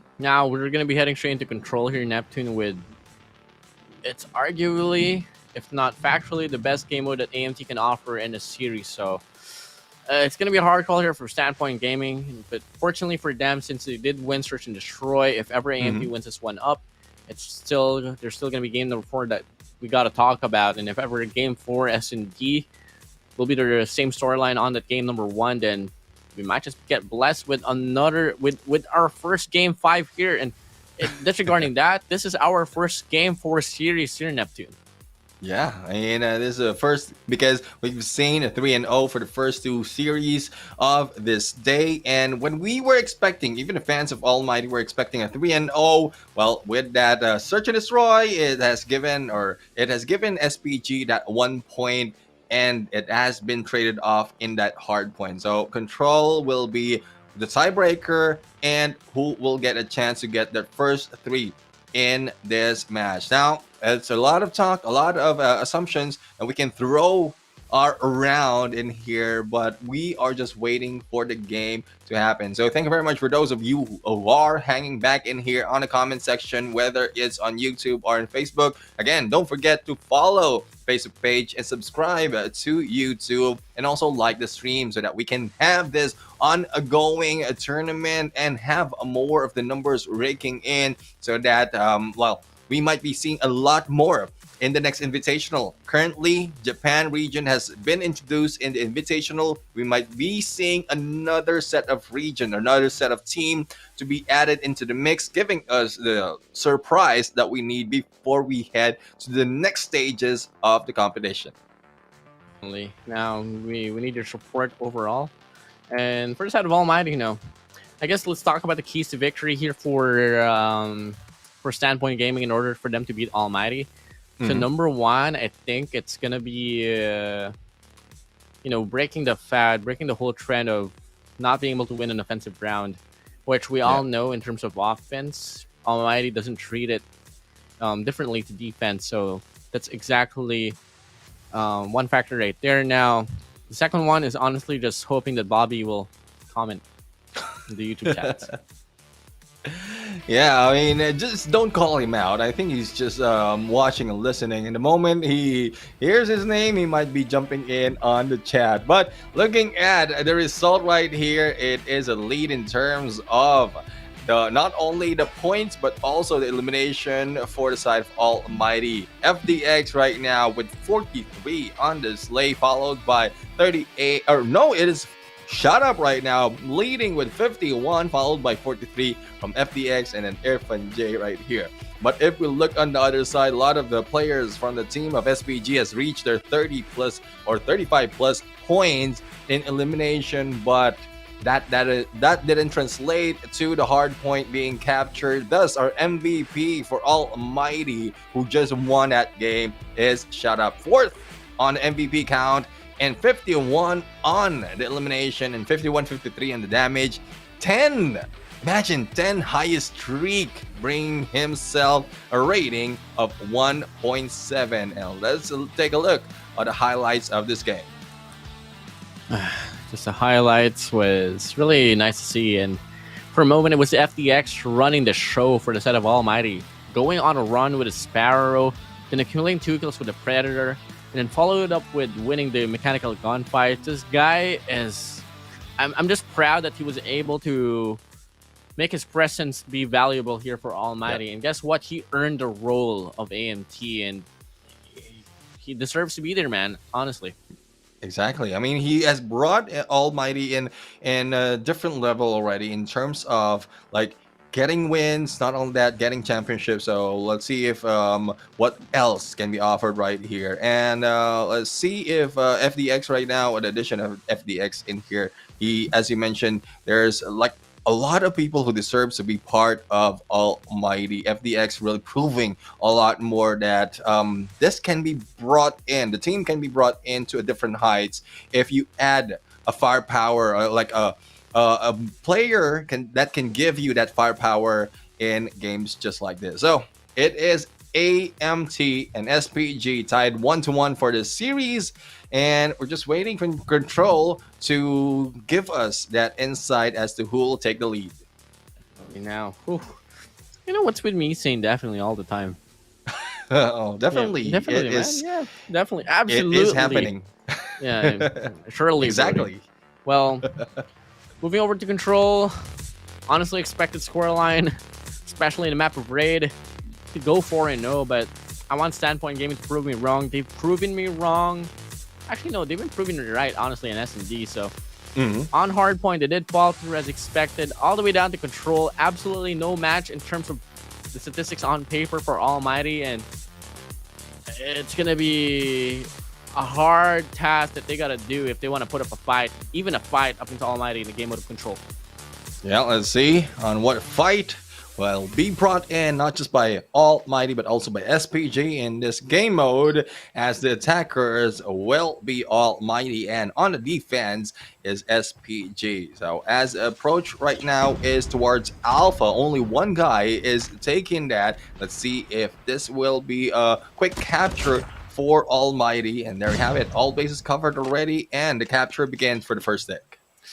FDX getting the first kill, getting the first sector as well out of this control point now. Respawnman here for Standpoint is going to be allocating 2 players on the basketball court, 1 on the window, 1 could be wrapping around the spawns and on the staircase. But guess what? So far, 2-1, 3-1 trade-offs has happened here, make it 3-2, which it's going to be Almighty just winning the most out of it now. Incendio giving a little bit of confusion right there, stepping into the point and then stepping off, waiting for the rest of the teams to come back. And Alpha right now supposed to be captured 21-24 in terms of life, and it's Almighty who takes the lead. Now, simultaneous elimination being done. Incendio still on a roll right now with his third, and let's see if they can trigger a trap that can give them a lot more in, say, reducing the life point of SPG. 2-1, captured Alpha already. Attention now diverted here to Bravo, and you know, I asked one of the coaches from Omega, aka Device, if there's going to be any map that you'd like to start on offense, which map would it be? And he totally told me that it was Raid, simply because of the fact that it's so easy to get a capture onto Bravo. So on paper, and then in terms of facts, this should be a round 1 over here for AMT, especially if they can get the break, get the parameter players out away from Standpoint Gaming, which clearly it's going to be Mangro, we alongside Shu, alongside Time, just in the parameter, just sealing things up and making sure that everything's going to go to their way. Yeah, as we can see right now, it's going to the way of SPG right now, because in the respawn department, it is being spent against Almighty. Now, SPG right now taking kitchen, and well, it's a good place for them to stop the movement of AMT, but let's see if that is the case. Time right now takes down Shut Up, and they are down to 8. Down to 8. 5 lives deficit, lowering it down to 4. Huge gunfights here down this mid lane, and it's going to be Standpoint Gaming just winning things out, too, on a 2 spree. Sandio Earth and J under his name. If he longs to get some more, it's going to be the rest of his comrades getting it all done. 2 lives remaining now for Almighty, and as we all thought that this round was going to be so convincingly be put up for them, that Alpha capture didn't matter at all for Standpoint Gaming. Really good run, really good comeback, really good recovery here for SPG. Yeah, the first point goes to them, and it will be switching side. So this time it's Almighty going for the defensive and SPG going for the offense. And let's see on what approach will be taken this time by SPG. So earlier we saw Almighty go in for the Alpha capture, and they have been pulled in onto the Bravo filter. I guess it will be a different approach for SPG this time. They start off with Bravo first, and then later on will be rotating, but it is to the spend or for the cost of 3 respawn lives already for SPG. Good kill here for Earth and J. We'll be able to get good control here on this B parameter overall. Now, with that being said, Standpoint Gaming trying to divert their play here on this A bomb site, which you got to deal with Heaven and FDX. Heaven, ironically, on the CBR 4 FDX on the scopes, but not surprising actually as well, because FDX did rock that Locust up against West Point Mambo Lokings, and he was able to shut down the long distance out away from the King. So really good control so far here for AMT. Yeah, let's see. AMT right now only lost 7 of their respawn lives and spent a lot against SPG. Chu responded against Heaven, but traded. Meng Rui goes for the double, and the double capture will be done for the side of Bravo. Alpha almost for the first tick, but Bravo right now might be taken already by SPG, and AMT will be funneling everyone from SPG towards that Alpha push. So let's see on what position will be taken. The spread of Almighty right now to cover all the bases, but an opening has been done on the north side of the map. North side of the or map. south side. Could be south. I don't know. Yeah. Maybe everything's oriented. Disoriented. But disregarding that, AMT about to win their first round of control. Nonetheless, the 6 lives of SPG will be more than enough for them to make a play, but FDX finds 2.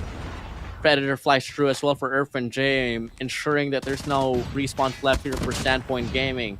Heaven shuts down True. Time goes out of the round. Who could it be more? Meng Rui. One more shot to connect. He goes out as well. And this is truly a round now here for AMT. Nanchuan left alone. 1 life against 12. What can you do? It's very difficult really to hold your ground right now. Even if you take down the 5 who's running around and chasing you, you will still have them back the second time around. But Nanchuan goes in for 1. Shot up has been taken down, but a punch coming from Incendio to end that round. 1-1 is score right now, balanced for between the 2 teams. And again, the target has moved from 3 to 4 right now, and they still have 3 each to get that win. Get the win. They made sure, and they got it through.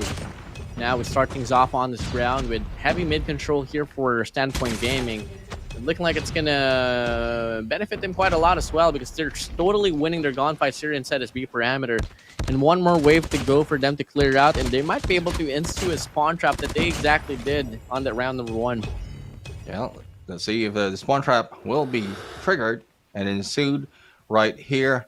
Alpha right now is the next target for Team of Almighty. Let's see if that will pay off right now, because there's only 2 players who is holding that area. Now, Alpha with 2, but Chu takes down FDX. No surprise will be happening from that side of this map. Time right now, grab board. It as well to grab Vortex. Irfan J getting hold off the first capture in this Alpha side, but will be stopped, but no recovery being done just yet by SPG. No recovery, not just yet, but they are doing so well in terms of, you know, putting up the numbers here and the so-called map control, ensuring that the time just gets lesser and lesser here for AMT. Now AMT trying to focus here on Alpha. They do get the contestment. They also secured the first segment as well. Now, Standpoint Gaming, it's all going to come down to you. Are you going to contest, or are you just going to let this one slide? Because clearly, looking like this A point is just under controlled by AMT. Yep, Almighty right now going in, taking it out. But I guess as you can see the rotation being done by SPG, they're just preparing for the approach once that has been completed. Thus, spending a few more of the lives of AMT. Time right now, trying to go in for a double, but will be taken out by Irfan J. But Heaven is a surprise against Nanchuan, heads over Central Garden, slowly closing in onto that Bravo side. Irfan J pulls out the claw, tries to take a few more, and goes in for a 3. Now, triggering a trap, but will not be able to make it for the 4th one. 10 to 12. Can it be less? Not going to be the chase here for AMT, but what they got to do now is just focus on the capture here for Bravo. Till then, they might be able to take the lead out away from Standpoint Gaming. Annihilator showtime for Shut Up. Gets the beam. Gets beamed on by the CBR4. Now we can see that it's going to be AMT starting to pull away with this one. That's going to be them winning by the capture now. 2-1 we go. AMT now on this lead. Switch of sides once again. Yeah, switching sides, but from side of Almighty, regardless of whether the attack or the defense, they can pull it through. Now let's see if what rotation will be taken right now, going in straight to Bravo once again. So unless it will be read by Almighty, I don't think this will work once again. FDX right now for the initial frag. Let's see if it's double will be happening. Shut up right now. Good backup, takes down Bird, and they are closing in the pinch right now onto the spawns. But SPG Chu goes in for the backstab, and missing a few more, will not be hitting one onto that stairs, but will be taken out by Incendio now. As they are being pushed into one corner, Bravo is being captured right now, and there goes the extension of time, as well as will the position of Almighty stop this play for SPJ. Bobby commented, and all of a sudden Standpoint Gaming starts to pull away. 24-17. Bravo captured already. And with investments here coming along for Standpoint Gaming, it might just be them stealing this round out away. Investments, the Bobby curse, they're starting to win their gunfights. Oh my. We're going to be seeing a 2-2 standing here on this control run. Yeah, well, judging from the lives that is being spent as well as remaining for Almighty, it is down to 11, getting down to 10 in a bit. Alpha, though, has been captured. Meng Rui has been taken out by Heaven, and the response of Almighty and SPG is to take down a few more. But they need to be cautious as well, because they don't want to spend more of the life. There's FDX just hiding down, and Shut Up as well will try to get as much with this Rytek. Shut Up. Takes on Meng Rui. Now we can see that it's gonna be AMT pretty hesitant to go out of their zones. Time goes down. Shut Up. Still holding things down. Now, Standpoint, they have more lives, meaning they can get the trades. But Hunter Killer Drone. Shut Up down. Now we can see it's gonna be AMT still putting up a fight. Very scary round here for Standpoint Gaming, but now we do see them starting to pull away once more. 3 lives remaining now for AMT. 10 for the side of SPG.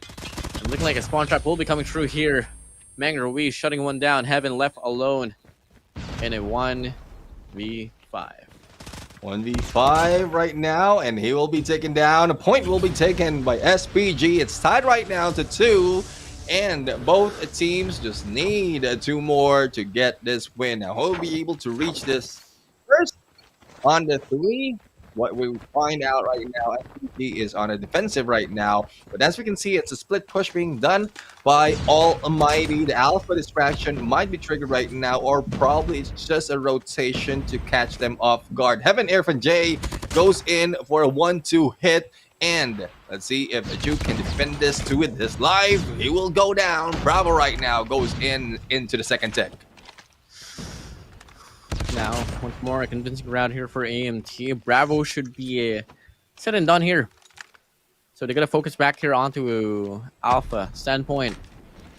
Key takes for them, honestly, just make sure they got good mid-map control. Alongside having that kitchen out away from AMT, and maybe till then they can dwindle down the lives of AMT. Now, we are seeing that Almighty is looking to offer a spawn trap here onto the laundries. That's going to be player 4 alongside Irfan J. Shut Up. Irfan J now on his gardens. Now, if ever Standpoint Gaming can get them out away from this parameter, it might be them going bye-bye. Yeah, let's see. And that would depend if they can take down a Bird who's trying to pull the spawn into one side. But there you go. Bird has been taken down already. And spawn trap can be triggered right now. Everyone will be stuck in here on the outside. The gardens right now will be utilized as they go for the approach. Heaven right now starting it off with the Purifier. FDX clearing that out. And the spawns will just be not favoring SPG at this point. 11-20. Miracles can happen surely, especially if they can get one good stronghold. And as we can see, the capture is still coming through. Trudeau on this wrap could make the play work out. Unfortunately, he does get taken down. Meng Rui on the front lines, cooking up the nade, looking to take Irfan J out from the corner. He throws it out. He gets a tag. Unfortunately, not the kill. They need to hop into the control point, because if not, AMT will win by the capture. But regardless, it's not going to matter now. Lives has been depleted for Standpoint Gaming. And as we can see, it's going to be them losing this round. Now AMT on match point. Yeah, match point right now for AMT. They will be switching side right now, going in on to the defense. Now SPG, usually they go in for the Bravo push. Now, will they change their ways? I am seeing the split will be done right now, heading into to Alpha, and it has been anticipated by the team of Almighty. But time right now goes in against Shut Up. The double elimination coming from Almighty just increases the chance of spending the life of SPG. Ooh, 26-28, AMT on a victory run right now to close out the deal here for this control run. really playing aggressively here onto the driveways alongside Zig as well. So might be them getting a cut off now here, as we do see Standpoint Gaming intending to make a play here on Bravo. But unfortunately for them, they do lose the gunfights in the process. But out on the outer circles, it's going to be Irfan J, almost making a 3 spree workout for him. Heaven from the back lines will try to make a play as well, but Nanchuan gets a proper read onto him, taking him out of the equation. And looking like it's going to be a B capture now here for Standpoint Gaming. Yep, Standpoint Gaming right now going in for their second tick. Nanchuan right now with a claw trying to take down this guy from AMT, and with the smokes right now, I guess they can spring off from this area. Shut Up right now has pulled over onto the other side, and this might catch the approach of SPG when they spawn, and there we have it. As we look at the spawns being pulled out, as well as position being taken by Almighty, it's just in time that the Annihilator can be triggered with a few more, can bring SPG to a halt in terms of lead in their respawns. There goes a lot of utilities being utilized, but still by balance in terms of respawn, and it's just Almighty struggling in keeping the spawn trap or triggering the spawn trap to take SPG for this win. 2 shuts down FDX. Could be the opener for them to try to put up a spawn trap, but Irfan J is already anticipating to make the push. For them to make a push at least. With a claw in hand, looking to make use out of his investments, and looking like he is able to get the kill ongoing. Now 7-10. AMT on the life. Standpoint Gaming just hanging by a thread. 4 lives remaining now. This is the closeout now for Almighty. And as we can see, it's them, it's just Standpoint Gaming falling down. GG well played here on this control run. I mean, yes, for sure it's not yet finished, but every factor is just so laid perfectly here for AMT. 8-3, 8-2 we go. Is it going to be the lives, or is it going to be the lives or the time? I don't exactly know, but regardless, it's going to be SPG just winning this game out. Yep, and it is down to a 1v4, which Irfan J just closed it out, and control is now over. Done and dusted. We are now heading to our next mode. Now, the scoreline right now in the series is 2-1, and well, control might decide if this is over, winning or giving that Almighty that win, and also the points that they need to find their place in the top 4, or otherwise can extend to survive later on. So let's see what is happening, or what will be happening in this game. The results will be shown as well as who did well in terms of elimination for each team, as well as individually, as well as who will be our MVP. Who is it going to be? I think it's going to be Irfan J, or it could be FDX as well, or it could be just every squad of AMT. Regardless, it's their it's their domain, man. I mean, it's their domain. It's control. Anyone can just pop off. But I guess if we're going to be basing it off from previous statistics, I guess it is going to be Heaven. Coming from the run of CDFI, was able to pop a 50 bomb onto a team during CDFI. So that's just about it, honestly. Well, again, regardless of whatever or whoever it is, Almighty did a great job in control, maintaining their record right here on one of the most that they had a lot of wins. So Surgeon Troy, as well, when we started off, though, the expectation is really not as we are shown earlier in SND, but there's a lower expectation for Almighty against not all team, but most of the teams right here, because they tend to drop a few in there against the top or the high tier teams in competitions just like this. But once they jump into respawn mode, like say Hardpoint Control, there's more probability that Almighty will get a win, and that is what they did right now, back to back in this series. Looking at the results right now, that's 4-2, and who has the highest? Irfan J with a solid 38, and on the other side, Meng Rui with 34. Well, I guess we all know now who is the MVP for this control game mode. It's going to be Irfan J. Nonetheless, something abrupt gets changed up now. But overall, I really like the fight that Standpoint Game was able to show, and it was pretty present as well from Hardpoint. So I mean, if ever AMT is going to be able to come out with a win out of the series today, it was still a fight that they didn't really have a lot of dancing room. No, they had to focus. Exactly. And 5th MVP for Infant J, 51 the slays, and damage. I guess it's similar from what we've seen earlier in terms of number, but the highlights right now can show us as well most of the gameplay, and not just Irfan J, but the other players of this game from both teams that did well. So hopefully we're going to see a lot more of this gameplay coming from Almighty and SBG in the future.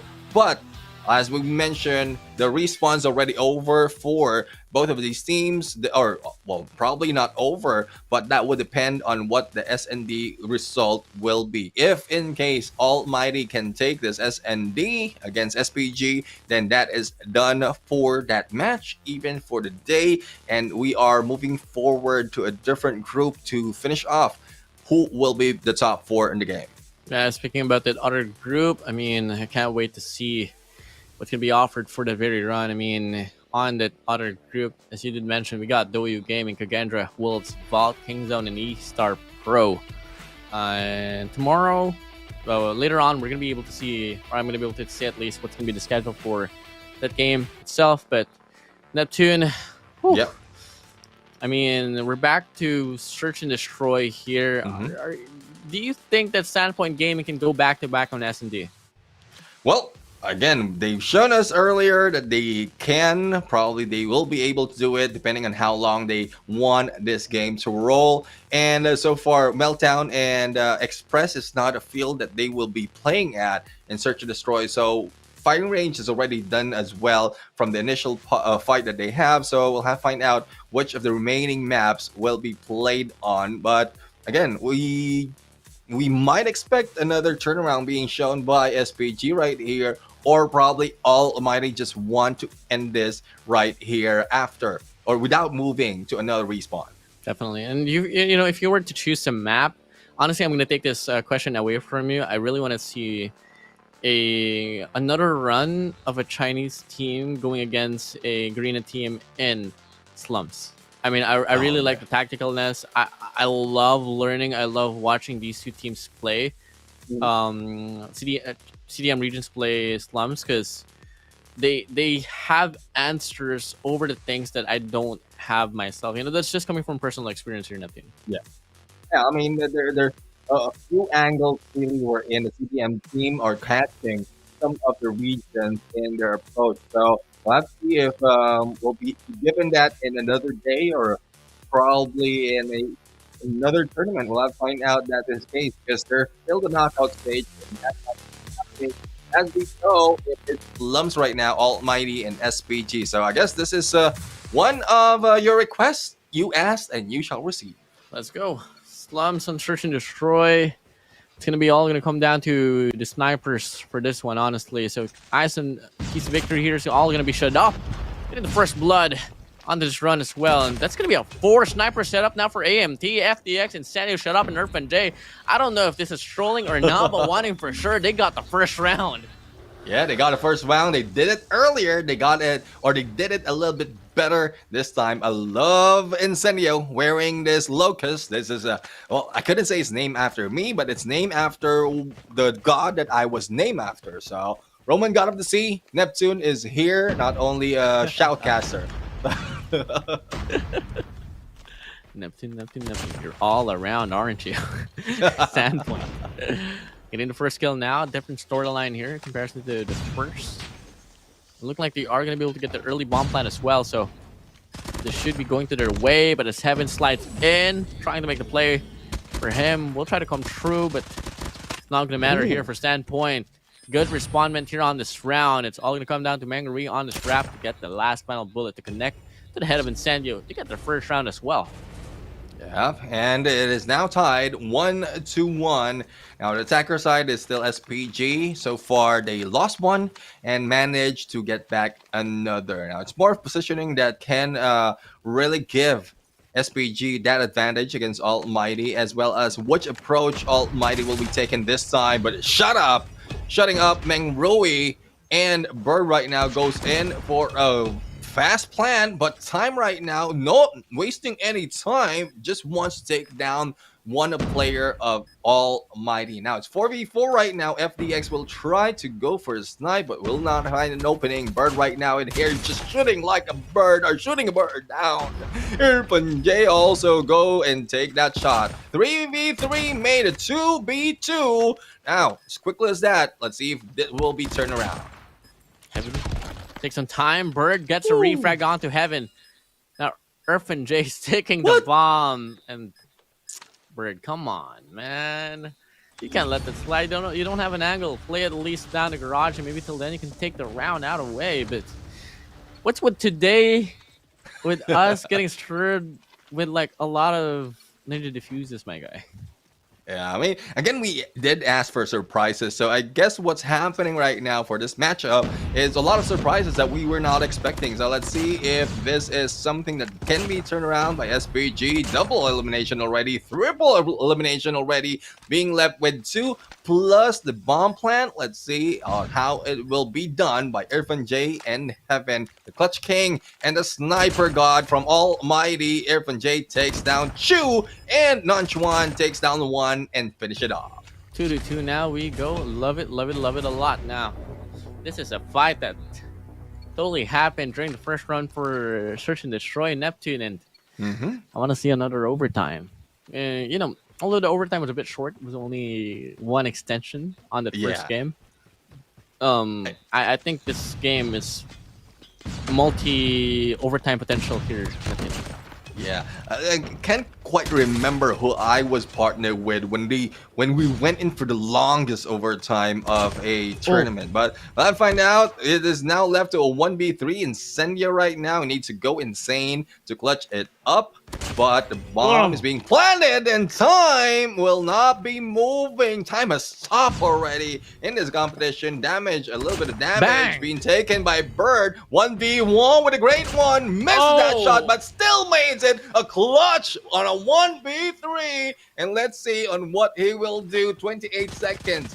It is a little bit of a playtime right now coming from Incendio, plus that defusal, and brings them to a 3-point. 1v4 Incendio. Call him Incendio. That was insane. Thought that the round was going to go to the way of Standpoint. They started things off so loud, and they were absolutely heard. And guess what? It didn't matter for Incendio. Rytek AMR on his hands. Totally enough to clutch things up. Yeah, and clutch he did. Incendio right now will try another time. And, well, Evan has been taken down as well. No knocking at Heaven's door right now. Irfan J against Chu, and another one against Ninja1, but he has been taken down. 2v3 situation favoring Almighty, and it is just done. Then the defusal is the only thing left for Almighty to do to get their 4th win in this series, or in this match.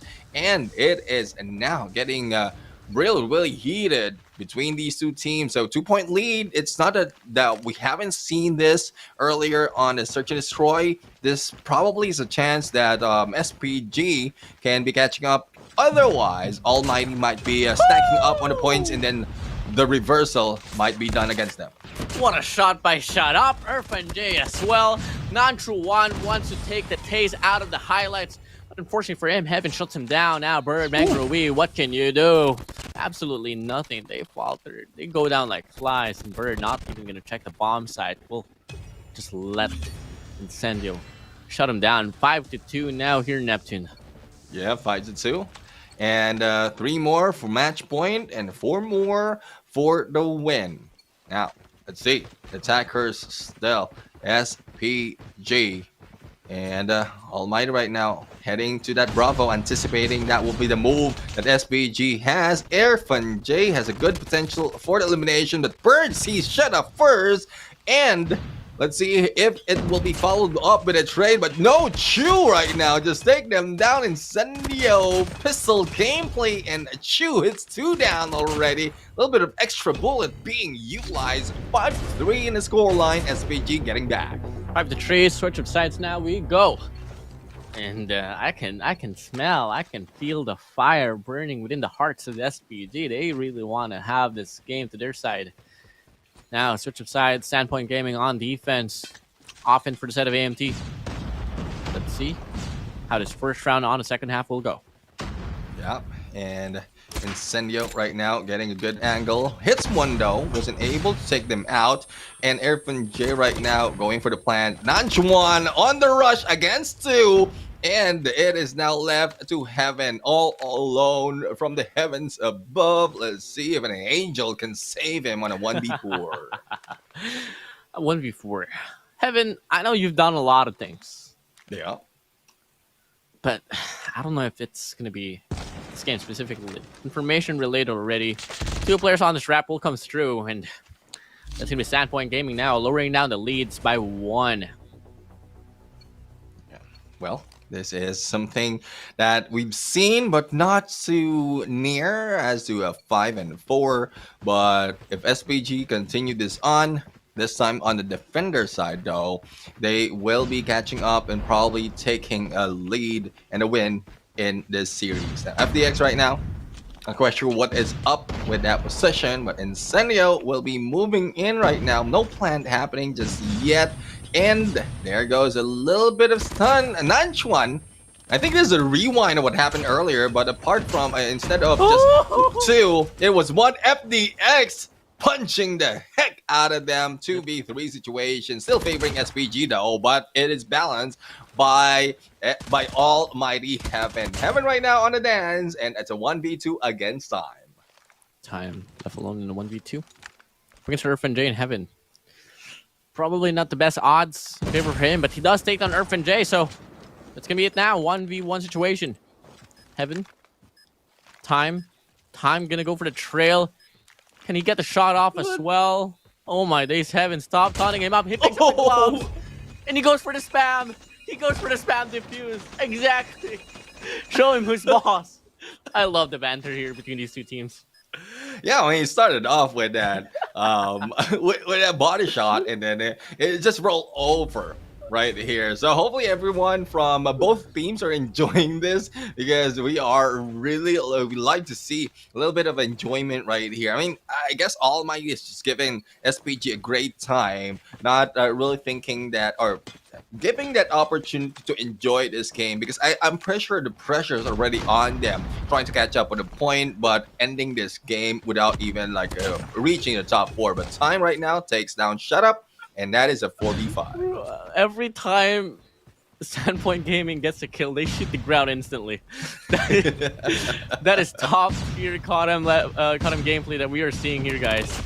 And as we can see, a push will try to come through here on the B. Bombs in. Nanchuan finds 2 of his own, forcing it down to a 5v2 now. FDX, Heaven, both has a Fennec to play with. Looking like they're not even going to stand a chance. Nanchuan shuts him down. Heaven gets a refrag, but easy information here for Standpoint. And as odds will be in favor of them. True. Looking at the ground. I love SPG, man. Yeah, SPG right now, well, they're just targeting whatever is left of the soul of Almighty. This is a lead by SPG right now.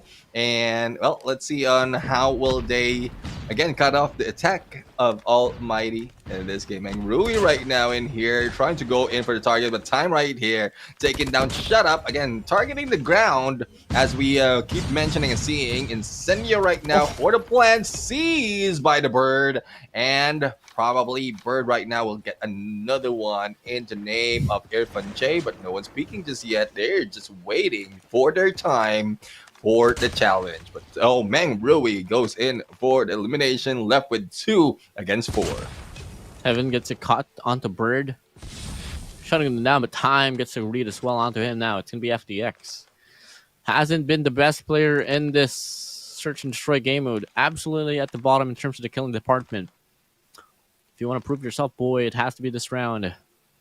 Look like he is well aware that one player will be on the laundries. Time checks. He connects. Ooh. FDX been taken down. Now one more for SBG will bring them to match point, and well, Almighty got stuck in 5. So let's see if they can move up. And Incendio in Heaven had 10 eliminations already to their name. Irfan J has a 7, but it hasn't done that much in them getting a few more as SPG just runs them down on a 2-point lead. Q right now is in here on the side hit against Shut Up, and we are down to a 3v5. It's really hard to reciprocate that. S&D might just go for the way of Standpoint Gaming now. I mean, 2 players already out on this very round. Should be the 8th for the side of Standpoint. As we can see, big exchange with the scopes will come through here from the dumpsters onto the Humvees. Senio getting the kill. Gets a hit marker as well. Time gets a shot in. Shoots the ground. Yes! Do the Havoc, boy. Yeah, I mean, probably just to make sure that the barrels are clear before he goes for another shot. Now, it is a 2v4 situation right now. Heaven moving back a little bit, getting a little bit of an angle against SPG. Let's see if Incendio will be able to see one. I guess there's already some queue that one guy is already onto the van. Let's see if another one will be done on the split up, being taken by Almighty. Chu is on this alpha cover, and let's see if snake gameplay will be done. Incendio right now, 2 shot and 1 kill, but Incendio will be taken down, bringing it on a 1v2. Heaven right now has been spotted with that barrel go through that wall, and Nanchuan no stopping just yet. Heaven will try to play it by ear to see if he can get or spot one and take them down. Heaven in a 1v2 with the dream. Player 3. No time. Oh, my bad. 5-8 now. Match point advantage here for Standpoint. What is happening here for Almighty? I mean, okay, it's pretty easy a bit to. It's a bit acknowledge. It's a bit easy now to acknowledge that AMT is somewhat not taking it fully here on S&D, but at the same time, it's really costing them points here on this group stage. And Time once more shoots the ground, bro. I can't get enough of it. Yeah, I know. I don't know how much of a habit this will be happening for a side of Time, but if this continues on, I mean, this will be funny even if it's not Almighty that they're going against. So let's see. It is now down to a 1v4 FDX right now, though managing to take down Chu. Meng Rui takes him down, and it is a win for the side of SPG. This is a 2-2 on the series, and well, with the next game on the Hardpoint, will really will declare who will be the winner of this series. I just want to see more Time, bro. Time from gunfight all the way down here to the search and destroy has been putting a lot of smiles onto my face. This guy is so entertaining to watch. But Neptune, yeah, not a donut here on this Game 3 series. Yeah, I mean, they don't want us to end early. They want to extend it as far as possible. And when I was thinking really that they will bring this search and destroy to an overtime, probably the longest overtime that we've experienced until all the OTs has been spent. But again, SPG doesn't want that to happen, and they just finish this off. I mean, I'm just baffled in what's happening here with AMT, bro. But then again, I'm not discrediting Standpoint. Yeah. I mean, come again, Neptune. I'm really proud of myself. I mean, if ever, let's say, AMT will lose the game mode out from Standpoint Gaming, it's surely going to be S&D. Yeah. I mean, I guess they heard us. They are putting that in our perspective as well. That is what SPG has to offer. But we've seen the Hardpoint gameplay earlier. But looking at the result, we have 57 against 40 in terms of wins and loss, and it's SPG who did most of the elimination. Not only elimination, but also on the assist department. So 1.43 on the KD. But let's check out of this team, who among the players has did a lot of work in this battle, and also who will be our MVP. And on the right hand side, Ench1 will be the guy almost reaching 22.83 on a KD ratio and rating of 1.86. On the other side, like Incendio did a lot, even Heaven. So I guess the snipers did a good job right here, but not so much in terms of getting a few of those round points. And well, SPG took the win in this fight. Yeah, took the win in this fight. And let's talk about Nanchuan getting his first MVP count. Congratulations to you, brother. 1.86 KD. 19 kills in total, 1961 damage, and almost getting an ace for highest 4 kills on a round. Yep, and as we check out the highlights of this game, hopefully one of the highlights in there was time shooting the round, so at least we can refresh us in the memory. Incendio right now is in here though, doing a lot of damage. And it's only one part of the highlights. I guess there's not so much because there's not so much to show on that short time because there's so much that happened in that matchup. So let's see on what will be happening this time, because game has been extended to match number 5. This is now Hardpoint. Map is still undetermined though. So based on the list that you are keeping, what do you think will be the possible map for this game? It's gonna be Arsenal. It's gonna be Arsenal. Arsenal? Is it gonna be Arsenal? Oh no. Bring not us yet. Arsenal. Not yet. I'm just seeing a glimpse of Arsenal. It's still not Arsenal though. Oh. I mean, this remembering the bands, if I'm not mistaken. So we've played Summit already. What have we not played? You know, I feel so bad. I'm not keeping track. I was about to comment this. Okay, so we have Apocalypse and Takeoff banned. We only have 2 maps left. So is it gonna be a Shenda or is it gonna be an Arsenal?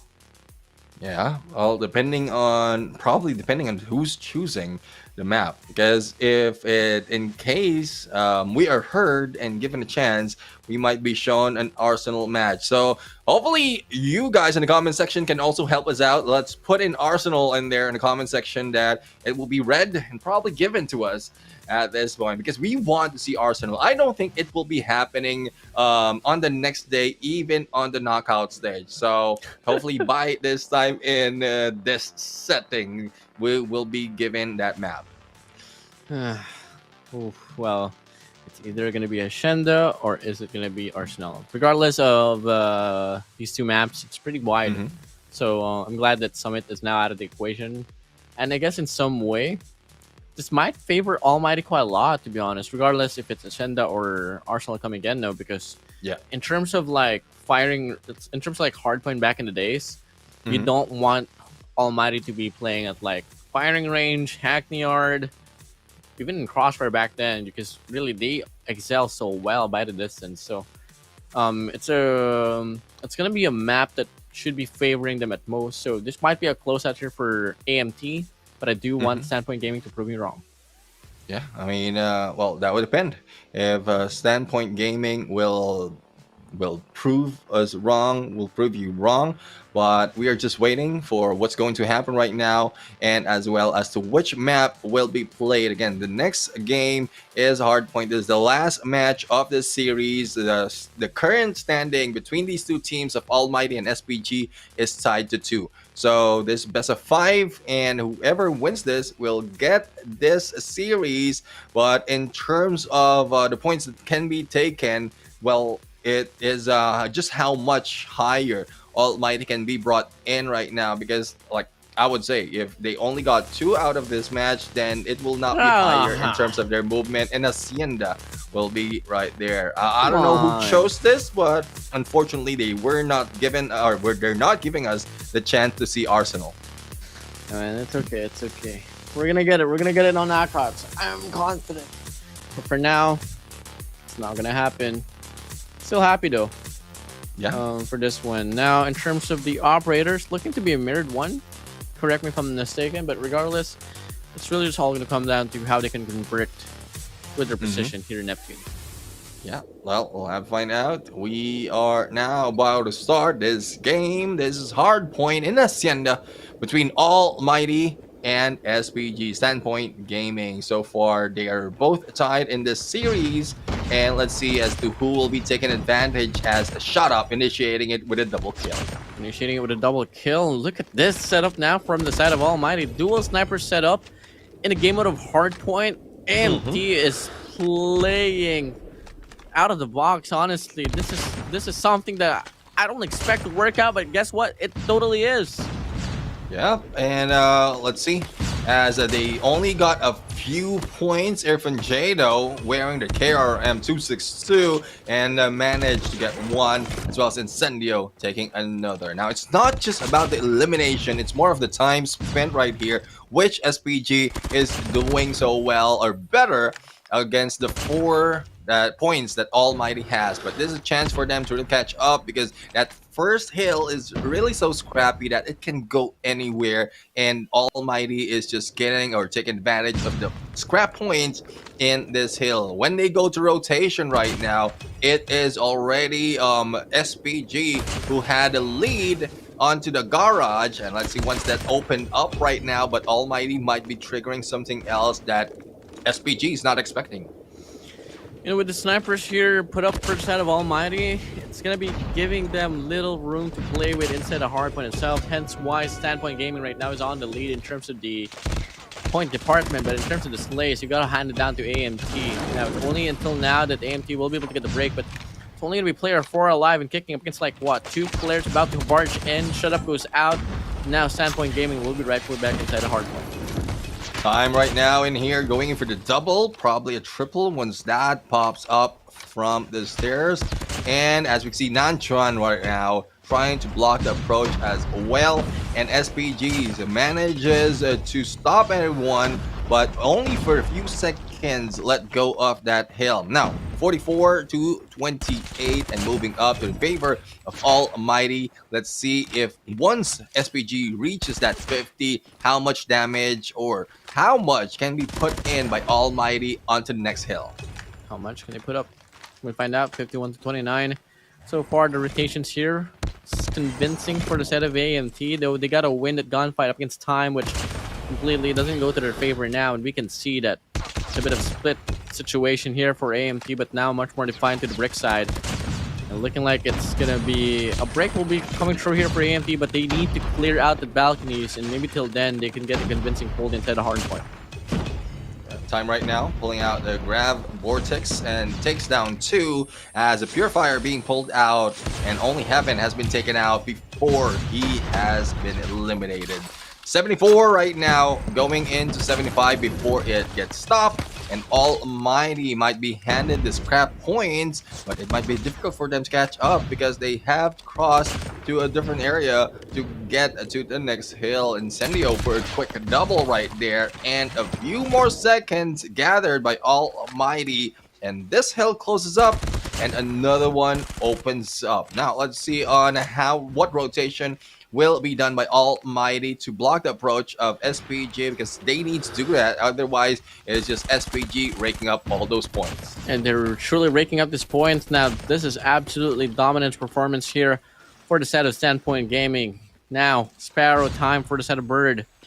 Looking to get his first kill on this investment. Not able to come true, but he is making his presence felt for this one, and he is trying to zone out the front lines. Now, Incendio with the War Machine will get taken down. Waves over waves, pushes over pushes here for AMT, and they are just getting shut down by Chu. Chu is just chewing them up one at a time. Unfortunate for him, misses that pretty. And let's see how much more can Chu damage AMT at this point in time. On the other hand, taking a little bit of distance, Craig 6 in hand. Bird doing the same thing, only a different skin, and there goes Bird moving in. I would say different skin because it's a different color, but it's pretty much the same thing. Greg 6 is in here. I love how the Mythic is playing this time, but Incendio right now will try to fire back. KRM action still being utilized by Irfan J, and this is a glorious blaze that I love using as well, especially sound. Let me just talk more about the guns that they're wearing. Yeah, because so far it's SPG just running almighty over the place. Well, Tease, the glorious blaze, all of the best skins that COD has here in this game. I don't know, in terms of like the BSA for the Latisse, I don't. It feels different, man. It feels much more accurate, but you know, it's not for me to say. But back to the game overall, Standpoint Gaming here just continuously, so continuous in terms of maintaining this lead. As you can see, only 10 more points to go. 150-point mark will welcome them. Yeah, 150 points, but no one from SPG takes the last few seconds. And, well, let's see if the early rotation will work this time for the side of Almighty. But Central Gardens has been taken in there in the approach of SPG right now towards this garage. Now, Pretty being used, being missed. Heaven right now taking 2 down as Chu takes Heaven down as well. There goes Chu, still going in for the streaky slays, and time right now moving in, probably triggering a trap, but no, they are not focusing on stopping the approach. It's more of how they can spend or have everyone in there onto the hill and capture a lot more of points, because Almighty right now has been down 100 points plus, so SPG will just go and step into the hill, but right now it has been cleared with 18 seconds remaining. 18 seconds remaining now, and scrap time still going to be headed for the set of AMT now. Standpoint, in the contrary, they are going to be responding with the early rotations down to P3, so I love it a lot. I mean, that's exactly what they got to do, especially if they're longing to close out this game. Now, AMT looking like they are on the rotation to possibly get hallway control for now. That could possibly translate into balconies later on, so that might be them cutting off the rotation here out from Standpoint Gaming. And if ever it does happen, looking like it did happen, that might be them bagging another hardpoint. Yep, and FDX right now, Sparrow in hand, managed to take down a few. Incendio for a good triple with a Pretty, and they are now going in for the capture. Now up to 84 with 35 seconds more in this hill. You can easily get it to that 120 or probably even a little bit less. But once they did that, they will be a little bit closer to SPG's 175. Now, if SPG will be crossing the 200, it will be difficult for Almighty to really catch up onto the point. Really good hold here for AMT. Might just be able to take away the rest of the scrap time, but Standpoint Gaming, they don't want any of that. Now, back to hardpoint number 4, looking like it's going to be a 50-50 battle in terms of the rotations, and looking like it's going to be a battle of the hallways as well, as player 1, Bird on scrap, could possibly get shut up as well, and absolutely yes, he does get the connection, but the rest of his squad will fall down under the hands of Irfan J. Yeah, Irfan J doing a lot of damage, as well as FDX. Now, it is just Incendio shot up, and Irfan J almost reaching the 30 mark, and Heaven is to follow. FDX not so much though, but Rui doing a lot of things to stop Almighty, but still managed to have one survivor to their side before taking over this hill. Getting close to that 200 mark, SPG is just gathering all the points. 10 points remaining, and if they get all of the time in this hill, it will bring them close to 210, and one more hill can give them the win. Give them the win truly, and as we can see, it's now a fight that's being put up now by the side of AMT. Standpoint Gaming hasn't been able to accumulate a lot of things here on this run. Looking like it's going to be a pretty hard call on how this one's going to pan out. Looking like it's going to be another good hold here for the side of Standpoint Gaming on this hardpoint number 1. Yeah, Standpoint Gaming right now reaching 200, as to Almighty haven't even reached the 150 mark. And if, well, it will not end on that P1 though, because of how open it is. Easy for Almighty to take them down, but probably once they jump in onto the next one, and the investment has been done by SPG. As we can see already, 3 has the operator skills ready to their side, and probably will be using that later on the final hill. They might end it right there. Might just end it right there. Heaven gonna go on a run here, putting on a showtime as well alongside with Incendio, and I'm so surprised that they're really committed in terms of rocking the scopes in this run. But I don't know if it's gonna go into their favor overall. Now moving back onto this hardpoint number 2, it's still gonna be a big clash that might just go to the way of AMT. So far, first initial break going to their way. Yep, initial break. And Chu just going in and time right now. Grab a vortex just to stop everything that's moving in. Time didn't stop at all. 3 eliminations, and Chu in their purifying in hand. Shut up though, will try to go in, take one down with Annihilator, takes another one. Let's see if that will be a third. There goes a third, and a fourth might be in line. Misses that, but still goes in on the follow-up. And let's see if he will clean this out. Shut up right now, cleaned house, open it up for their team, but SPG's approach has been stopped right here and continues on. Still, it is not enough for them to end this game.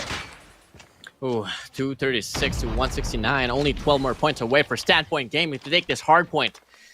Ooh la la.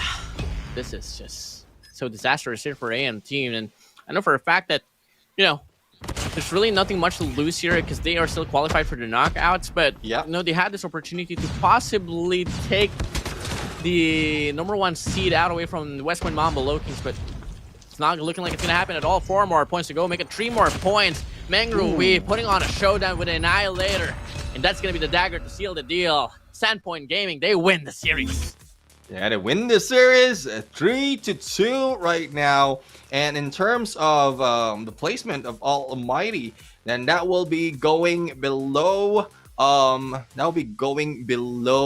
Point Mambolo Kings, but I guess it's still above Q9 Club. So they're still second. They might still be moving in the same bracket as to West Point Mambolo Kings, but Standpoint Gaming right now, they got 3 more. So apart or comparing them against King Zone, then they take that number 5th spot. So, well, that ends it, guys, for this series after 5 matches, 5 maps in this game. Now, there's a lot of back and forth in terms of points, but it is SPG who got this win for the series. I mean, congratulations to Standpoint Gaming for getting their 2nd series win here on this event. But unfortunately for them, that's going to be the end of their shoreline here. Regardless, they're still not going to make they're not going to make it to the knockouts. But you know, it was still a fight that they showed. Congratulations to them. Yes, and let's check out the result of this game. It is the win for SPG, but in terms of elimination, it is 177 coming from Almighty against the 150 that Standpoint Gaming did for that game. And 1.18 in terms of the KD ratio for Almighty, we're in 0.85 for SPG. Let's see who are damager on both of these teams. And going in for the winners, SPG 36 for Chu, and Inch1 right now with 37 will be our MVP for this match. Looking onto the other side, Shut Up right now with a 43k, and Incendio with a good solid 2.0 on a KDA. Well, definitely. KDA wise, I mean, it's not too far apart. But, you know, it's all going to come down to the capture for the points itself. Now, let's talk about Chu here, accumulating his 2nd MVP count, 6 streaks in total. That's going to be him leading the team to bag this win up against AMT. Yep, and as we can see from this point of the game, I mean, the lead is already quite high as they reach 200, and it just so happens that they have to spend a few more times in a couple of hardpoint before ending this game. But still, GG WP for both teams. They did well, and looking forward to them doing well in the future, especially in the knockout stage where Almighty will still be a part of. But I guess that's it. I mean, we just ended a 3 series. Initially, for the first 2 series, it was a 3-0, and then we have everything has been put in a standstill when SPG battles against Almighty, just going back and forth in terms of points. Actually, not back and forth. SPG took the first one, and then back-to-back by Almighty, and then once it comes to that search and destroy and that hard point, it's just SPG taking the points or for taking those maps. But it is what it is. Regardless of how well we want to see a lot more from all of the teams, some of them will be saying goodbye, and the bottom 2 from each group has already or will be already signing out. Tomorrow, we will be seeing 6 more of the team, and also finding out who will be leaving game, and also those top 4 who will be moving forward into the knockout stage. Definitely. And, just overlooking at the whole standing here for Group B, I think a match that you all should be watching out for is going to be Vault, or I'm not sure if ever they do have matches for tomorrow, but if ever they do, I mean, yeah, they do have matches. So if ever, let's say, Kingzone wins their series and Vault doesn't, things might just get a turn around, and we might just be able to see Kingzone take the 4th spot.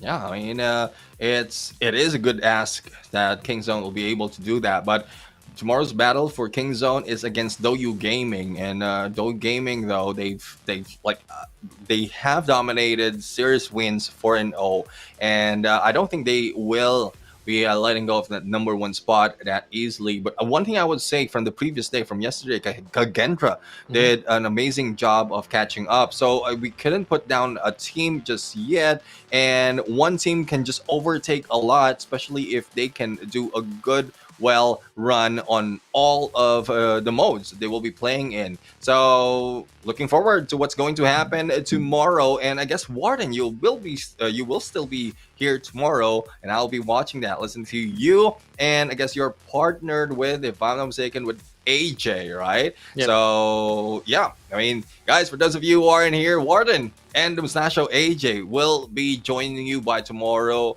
And this is this is my last day in the CDSI for shoutcasting. So thank you very much for everyone who are in here, who really gave the support, also those who participated in the comment section, and thank you very much for all the cheers out there. Hopefully you understand what has been happening on the background in this game, as well as what you've seen in the foreground, because so far there's a lot of misunderstanding that I'm seeing. So let's keep the toxicity out. Make sure that you have a good night in terms of understanding what each one from the comment section is saying. Definitely. Oh, well, definitely Neptune. Yeah. Well, man, I mean, we had a pretty long day, and I'm pretty excited on what's about to come for tomorrow. Neptune, it was a pleasure casting with you for once again on this Call of Duty stage. I mean, I love it a lot, man. I enjoyed your cheeky puns, bro. The way that you use your wordplay, and I'm gonna be missing it a lot as you wave your hands goodbye here for the CDSI. But I think we do have one more scene to talk about before we wrap things off, and I do believe it is gonna be gonna be the standings for the groupings itself, alongside with the possibly scheduled for tomorrow. But don't quote me on that one. But regardless, thank you for production as well for being awesome for this broadcast. Honestly, it has been pretty smooth. Everything's working out so well, and just love it a lot, man. I love to say. Yeah, I mean, it's a good thing that you're catching along some of the puns that I've been throwing out. So thank you very much for that. And I guess another thing is, probably the rankings of the current rankings after that game. And then if we were not shown that just yet, the current rankings as well as what expected by tomorrow. But again, this is the second to last game for the group stages. And once Group B has completed their group stages, they found out who's in the top 4, then that is where we jump in onto the next series, which is the knockout stage. The knockout stage is a best of 7 series. So if this is a longer, especially in back and forth, those series will be a little bit longer for the team. So we looking forward to who's going to really end it with a donut, because it's if you, I would say it's easier to get a, and again, not thinking about any team, but easier to get a 3-0 apart from a donut on a best of 7 series, because there's plenty of chances for a team to really get back 1 point. Thus, a donut might not be possible. Definitely might not be possible. You know, a lot of things sometimes you know, we can always talk about like, oh, it's not possible, then all of a sudden it turned into reality as well. Once was a fantasy, it turns into a reality, and that's just about it. And guys, I know for a fact you guys have been bugging me with my eyebrows, but I need to renew my passport before I do that, guys, because I don't want to look at myself for 10 years with no eyebrows on my passport. So rest assured, I'll get the one true, guys. I won't break your trust. So let's talk about it later on. Let's talk about the standings now. West Point Mambo Low Kings on top with 13 points, AMT with 12, Q9 on 11, Blacklist, International, ROG on 10. That's gonna be your top 4 teams here on this group. Now on for Group B, we got Doyo Gaming, Kagendra, Wolves, and Vault. That might change later on or tomorrow. Neptune. Yeah, exactly. I mean, imagine how close it is from 2nd to the 5th. And again, as you mentioned, if one of the team had a good run, probably 3-0, they can easily overtake one and reach, like for Kingzone, they can reach their top 4 and get an over for that knockout stage. But again, we are just hoping and praying, assuming and speculating on what's going to happen. It will not be confirmed until it happens, and WardeN will be in here to join you on that as well. So Mustachio AJ, again, thank you very much everyone for joining us tonight. It has been a long day. It has been a fun and exciting day. Everyone in the comment section, please make sure, if you haven't, to follow and subscribe as well to all our platforms so that you will be updated on what's happening in this match. But what is happening in a few seconds is us living again. This is Neptune and Gem Garcia together with the one and only WardeN. Thank you and good night, everyone.